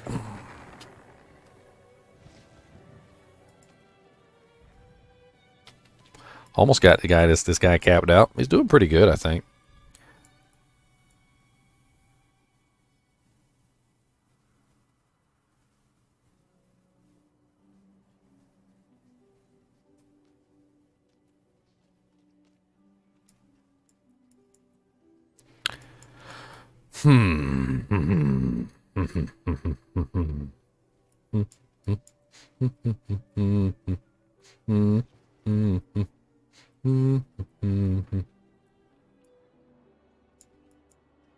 I'm kind of curious what the hell I'm going to spend the rest of my points in. I mean, I guess I could max out Earthen Bulwark, get some more use out of it, or I could take points out of it.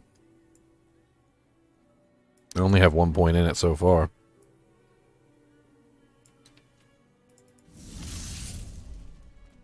What kind of setup are you going for with the pets? Are you running legendaries? What, on my Earth Druid? Yeah. Well, I was running the Landslide one, but I found the Butcher's Cleaver, and now I've been running that. I'm not entirely sure that that it was a bad choice either, because the constant slowing effect that it does, basically every single time I crit, builds in very nicely with a lot of these passives that I've got. Like Earth Skills deal 15% increased damage to slowed, stunned, or immobilized or knockback enemies. Then I have another one that's where is it? Summon a second Earth Spike when hitting an immobilized or stunned enemy, which I took that one out earlier because I was playing around with the other one. And then Landslide also has, when you immobilize or stun an enemy, you gain a Terra Mote. Each enemy hit by Landslide consumes a Terra Mote, causing a guaranteed critical strike with 40% critical strike damage. Bosses always have up to 10% chance to grant Terra Mote when hit. So, like, the Butcher's Cleaver is basically ensuring that everything is slowed. And like, on top of that, I also get these, like, immobilize and stuns, like, constantly. And so then I have, like, this pretty nice damage going off just simply because everything is nice and horribly slowed. There's a couple different abilities here and there that are giving me like random effects depending on like crowd control status. And then I also have where is it? Did you try the crackhead zombie bear? I also have gain 38% bonus amount of your next Earthen Bulwark for each enemy you crowd control up to a maximum of 100%. And then there's one other one that I have. Damage from Earth Skills slow enemies by 25% for 5 seconds. So it's like a nice little, like, just triad there. I mean, I guess technically with the, because now that I have the damage from Earth Skills slow enemies by 25%, I guess I could technically take off the Butcher's Cleaver and put back on my Pulverize. Can you take it off the Butcher's Cleaver, or can you not rip off of uniques? No, uniques are just uniques. They are unique. Did you put a point into that Evil Bear skill, the ultimate one, just to play with it? What, the Grizzly, whatever? Yeah, it gives you the roar and the charge. The Crackhead Zombie Bear? Yeah, that's what he said, Crackhead Zombie Bear. Crackhead Zombie Bear. What's wrong with Crackhead Zombie Bears? You got something against Crackhead Zombie Bears?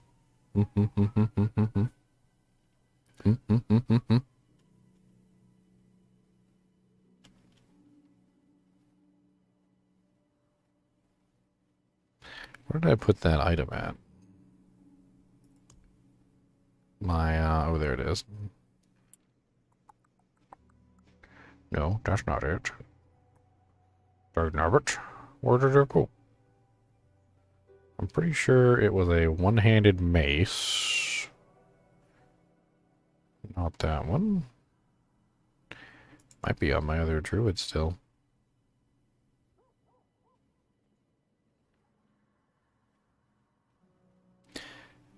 It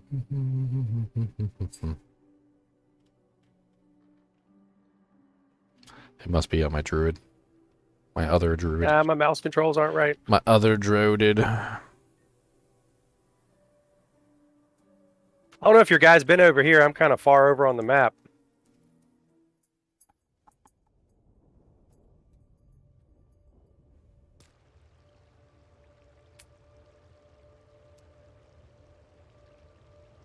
Yeah, they've got some work to do, Philadelphia, but I'm pretty confident that it's easy stuff that they can address as long as they address it. After beta's over, I'll probably do a feedback video and talk about everything. I mean, it's almost over now, so I could probably do a feedback video now.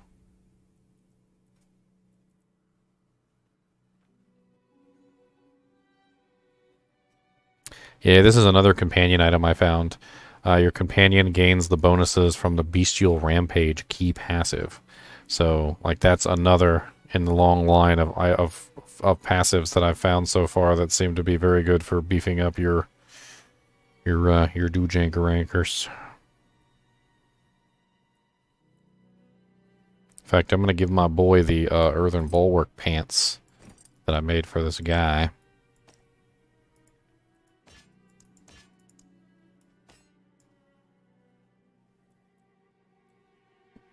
He can hold on to those.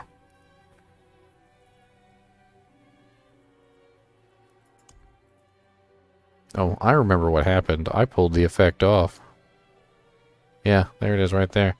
I pulled the effect off and threw it onto a Doojank.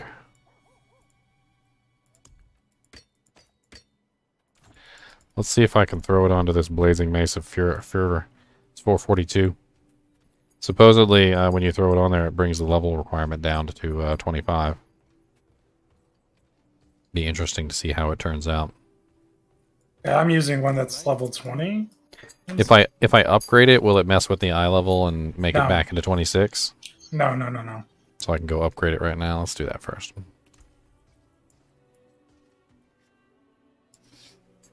This one doesn't seem very, like, geared toward me. It looks like I found this on a Barbarian because it's got berserking damage on it. I might always have that. But I've only farmed them really on Barbarian. Let me check it and see, because I think I have... I thought I had another one in here somewhere. Yeah, I do. Yeah, berserking damage, burning damage, overpower damage. Okay. So it's pretty much the same each time. Except this one has a socket. So, that's nice. That's the one I fully upgraded on my Barb.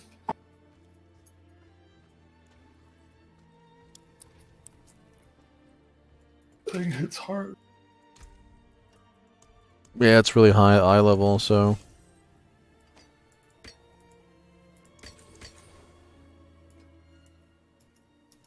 I won't be able to do it the third time. I never have the money for the third upgrade. The first two upgrades are super cheap, though, on the rares. Yeah, I've spent millions of gold at this point. Hmm. My two-hand sword is all the way upgraded 4 levels. Can I change one of these effects, like the berserking? Let's try. Well, the burn. I don't need burning enemies either, like either one of these. But I guess let's just try. Damage to slowed enemies. Ooh, I like that. Or willpower. What does willpower do for me? Increases skill damage, increases healing, increases overpower. I think 9.6 damage to slowed enemies is going to be better. Yeah, that scales way more. Because I'm going to be slowing everything, so... Yep.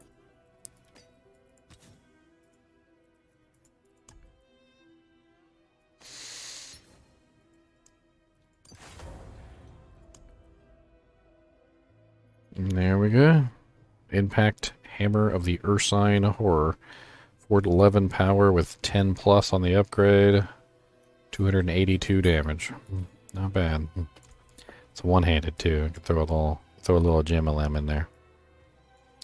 And it brought it down to level 16. Nice. You should be able to use that right now.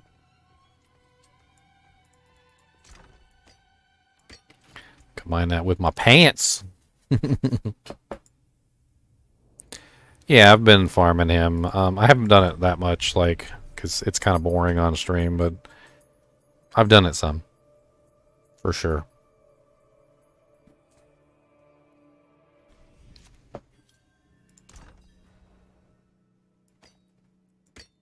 My butch is clean up. Alright, what pants do I got?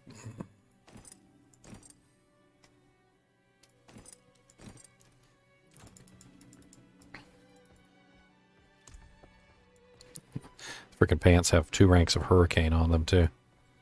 I could lean into Hurricane. Sounds like fun.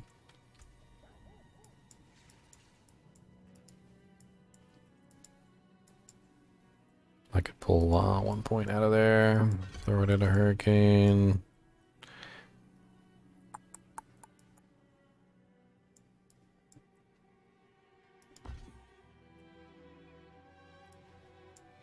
That gives me a little 3 Hurricane. Throw that on the Dewjank.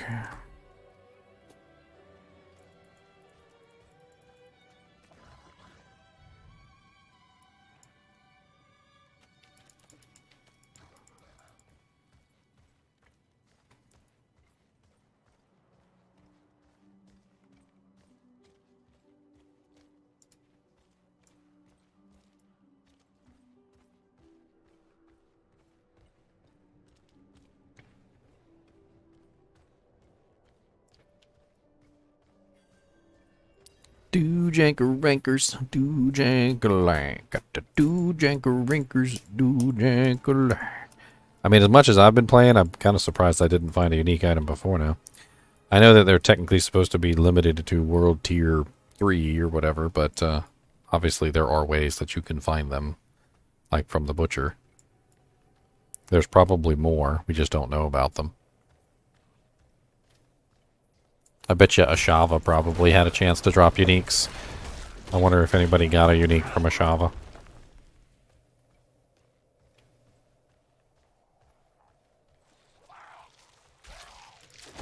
Butcher can appear in Cellars? Cellars just got a bump up in my book, Zach. Worth the loading screen. You got a screenshot of this? Because I'd like to get a screenshot of the Butcher in a cellar.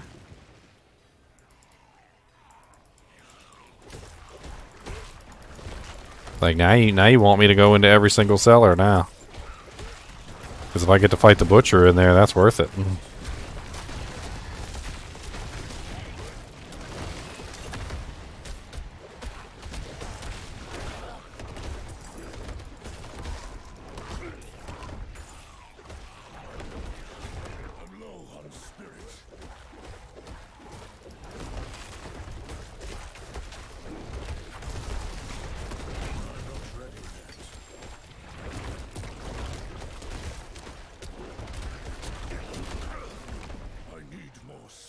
I need more spirit.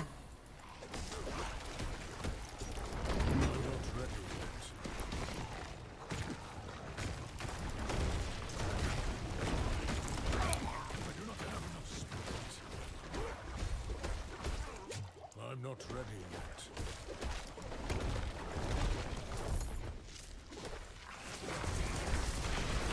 Come a little closer, monsters. I got a freaking hurricane. And I'm gonna kill you all dead and make you have a lot of pain. You're gonna wish you didn't come find me. 'Cause I'm gonna squish your freaking knee.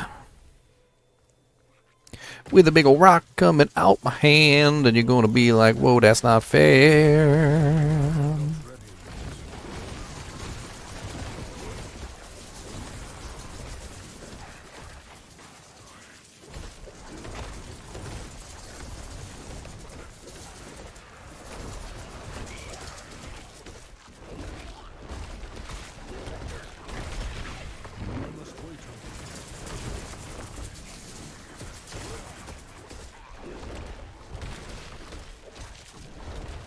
Oh yeah, Teddy, if you're listening, I was actually thinking about this, and I was like, my 1080 is better for gaming, and you were telling me that I think Parker or Carter has a Titan X or something in his computer, and I remember I was looking at the differences between them, and like the 1080 like does better for gaming, and I have a 1080, and the Titan X does better for like coding and like stuff that I would be doing on this streaming PC. And I was wondering if you wanted to just like swap them. Swap my 1080 for the Titan. That way I could have a really nice like encoding card basically. I don't know. It wouldn't even really be that big of a difference between the two cards either way, but I thought it could be fun. Because this system over here is not going to be playing video games. It's almost strictly going to be used for encoding, streaming software, re-encoding files, upsampling, downsampling, like stuff that I think the Titan excels at.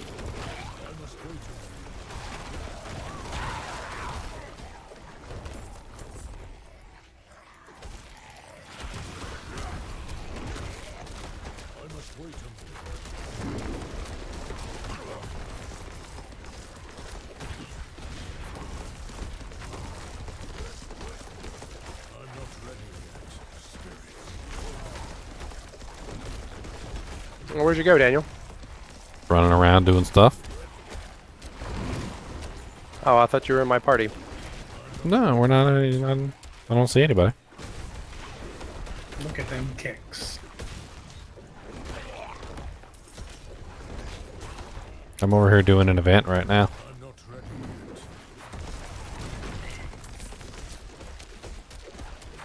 How's it coming?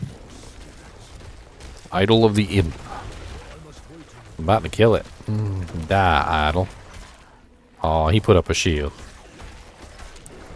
You bet put up a shield. You better.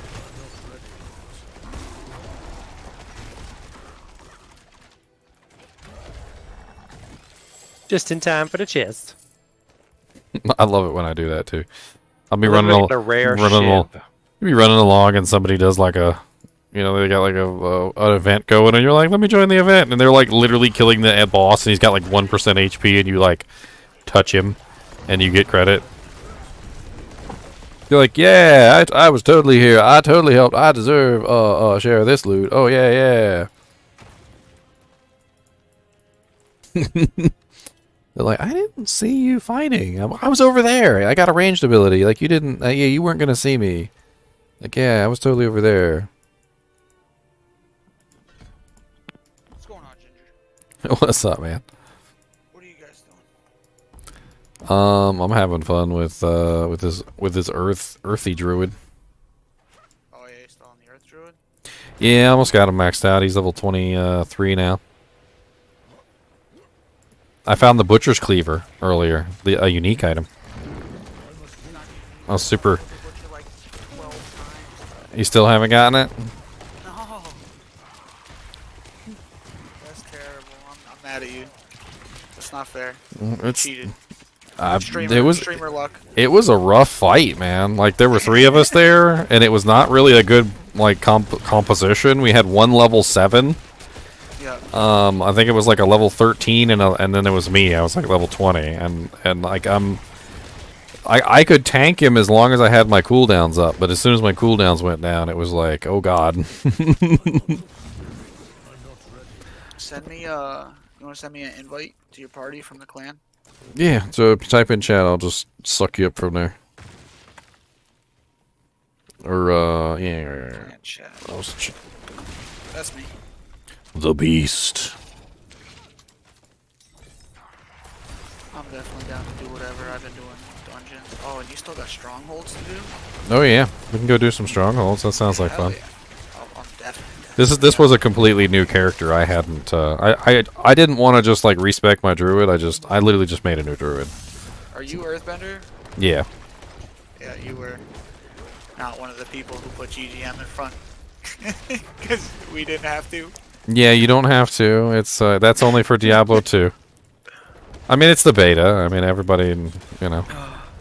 Oh, I know, but I pretty much just assumed they were gonna have clan feature in this game. Yeah, I posted about it a while ago.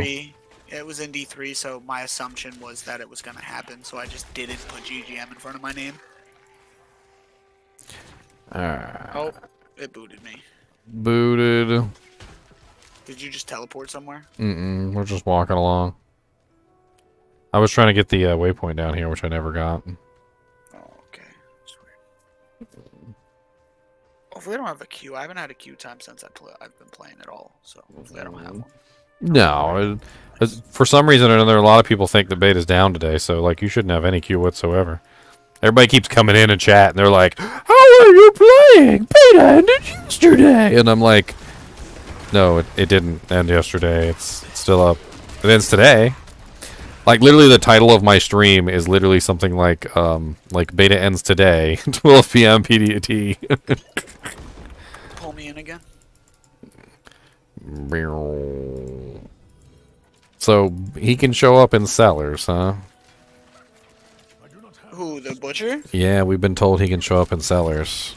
Oh, that's what's up. What was his name in here? He said Zach Lindberg. Zach Lindberg says you mentioned that Butcher shows up in dungeons randomly, but he can also appear in cellars. That's crazy. So now we're just going to have to visit every single cellar we come across. Oh yeah, I was doing that anyway. Anything I could do while I was questing, literally any side thing, I was doing all of it. Dungeons, finding the totems, everything I could do. It was awesome. You want to go in here? Oh, there's a cellar right there. Up there, you see it? Like hiding in the Oleg's hideout. Let's go to Oleg's hideout. It's it's right there. I marked it on the map. I don't think I don't know if I've done that one before. I have a direct pin on it. Just take our sweet time and not kill all the monsters real quick. Okay, I won't attack them. Hey, I'm pretty decked out too. I'm not gonna lie. My legendaries are pretty broken. I like min-max this as much as I could. Yeah, our little level 25 min-max characters. You know, it was so fun to do that in Diablo 2 Resurrected beta when it happened, and we were locked to Act 2. It was. Oh, dude, I had a blast with that. It was so fun min-maxing. With the Holy Fire Paladin and PvP, it was ridiculous. Oh, did my pin went away? Why did it? No, we're on our way. I got a pin over there too.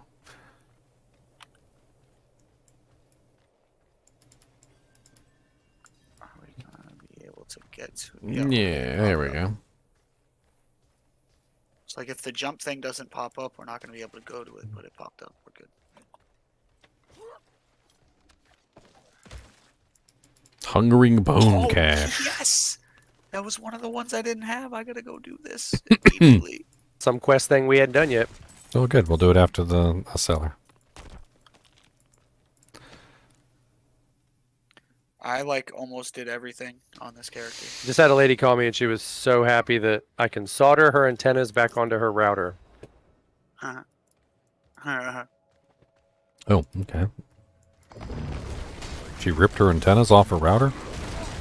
They fell and broke off, but I guess calling around, she can't find anybody that does solder work.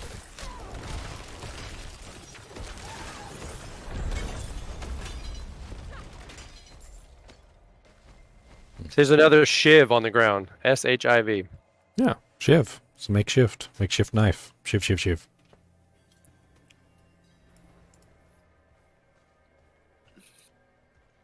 I guess if he shows up in the cellar, you're probably not geared up to kill everybody because it'll take you a little while, and then he'll come, tear you a new one. I'm assuming he just spawns. Like, I don't know. I don't know if maybe you could just stand there. Maybe somebody could test that eventually. Like, we'll just stand in a cellar, see if he pops up. What is this one? Bid farewell. Goodbye. Ooh, movement speed increased. Nice.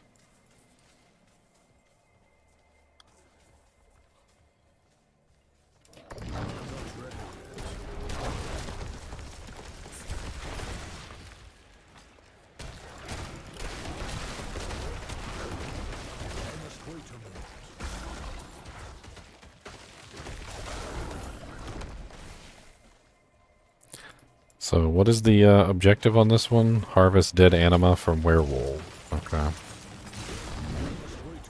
Isn't this like right nearby the old deck place? Yeah. It's like it's right nearby the level 35 guy. There's a bunch of werewolves up here. Alright. We can just go up and farm the level 35 guy and the werewolves at the same time. That's where I got my weapon. The werewolf has an arrow sticking out of his back. Oh, he's here too. Look, he's already up. Come here, buddy. Let's go. I got a little bit of this and a little bit of that. I'm gonna hit you with a little bit of hat. Don't you run away from me, cause I'm gonna hit you right in the PP. Now run away. Oh god. Run away, run away. Oh, he dropped a ring. Nice. A high Tree eye fell level on my ring. head. What'd I get on my ring? Oh, it's locked. It's level 27. Nice. 21% shadow resistance, 21% poison, 4.5% damage over time, 9 fortify generation, maximum spirit 10. It's not bad at all.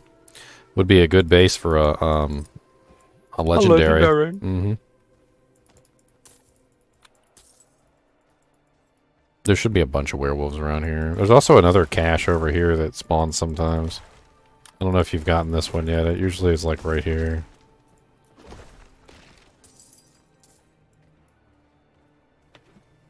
I must wait a moment. Nice. How many quests do you get? Because I have done 33 out of 35. Oh, we can go right up here and do the stronghold. The side quests? Oh wait, Yeah. we still haven't finished the anima cache. I don't know if you I can do did. all 35. I thought if I completed it, you guys completed it, but you guys gotta pick up the stuff too, so. Let's go kill some stuff. I don't think the wargs count. It's got to be werewolves, right? Yeah, there's a werewolf right there. Mm-hmm.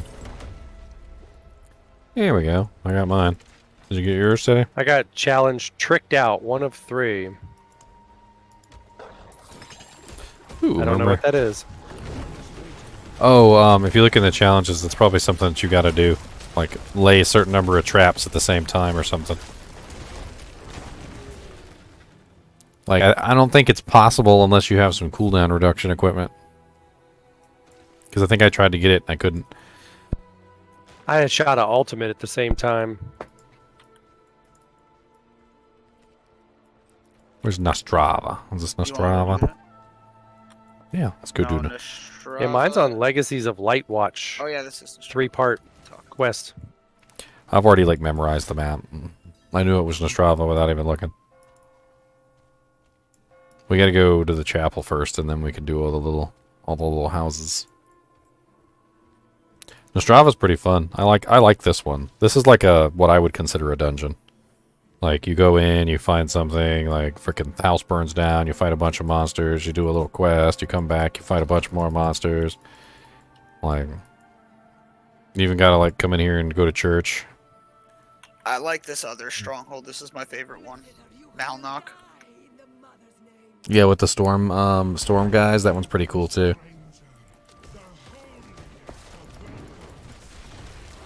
It's fun to fight that boss by yourself too.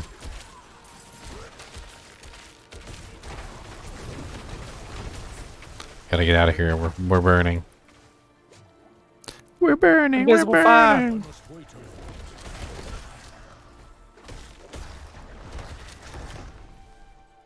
I like that this one culminates in a dungeon too. So you go through all this, and then you get to the dungeon, and then you do the dungeon too, and it feels like a nice, long, drawn-out quest. It's pretty fun. And these people are crazy up in here too.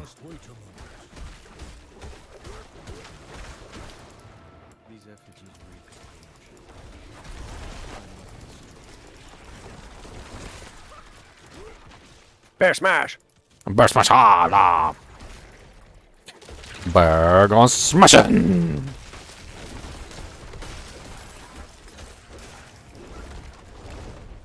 Yeah, I was playing the Necro. I didn't know the skeletons were like static. Like you don't have to put points into them to begin with.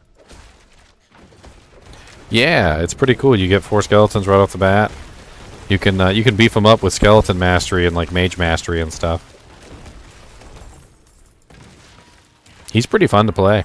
Feels a lot like a regular necromancer. Oh yeah, I enjoyed it. I just didn't get all the way through 25. Oh, I've been like pushing it hard, right? I mean, not everybody's got like a million hours to throw into the game like me.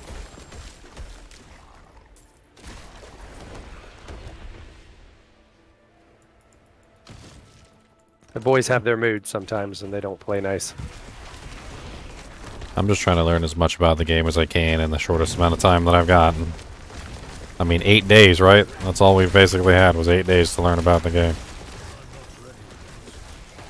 I think I've done a pretty good job pulling as much information as I can. I could probably pull some more, but more screenshots here and there would be nice.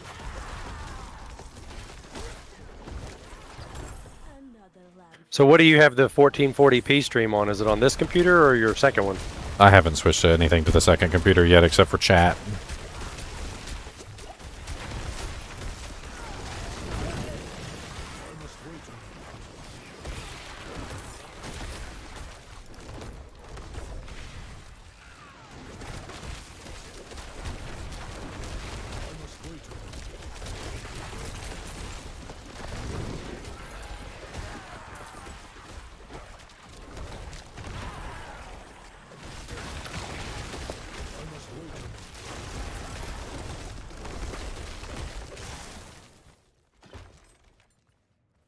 Are you leaving? All right. Bye. See you later. Said, screw rescuing the village. I'm out, sucker. This is Evil Dead.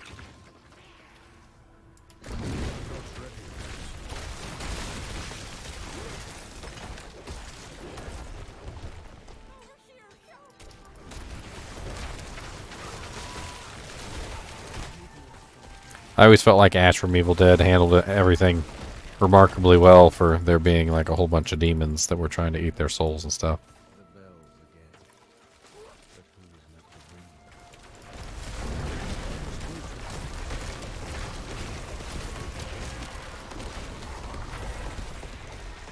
The demon's over here like, and I will eat your soul! And he's like, give me some sugar, baby. Oh yeah, it's so occult, like stupid, like old movie kind of thing. It's funny as all get out.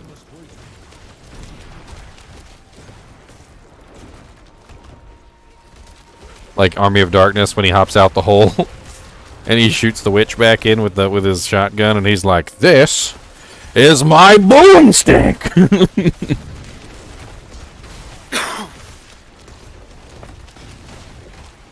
Cracks me up.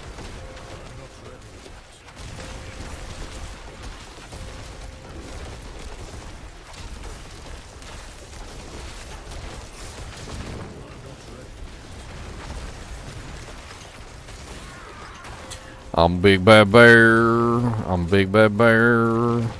Big Bad Bear to smash your head. I got the big old Big Bad Bear smash.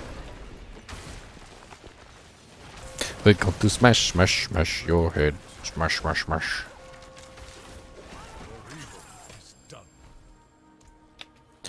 Oh, all that jank all over the ground. Yoda him. Oh yeah, gotta do the do jank up here.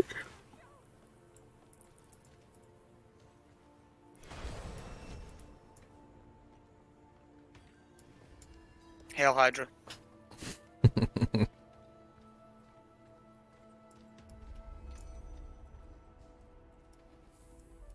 Come on. Yeah, don't start this one before dinner. You'd be like, Mom, I'm almost done.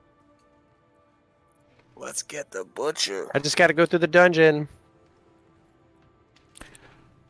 Yeah,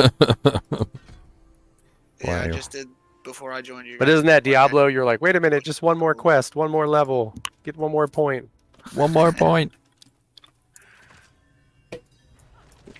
Just one more Andy run. 100 more Andy runs. Just let me find this Soj first. Yes. 7 years later. Alright, I found the Soj. Where'd you go?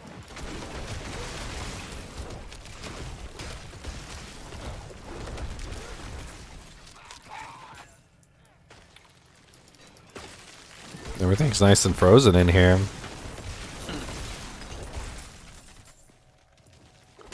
I get to spam Frost Nova. I see. I'm excited for the game to be permanent, and I don't have to do all this over again for nothing. You didn't do it for nothing. You're learning. You learned a whole bunch of stuff. Now you know what. Now you know what you wanna, what items you want, and like what character you want to build, and what skills you Yeah, I'm want to sure use. when it launches, we're going to be like, "What do you mean you didn't play the beta? You didn't play this already?" I mean,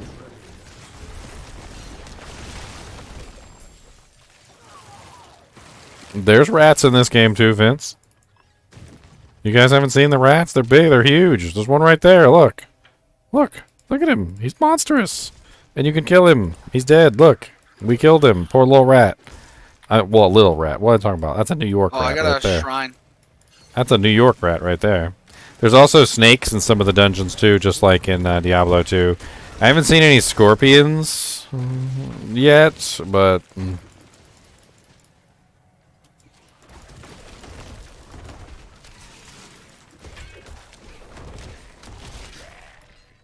that skeleton is really trying to kill you. I know, I saw he had his ant arms all the way up in the air.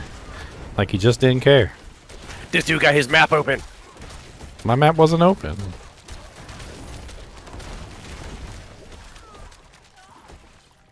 They're playing a game of red light, green light. Every time you open your map, they run towards you, and every time you close it, they stop. Like the ghost on Mario. Now they're ready to kill you. You almost die, and you level up. They're like, "Oh, damn, he leveled up." They're like, "No, wait, he's gonna go put his skill points in. He'll be in the menus."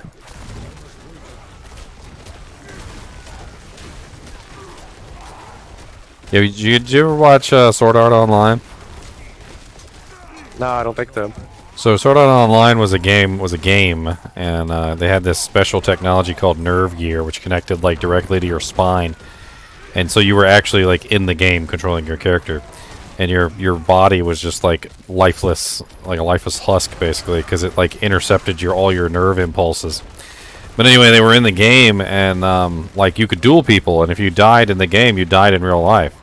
And the creator literally told them that. And he's like, "You guys are locked in the game. You can't leave. And if you die in this game, you're gonna die in real life." He's like, "I'll kill you."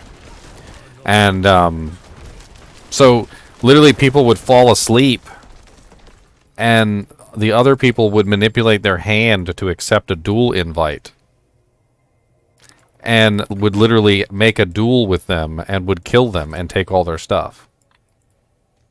So like, you couldn't even fall asleep in the game without like somebody like manipulating the game in a way that would end up getting you killed. Well, this game is like that. You turn around and don't pay attention, and they're gonna drag you into a game, like into a battle.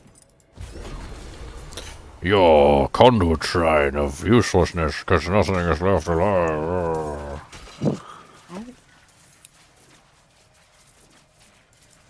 Don't be jealous of my conduit shrine.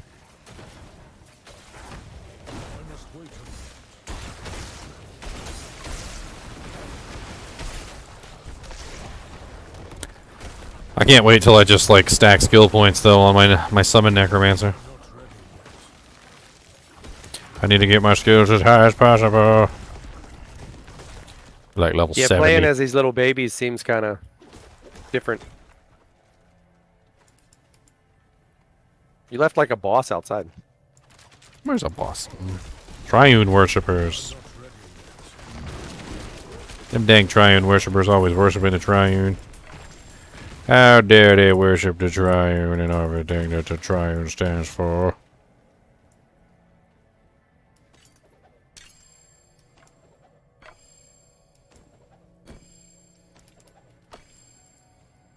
Just dropping items on the ground that are crap.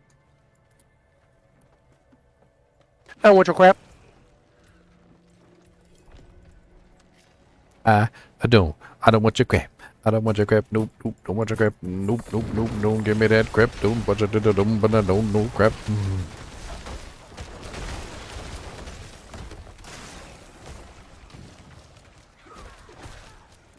I feel like your ice skills and my like earth skills would work really well together. I can't imagine that getting hit in the face with a giant rock would do anything other than shatter you if you were frozen. Like, you freeze him, I shatter him.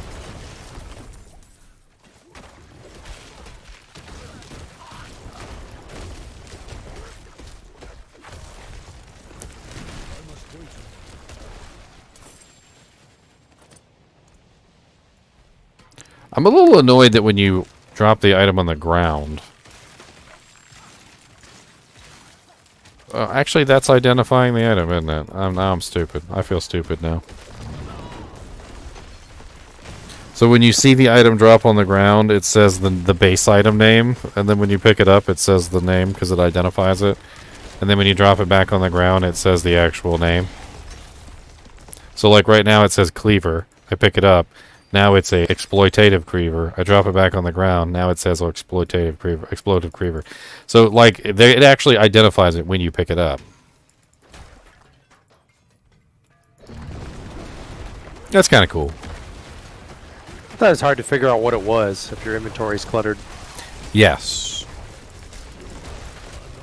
Like you're literally looking for that word that was on the ground, and the word is nowhere. Because it identified it as soon as it got into your inventory, yeah. The other weird thing is it's not on the item. So like with the rare items, when you pick it up, that item doesn't say it anywhere on it. Doesn't say it anywhere on it what the base is.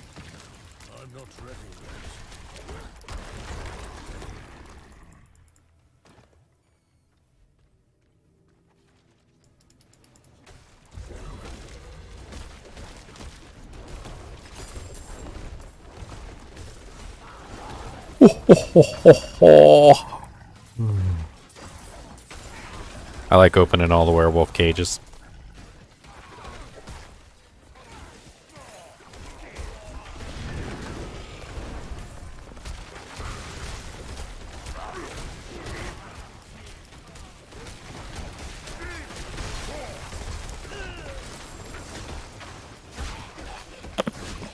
Thought you were sleeping with the fucking alarm and then I heard it go off. I'm like, nope, he just said it just in case.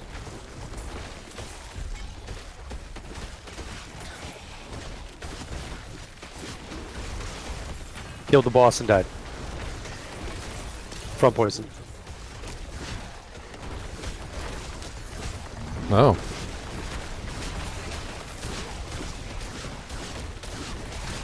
A lot of monsters here. Where are you? I went down. I had that shrine on and it was just teleporting me.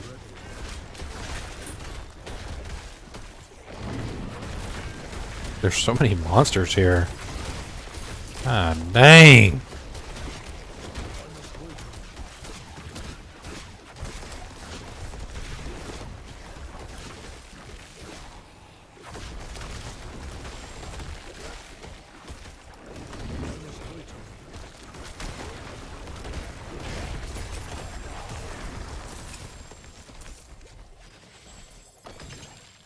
More murmuring. Legendary oboes. ring. Murmuring oboes. Murmuring. We finished this dungeon, right? I'm literally like 1 EXP from hitting 25. Go breathe somewhere. There's some monsters over here. Let's make it an epic level up. There it is. In the middle of my hailstorm or whatever it is. Dude, my build is kinda crazy, man. I like it. I've been having a lot of fun, like theory crafted builds and making stuff. It's pretty neat. I haven't seen anybody else with this build yet, just me. It's also new. My charm guide from Diablo 2 Resurrected. That one, did I put that one out like a year ago? There's actually some inaccuracies in that one, Jimbo, so I do apologize, but most of it is pretty on point. There's a couple things here or there though that I got wrong. No, I can't wait. Have you played the Sork? Yeah, I did a lightning sork, and then I also like respec a bunch of times and played around with some of the builds. Did you do anything with the ice blades? I played around with them a little bit. Didn't like go fully into them though. It is just insanity. So if we're fighting a boss and I can get some ice blades going, my cooldowns just tick down in like 2 seconds, and all of them are like 20-second cooldowns. Except for my ultimate ability. I got that down to 53 seconds. But it comes back in like 20 seconds, 25-ish. I don't know, I've been making some pretty crazy builds, like my my really stupid frickin' Blood Mist Necro. Yeah, Blood Mist, I heard, is a super OP too. What was I going to? Oh yeah, I pinged You want to go do the other stronghold? Molnock? Yeah, we can. Hold on, let me I'm gonna see if I can enchant up this ring real quick. Hold on. Do it up. I'm gonna go. I hit the waypoint that's right next to it. I'm gonna salvage all my stuff at the blacksmith. And then I'll start working my way down there. So you guys can just teleport to me. I just need to figure out what effect I want on the ring. Anything else? Such a nice high level ring. Well struck. Hey Daniel, you ever heard of a streaming service called Kick? Yeah, I looked into it a little bit, and I'm not exactly sure if I want to do it or not, but it does look interesting.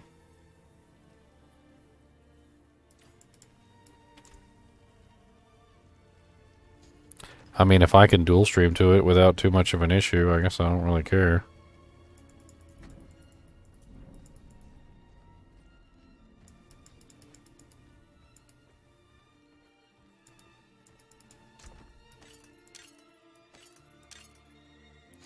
I need a nice ring affix.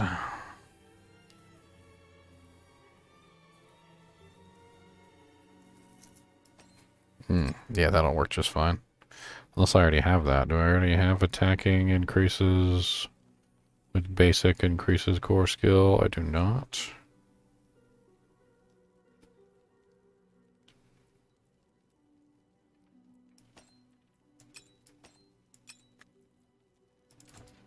Alright, let's go rip this. Ooh, I can actually do it now because I'm level 25. What?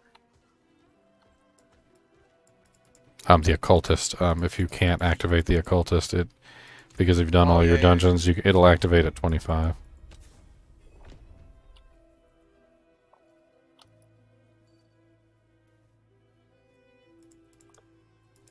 All finished. What, on all your characters? What, are all the dungeons checked off? Oh yeah, I've done every single one.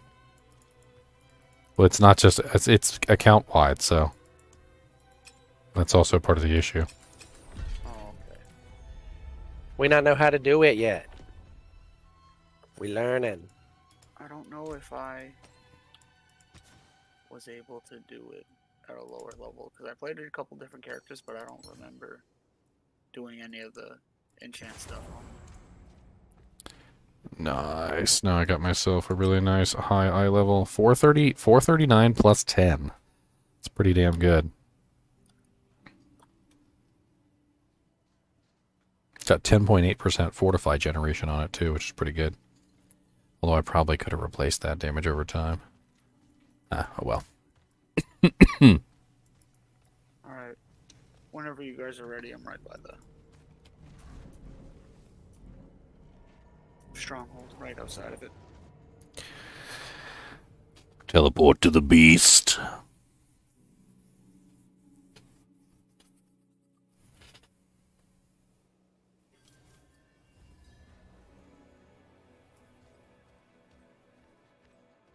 Boom, boom, boom, boom, boom, boom, boom, boom, boom, boom. Oh yeah, we gotta do Melnock.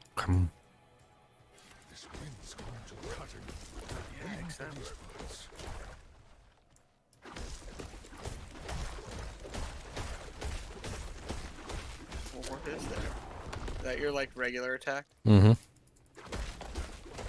I'm building my my damage buff. I get a 50% damage buff while I'm using this thing. It's pretty good. Nice. And that's my builder anyway, so I use it all the time for everything. What's up, buddy? Get wrecked. I like how the beam is actually traveling from him all the way to the boss. Like it's actually there in the air, like you can literally see it physically going from one to the other. So it almost makes it like deadly obvious that that's where you're supposed to go. You're like, look, let's follow the giant beam.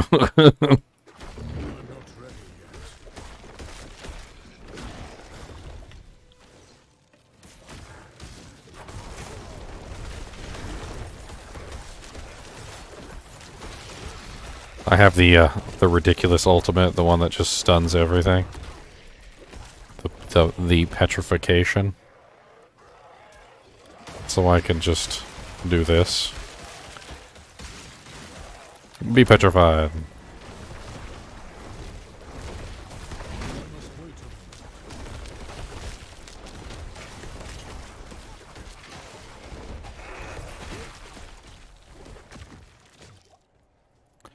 I think Necro is still my favorite, yeah. But Druid's really fun. I've been having a lot of fun with Druid.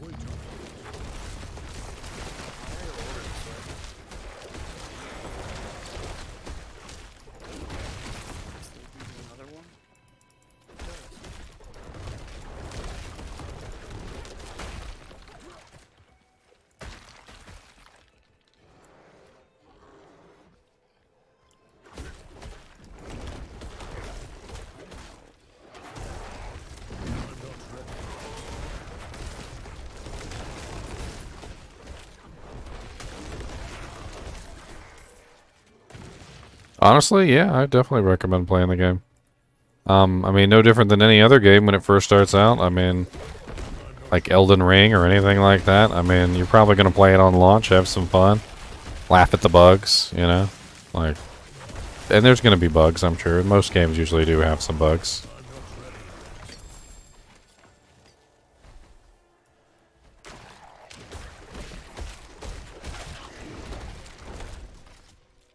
What the hell is that spiky thing? Oh, that was kind of cool.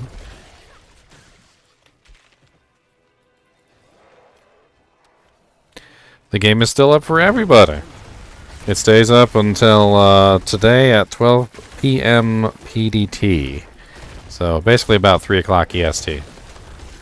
Yeah, we got like hour and 15 minutes left. Yeah, about an hour 15, the servers will go down. You guys can hop on and have a little bit more fun for a little while, or, you know, oh well, whatever you want to do.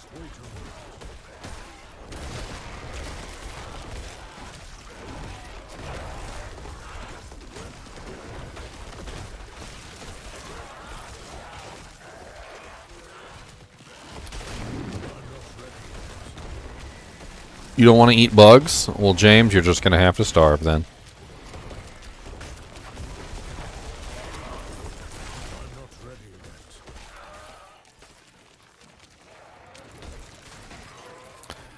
I can't remember what video I was watching, but it was like one of those National Geographics where they're like out in the middle of nowhere with like a tribe of, you know, like people that like are completely cut off from civilization, and the guy's walking along in his little leather thong, and he like turns over a log, and underneath the log is like a big fat grub, like about the size of a like a mini Snickers bar. And he's like, "Oh yeah, these are good for you. Eat, you eat."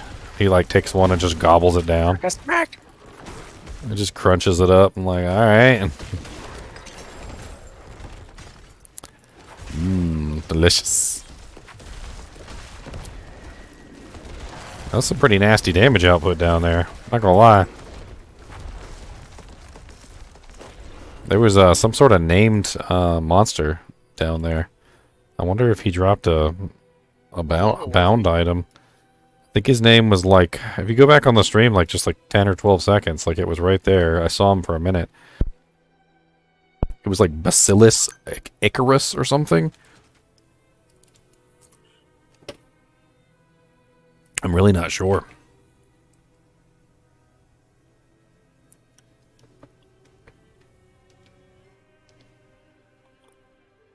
Over here. What did you find out about Twitch when you looked it up? Twitch? I mean, Kick. Kick? Something about their algorithm is strange, like the way that they display content. That's why they're different from other platforms. I was gonna make an account, like I was thinking about it, but I haven't like gone through the process of doing it yet. I mean, if it's another source of revenue that I could potentially make, then I don't see any reason why not. If I'm not making any revenue from it, though, I don't know if I'm, or if there's no way to make revenue from it, I don't know if it's gonna be worth it. Well, I'm thinking of like, when Yelp tries to call you and they want you to advertise, your business, and they'll turn around and turn people to Yelp where they get rid of all their other advertisement and then they get nothing from them.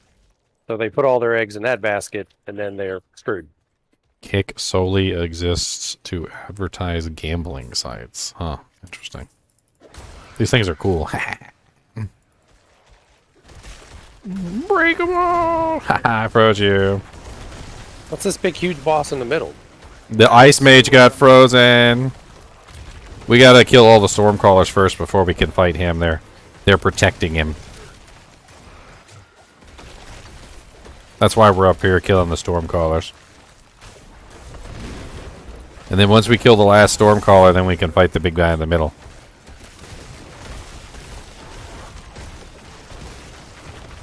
No, I mean, I'll look into it. If Kick seems like it's a good platform, I might throw my stuff on there, but I don't know.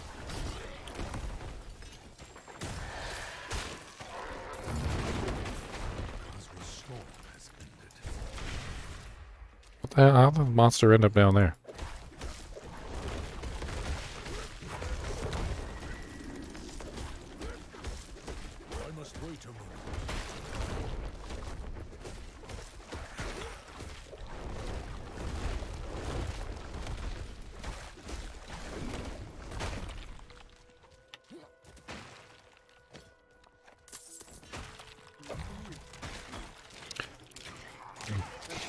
Hey, look, it's the Evil Dead shack. It does look like it. Oh, wow. That's actually kind of a nice blue item. Check this out. It's a cruel lumber axe with 2 sockets and 15% vulnerable damage. It's actually not bad. A weapon like that would be amazing. Yeah, it's pretty neat. Oh, I know.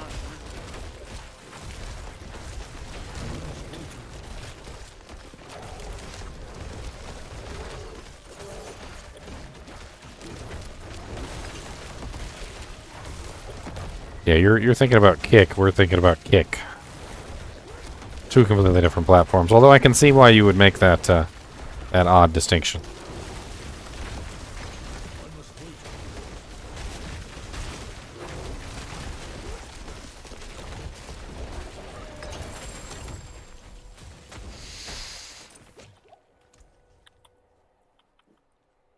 Nice. Yeah, my other example would be like, say you take credit cards through your bank, and then somebody offers you like a better credit card processing, and then you come to find out that you're giving them like 6.5% where you're only paying 3.5% before. But they give you like a free iPad. I mean, I know you're not switching. I'm kind of doing research for other people that I know. Oh, I would never switch. But if I could dual stream or try stream, like I don't care, whatever. It's just yeah. I'm already Twitch. I'm already paying for the dual streaming service. If it dry streams for me, then so be it. Yeah, she's on Twitch and she's thinking of just going directly to Kick. I just trying to get her to restream her video on YouTube. Twitch has a policy that prevents you from being able to stream your stuff to other platforms for 24 hours, which is it's an exclusivity contract, which is why I'm not an affiliate with Twitch anymore. Yeah, that's what I was telling her. But I was like, just go download your videos and make a YouTube page and put them on YouTube, so they're on somewhere else too. So let's see. Who created Kick? Trainwreck Nickum. Who the hell is Trainwreck Nickum? Tyler Trainwreck Nickum. Cryptocurrency. Kick.com. It's created by the founders of EasyGo and Stake.com.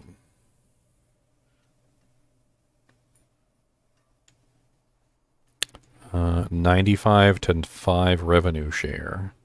Shares 95% of its revenue with its creators. Yeah, that's what she keeps telling me. I mean, yeah. Yeah. I mean, for me, since I'm on YouTube, it doesn't hurt me at all. Like I could just dual stream probably. I wonder if Streamlabs has a dual streaming option for Kick. Let me check in my settings. Multi-streaming, stream destinations, Trovo, Twitch, TikTok, Facebook, YouTube, Twitch, and apparently I can add other destinations. I'm assuming it would probably just be a matter of adding a third destination.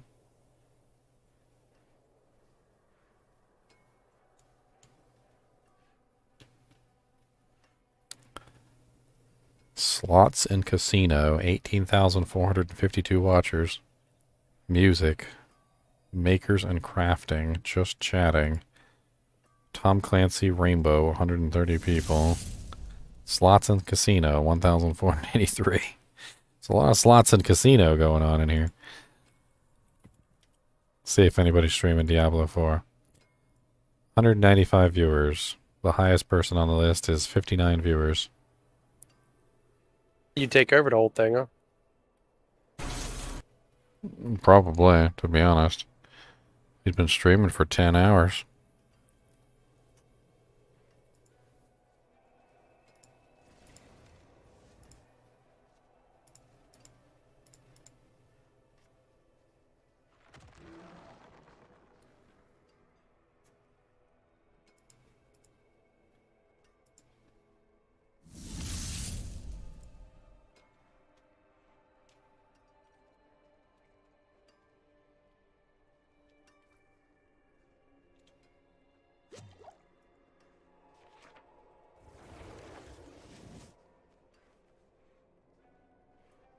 How many followers do you have on Twitch?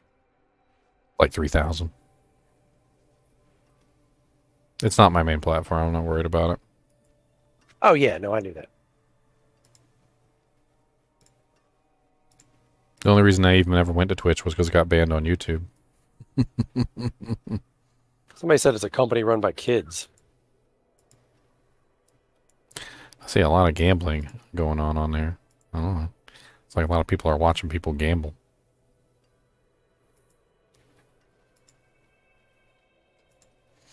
Well, YouTube, everybody knows YouTube. The creator dashboard just looks exactly like frickin' Twitch. Like it's literally exactly like Twitch's. Like there's not even a difference between it. It's hilarious. Well, that's like Google and Yelp. Like Yelp just copies everything from Google.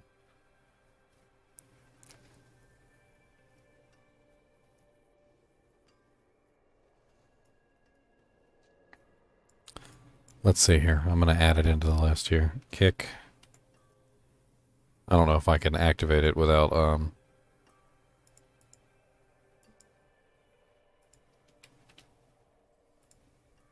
You have the Legacies of the Light Watch up, like the one that's Journal 1, 2, and 3. I don't know. That's a quest I've got.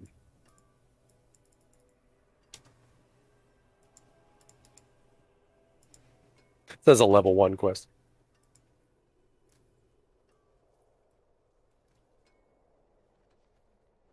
It says it's just up from Margrave.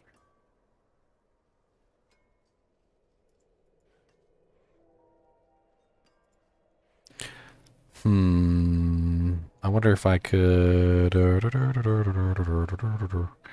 don't know if I could end my stream and restream over on Kick. Like, I think it might be a little bit too difficult to make that work. I'd have to probably end the stream and then re-up the stream.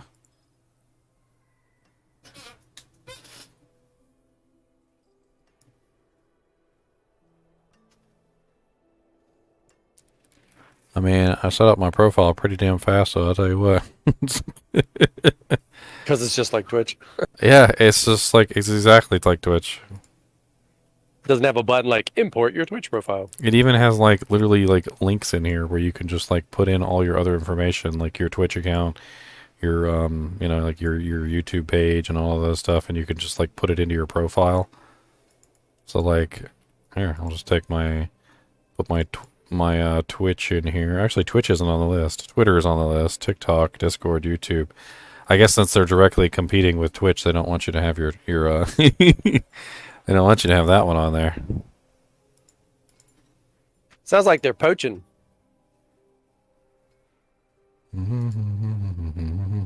They're just trying to make it look a lot better than Twitch, and everybody gonna switch over. I mean, it doesn't matter to me. Well, since I'm already invested in dual streaming, to me, it's just like, okay, well, I'm just going to dual stream. For that person that you're talking about, they can't do it because their issue is they have a exclusivity contract. That's why I moved away from Twitch in the first place, because the exclusivity contract locks me down. They're talking about leaving. And God dang it, you guys got to do stupid stuff like that. I got like half a second of probably some copyright music on my video. Oh, you can't monetize your video because of a half a second of some song that you don't even know the name of.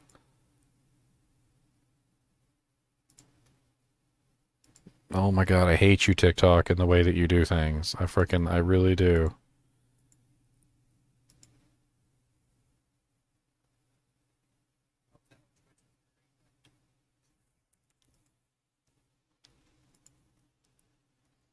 Why am I all of a sudden not able to log into frickin' TikTok?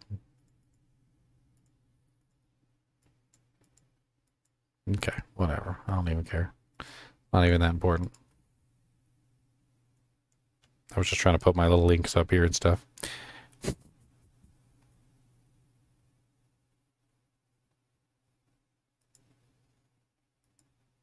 Well, it'll screw up the YouTube, but you know what? That's fine. Let me see if I can kill the stream and then come back. And we'll be streaming on Kick, ladies and gentlemen. We'll be streaming on Kick. Let's do it. Let's do it.